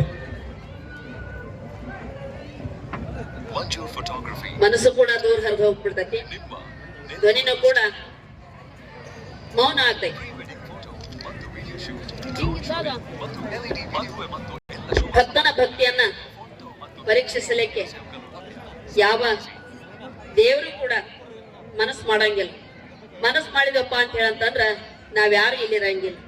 ಅದು ಭಕ್ತಿ ಅಂತಕ್ಕಂಥದ್ದು ನಾವು ಹಂಗೆ ಇರ್ತಕ್ಕಂಥ ಒಂದು ಚಿಕ್ಕದಾಗಿರ್ತಕ್ಕಂಥ ನದಿಯಾಗಿ ಹರ್ಕೊಂಡು ಹೋಗ್ಬೇಕು. ಹರ್ಕೊಂಡು ಹೋಗ್ತಕ್ಕಂಥ ರೀತಿ ಒಳಗ ಆ ಕಡೆ ದಡ ಈ ಕಡೆ ದಡ ಎರಡೂ ಕೂಡ ದಡ ಮುಟ್ಸ್ಲಿಕ್ಕೆ ಆಗಲ್ಲ. ನಮ್ಮ ಬದುಕು ಎರಡೂ ಕಡೆ ದಡ ಮುಟ್ಬೇಕಪ್ಪ ಅಂತ ಹೇಳಂತಂದ್ರ ನಾವಂತ ಶ್ರದ್ಧಾ ಭಕ್ತಿಯನ್ನ ಆಚರಣೆ ಮಾಡಿದಾಗ ಮಾತ್ರ ನಮ್ಮ ಬದುಕು ಸಾರ್ಥಕ ಆಗ್ತೈತಿ, ನಮ್ಮ ಆತ್ಮ ಪರಮಾತ್ಮೆಗೆ ಪ್ರಿಯವಾಗ್ತೈತಿ. ಹಂಗಾಗಿ ಆ ಪ್ರಿಯವಾಗಿರ್ತಕ್ಕಂಥ ಭಕ್ತಿಯನ್ನ ನೀವೆಲ್ಲರೂ ಕೂಡ ನಮ್ಮ ಬಟಗೇರಿ ಗ್ರಾಮದ ಸಮಸ್ತ ಸದ್ಭಕ್ತರು, ಯುವಕರು, ಹಿರಿಯರು ಎಲ್ಲರೂ ಕೂಡ ನೀವು ಅತಿ ಭಕ್ತಿಯಿಂದ ಶ್ರದ್ಧೆಯಿಂದ ಆಚರಣೆ ಮಾಡಿದಿರಿ. ಈ ಸಂತಸವಾಗಿರ್ತಕ್ಕಂಥ ಸಂತೋಷದ ಸಮಾರಂಭಕ್ಕೆ ಆ ಜಗನ್ಮಾತೆ ದುರ್ಗಾ ಪರಮೇಶ್ವರಿ ನಿಮ್ಮೆಲ್ಲರೂ ಕೂಡ ಹಾರೈಸಲಿ, ಒಳ್ಳೇದ್ ಮಾಡ್ಲಿ ಅಂತಕ್ಕಂಥ ಮಾತನ್ನ ಈ ಸಂದರ್ಭದಲ್ಲಿ ಹೇಳ್ಬೇಕಾಗತ್ತೆ. ಮುಂದಿನ ಕಾರ್ಯಕ್ರಮ ಬಹಳ ಐತಿ. ಮುಂದಿನ ಕಾರ್ಯಕ್ರಮ ಬಹಳ ಇಂಪಾರ್ಟೆಂಟ್. ಯಾಕಂತ ಹೇಳಂತಂದ್ರ ಆಧ್ಯಾತ್ಮದ ಕಚೇರಿ ನಡೆದಪ್ಪ ಅಂದ್ರೆ ಕಚೇರಿಗೆ ಯಾರು ಈ ಕೂಡ ಇರಂಗಿಲ್ಲ ಅಂತ. ಆದ್ರೂ ಕೂಡ ಬಹಳ ಜನ ಬಂದಿದ್ದೀರಿ. ಅದೇ ಒಂದು ವಿಶೇಷವಾಗಿರ್ತಕ್ಕಂಥ ರಾಜಕಾರಣಿ ಆಗಿರ್ಲಿ, ವಿಶೇಷವಾಗಿರ್ತಕ್ಕಂಥ ನೃತ್ಯಗಾರ್ತಿ ಆಗಿರ್ಲಿ, ವಿಶೇಷವಾಗಿರ್ತಕ್ಕಂಥ ಮಾತುಗಾರನ ಆಗಿರ್ಲಿ, ನಗೆ ಹಬ್ಬ ಆಗಿರ್ಲಿ ಅಂತವಕ್ಕೆಲ್ಲವೂ ಕೂಡ ಈ ಸ್ಟೇಜ್ ಸಾಲಂಗಿಲ್ಲ. ಹಂಗಾಗಿ ಅದು ಕೂಡ ಅಷ್ಟೇ ಮುಖ್ಯ. ಯಾಕಂತಂದ್ರೆ ನಗೋದು ಕೂಡ ಅಷ್ಟೇ ಮುಖ್ಯ, ಅಳುವುದು ಕೂಡ ಅಷ್ಟೇ ಮುಖ್ಯ, ದುಃಖವೂ ಕೂಡ ಅಷ್ಟೇ ಮುಖ್ಯ, ಸಂತೋಷವೂ ಕೂಡ ಅಷ್ಟೇ ಮುಖ್ಯ, ಹಗಲು ಕೂಡ ಅಷ್ಟೇ ಮುಖ್ಯ, ರಾತ್ರಿನೂ ಕೂಡ ಅಷ್ಟೇ ಮುಖ್ಯ. ರಾತ್ರಿ ಆಗೋದೇ ಬೆಳಕಾಗ್ಲಿಕ್ಕೆ, ಬೆಳಕಾಗದೆ ಕತ್ಲಾಗ್ಲಿಕ್ಕೆ. ಹಂಗಾಗಿ ಕತ್ಲವನ್ನು ಅನುಭವಿಸಿದಾಗ ಮಾತ್ರ ಬೆಳಕನ್ನು ಕಾಣ್ಲಿಕ್ಕೆ ನಾವೆಲ್ಲರೂ ಕೂಡ ಸನ್ನದ್ರಾಗಬೇಕು ಅಂತಕ್ಕಂಥ ಮಾತನ್ನ ಈ ಸಂದರ್ಭದಲ್ಲಿ ಸರ್, ನಮ್ಮ ಉಮೇಶ್ ಮಾಳಕಪ್ ಸರ್ ಒಂದ್ ಮಾತನ್ನ ಬಹಳ ಚಂದ ಹೇಳಿದ್ರು. ಯಾರು ಕೂಡ ನಮ್ಮ ಹತ್ರ ಬರ್ಬೇಡ್ರಿ ಅಂತ ಹೇಳಂತಂದ್ರು. ನೀವು ರೊಕ್ಕ ಕೊಡ್ತೀರಿ ನಮಗೆ, ಈ ಮಾತು ನನಗೆ ಬಹಳ ಹಿಡಿಸ್ತು.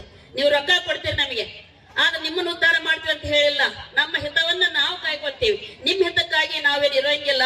ಆದ್ರೆ ನಿಮ್ ಹಿತವನ್ನ ಹೆಂಗ್ ಕಾಯ್ಕೊಳ್ಬೇಕಪ್ಪ ಅಂತಂದ್ರ ಯಾರು ಕೂಡ ಜಗಳ ಮಾಡ್ಬೇಡ್ರಿ.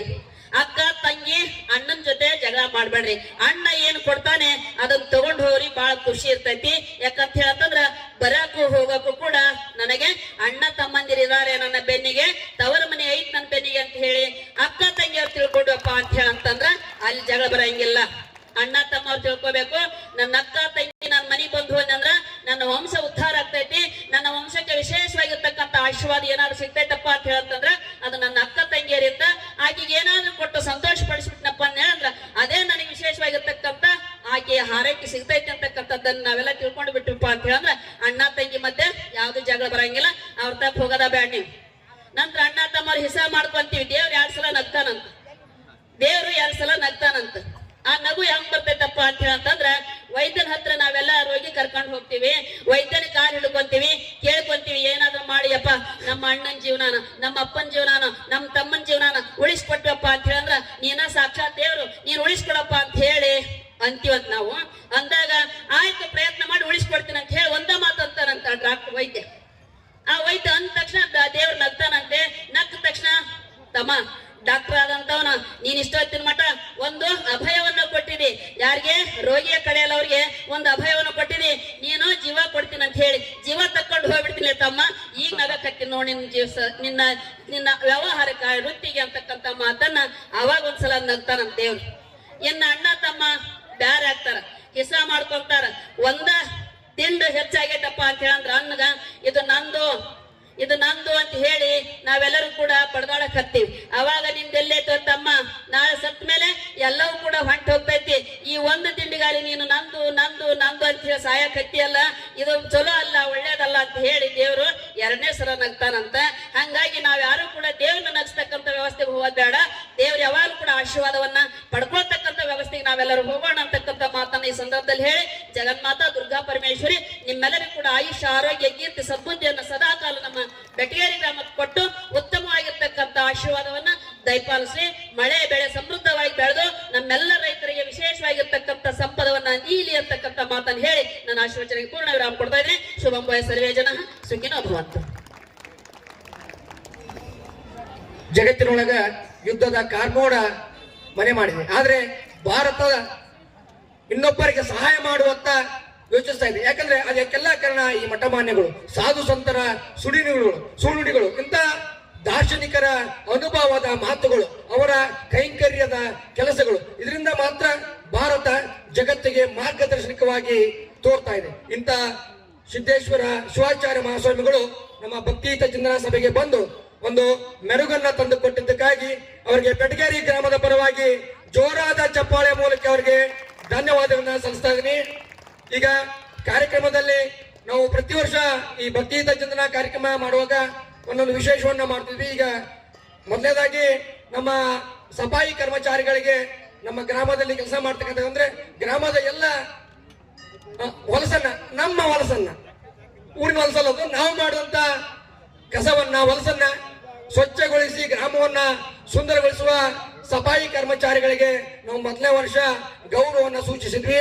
ಕಳೆದ ವರ್ಷ ಆರೋಗ್ಯ ಕಾರ್ಯಕರ್ತರಿಗೆ, ಯಾಕಂದ್ರೆ ಕೋವಿಡ್ ನಂತ ಸಮಯದಲ್ಲಿ ಅತ್ಯಂತ ತಮ್ಮ ಜೀವದ ಹಂಗನ್ನ ತೊರೆದು ಸಾಧನೆಯನ್ನ ಮಾಡುತ್ತಾ ಆರೋಗ್ಯ ಸಹಾಯಕರಿಗೆ, ಆಶಾ ಕಾರ್ಯಕರ್ತರಿಗೆ ನಾವು ಗೌರವ ಸಮರ್ಪಣೆಯನ್ನ ಮಾಡಿದೀವಿ. ಈ ವರ್ಷ ನಾವೇನ್ ಮಾಡ್ತೀವಿ ಅಂದ್ರೆ, ಈಗ ಬ್ಯಾಸಿಗೆ ಬಂತು, ನಮ್ಮೂರಾಗಾದ್ರೆ ಮೊದ್ಲ ಬಂಡೆಯನ್ನ ಗಿಂಡಿ ನೀರು ಅಂತಿದ್ರು. ನೀರಿನ ಪರಿಸ್ಥಿತಿ ಎಷ್ಟು ಸಮಸ್ಯೆ ಅಂತ ಗೊತ್ತೈತಿ. ಹಾಗಾಗಿ ಇಂತಹ ಸಂದರ್ಭದಲ್ಲಿ ನಮ್ಮೂರಾಗ ನೀರಿನ ತೊಂದರೆ ಆಗದಂತೆ ಸದಾ 24x7 24x7 ಕೆಲಸ ಮಾಡ್ತಕ್ಕಂಥ ನಮ್ಮ ಊರಿನ ಜಲ ನಿರ್ವಹಣೆಯ ಗ್ರಾಮ ಪಂಚಾಯತಿಯ ಸಿಬ್ಬಂದಿಯವರಿಗೆ ಇವತ್ತು ಸನ್ಮಾನ ಕಾರ್ಯಕ್ರಮವನ್ನ, ಗೌರವ ಸಮರ್ಪಣೆಯನ್ನ ಹಮ್ಮಿಕೊಂಡಿದ್ದೇವೆ. ಆ ಒಂದು ಗೌರವ ಸಮರ್ಪಣೆಯನ್ನ ಸ್ವೀಕರಿಸತಕ್ಕಂಥ ಮಾನ್ಯರು ವೇದಿಕೆ ಬರಬೇಕು, ಆ ಕಾರ್ಯಕ್ರಮವನ್ನ ನೆರವೇರಿಸಿಕೊಡ್ಬೇಕು. ನೀರುಗಂಟಿಗಳು, ಗ್ರಾಮ ಪಂಚಾಯತಿಯ ನೀರುಗಂಟಿಗಳು ವೇದಿಕೆಗೆ ಬರಬೇಕು. ಸ್ವಲ್ಪ ಹಿಂದೆ ಕಣ, ಸ್ವಲ್ಪ ಹಿಂದೆ ಕಣ ಸರ್, ಸ್ವಲ್ಪ ಹಿಂದೆ ಕಣ. ಎಸ್ ಸರ್, ಅಲ್ಲೇ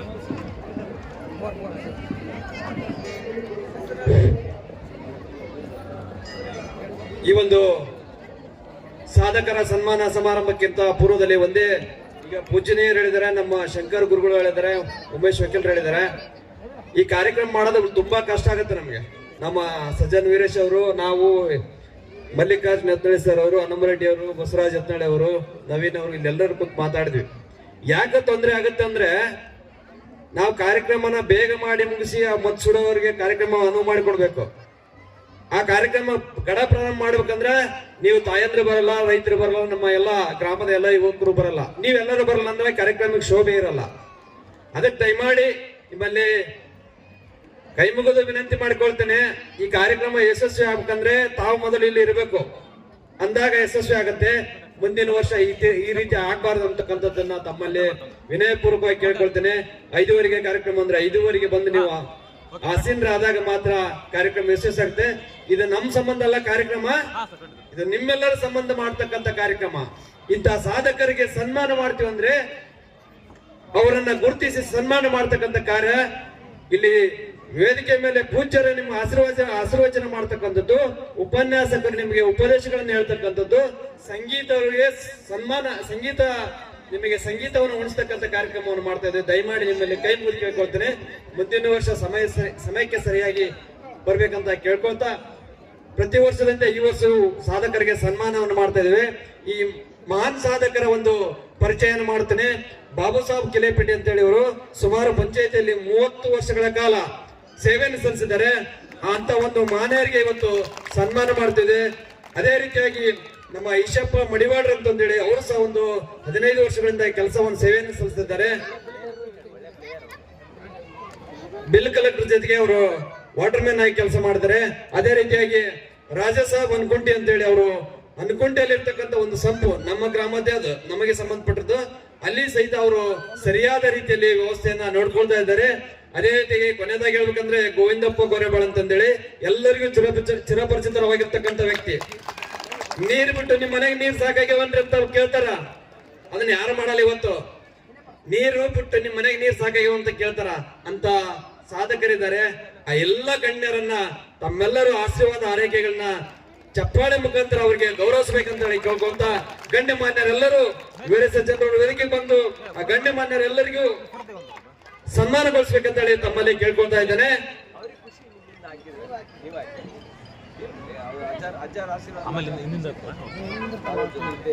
ಇವರು ನಮ್ಮ ಗ್ರಾಮ ಪಂಚಾಯತಿಯಲ್ಲಿ ಕೆಲಸವನ್ನು ನಿರ್ವಹಿಸ್ತಾ ಇದ್ದಾರೆ. ಈ ಎಲ್ಲಾ ಸಾಧಕರು ಪ್ರತಿನಿತ್ಯ ನಾವು ನೀರಿಲ್ಲ ಅಂದ್ರೆ ಯಾವುದೇ ಕೆಲಸ ನಡೆಯಲ್ಲ. ನೀರ್ ಬೇಕಂದ್ರೆ ಇವರ ಕೆಲಸ ಪ್ರಾರಂಭವಾದಾಗ ನಮಗೆ ನೀರು ಬರುತ್ತೆ. ಅಂತ ಸಾಧಕರನ್ನ ನಾವು ಇವತ್ತು ನಮ್ಮ ವೇದಿಕೆಗೆ ಹಿತಸಂಚನ ಸಭೆಗೆ ಕರೆದು ಅವರನ್ನ ಗೌರವಿಸ್ತಾ ಇದ್ದೇವೆ. ನಾವು ಅವರು ಗೌರವಿಸುವುದು ಅವರ ಕೆಲಸಗಳು ಇನ್ನೂ ಹೆಚ್ಚು ಜವಾಬ್ದಾರಿಯುತವಾಗಿರ್ಲಿ ಅಂತಕ್ಕಂಥದ್ದನ್ನ ಅವರು ಸಹ ಮನಗಣಬೇಕು.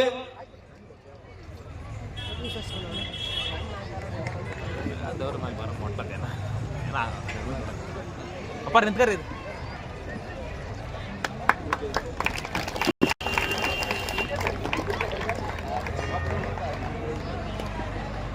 ಸರ್ ಹತ್ರ ಬರ್ರಿ ಸರ್, ಸರ್ ಹತ್ರ ಈ ಕಡೆ ಬರ್ರಿ ಸರ್, ಹತ್ತು ಮುಂದೆ ಬರ್ರಿ ಸ್ವಲ್ಪ.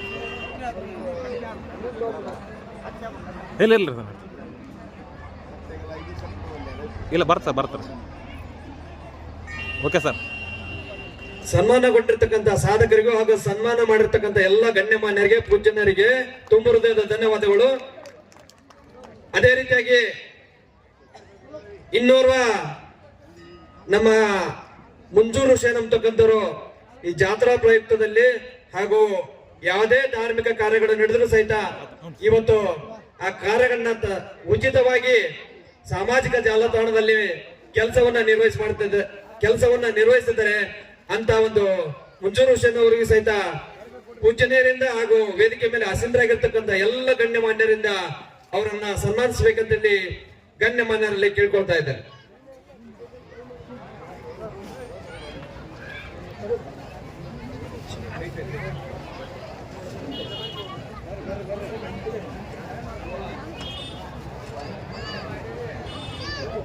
ಎಲ್ಲರ ಮೊಬೈಲ್ ಅಲ್ಲಿ ನೋಡ್ಬೋದು, ಮುಂಜೂರು ಹುಸೇನ್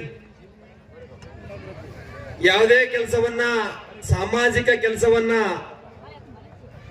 ಉಚಿತವಾಗಿ ಸಾಮಾಜಿಕ ಜಾಲತಾಣದಲ್ಲಿ ಕೆಲಸಗಳನ್ನ ನಿರ್ವಹಿಸಿಕೊಡ್ತಾ ಇದ್ದಾನೆ ಅಂತ ಒಂದು ಮುಂಜೂರು ಹುಸೇನ್ಗೆ ತಮ್ಮ ಚಪ್ಪಾಳೆ ಮೂಲಕ ಗೌರವಿಸಬೇಕಂತೇಳಿ ತಮ್ಮೆಲ್ಲರಲ್ಲೇ ಕೇಳ್ಕೊಳ್ತಾ ಇದ್ದೇನೆ.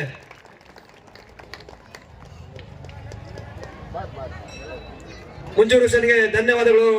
ಸನ್ಮಾನ ಮಾಡಿರ್ತಕ್ಕಂಥ ಎಲ್ಲ ಗಣ್ಯಮಾನ್ಯರಿಗೂ ಧನ್ಯವಾದಗಳು. ಈಗ ದಿವ್ಯ ಸಾನ್ನಿಧ್ಯವನ್ನು ವಹಿಸಿ ಉಪದೇಶಾಮೃತವನ್ನು ನೀಡಿದಂತ ಪರಮ ಪೂಜ್ಯರಿಗೆ ಗೌರವ ಸಮರ್ಪಣೆ ನಮ್ಮೂರಿನ ದುರ್ಗಾದೇವಿ ಸೇವಾ ಸಮಿತಿ ವತಿಯಿಂದ ಪರಮ ಪೂಜ್ಯಂತ ಶಗಸ್ಥಲ ಬ್ರಹ್ಮ ಸಿದ್ದೇಶ್ವರ ಶಿವಾಚಾರ್ಯ ಮಹಾಸ್ವಾಮಿಗಳು ಮೈನಾಳಿ ಬೀಕರಳ್ಳಿ ಗುರುಪಡೆಯವರಿಗೆ ಗೌರವ ಸಮರ್ಪಣೆಯನ್ನ ನೆರವೇರಿಸಬೇಕು. ನವೀನ್ ವೇದಿಕೆ ಬಂದಂತ ಗಣ್ಯರವರಿಗೆ ನಾರಾಯಣಗೌಡರು, ಲಕ್ಷ್ಮಣ್ ಸರ್, ಸಿನಪ್ಪ ಅವರು ಹಾಗೂ ವೇದಿಕೆ ಬಂದಂತ ಎಲ್ಲ ಗಣ್ಯರು ರಾಮಗೌಡ ಸರ್ ಅವರು ಗೌರವ ಸಮರ್ಪಣೆಯನ್ನ ಮಾಡಬೇಕು. ಜಯನ್ ಮಂಗಳಂ ಜನ ಪಾರ್ವತೀಶ್ವರ ಮಹಾದೇವ್ ಸಿದ್ದೇಶ್ವರ ಶಿವಾಚಾರ್ಯ ಮಹಾಸ್ವಾಮಿಗಳಿಗೆ ಕಾರ್ಯಕ್ರಮಕ್ಕೆ ಆಗಮಿಸಿ ಭಕ್ತಿ ಹಿತ ಚಿಂತನೆಯಲ್ಲಿ ತಮ್ಮ ಉಪದೇಶ ಅಮೃತವನ್ನು ನೀಡಿ ಕಾರ್ಯಕ್ರಮಕ್ಕೆ ಮೆರುಗನ್ನು ನೀಡಿದ್ದಕ್ಕಾಗಿ ಅವರಿಗೆ ಗೌರವ ಪೂರ್ವಕ ನಮನಗಳನ್ನು ಸಲ್ಲಿಸ್ತಾ ಇದ್ದೇವೆ. ವೇದಿಕೆಯಲ್ಲಿ ಮತ್ತೋರ್ವ ಸಾಧಕರಿಗೆ ಸನ್ಮಾನ. ಕಾರ್ಯಕ್ರಮದಲ್ಲಿ ವಿಶೇಷ ಉಪನ್ಯಾಸಕರಾಗಿ ಆಗಮಿಸಿ ಉಪದೇಶ ಅಮೃತವನ್ನು ನೀಡಿದಂತ ಶ್ರೀ ಶಂಕರ್ಜಿ ಮಳೆಗಪ್ಸರ್ ಅವರಿಗೆ ಗ್ರಾಮದ ಪರವಾಗಿ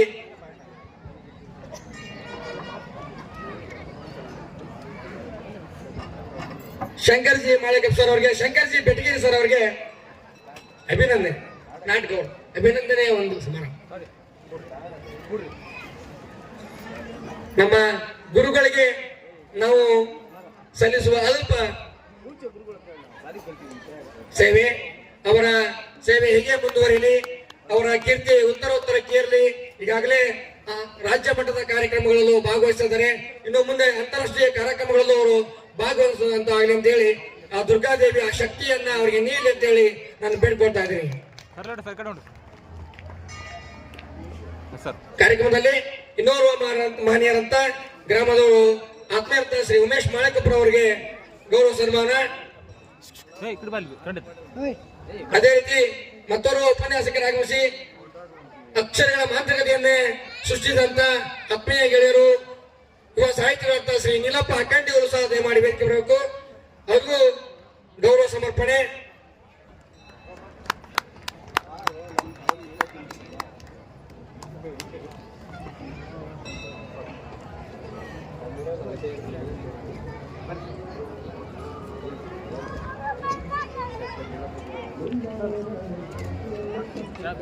ಅದೇ ರೀತಿ ಕಾರ್ಯಕ್ರಮದಲ್ಲಿ ಉಪಸ್ಥಿತಕ್ಕಂತ ಶ್ರೀ ರಾಮಚಂದ್ರಗೌಡ ಗೊಂಡ್ಪಾಳ ಸರ್, ಕನ್ನಡ ಸಾಹಿತ್ಯ ಪರಿಷತ್ನ ತಾಲೂಕು ಅಧ್ಯಕ್ಷರು, ಗ್ರಾಮಕ್ಕೆ ಒಂದು ಕೀರ್ತಿಯನ್ನ ಕನ್ನಡ ಸಾಹಿತ್ಯ ಪರಿಷತ್ನಲ್ಲಿ ಹಾರಿಸಿದಂತ ಕೀರ್ತಿ ರಾಮಚಂದ್ರಗೌಡರು ಗೊಂಡ್ಪಾಳ ಸರ್ ಅವರು. ಯಾವಾಗಲೂ ಸದಾ ಕಾರ್ಯಪ್ರವೃತ್ತರಾಗಿರ್ತಕ್ಕಂಥ ವ್ಯಕ್ತಿತ್ವ. ಅಂತ ಮಹನೀಯರಿಗೆ ಒಂದು ಗೌರವ ಸನ್ಮಾನ.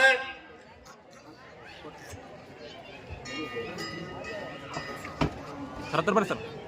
ಸರ್ ಹತ್ರ ಬರ್ರಿ ಸರ್ ಸ್ವಲ್ಪ ಬರ್ರಿ ಸರ್ ನೋಡಿ sir yes sir okay sir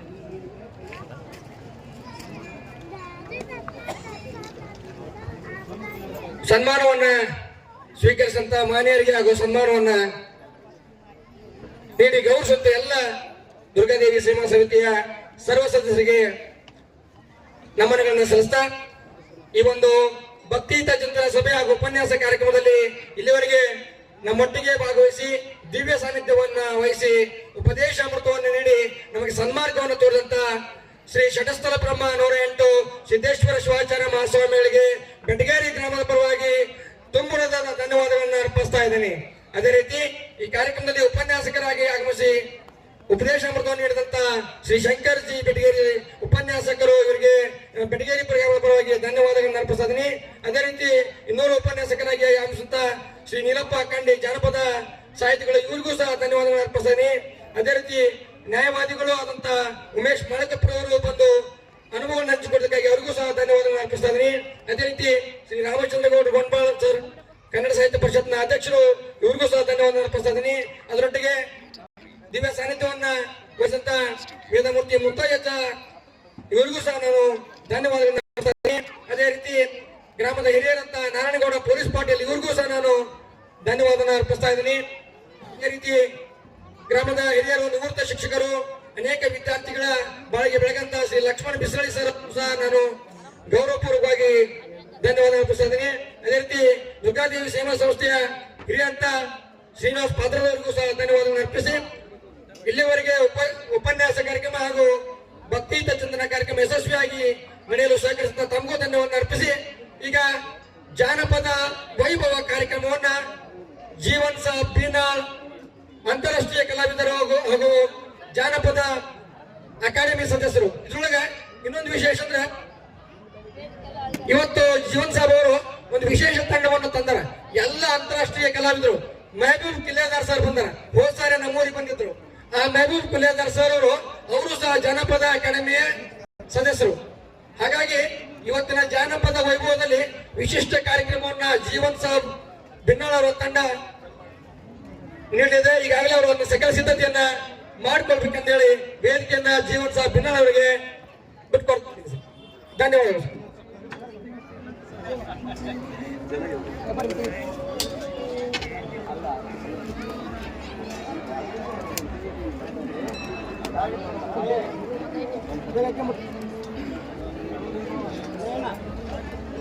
Oi.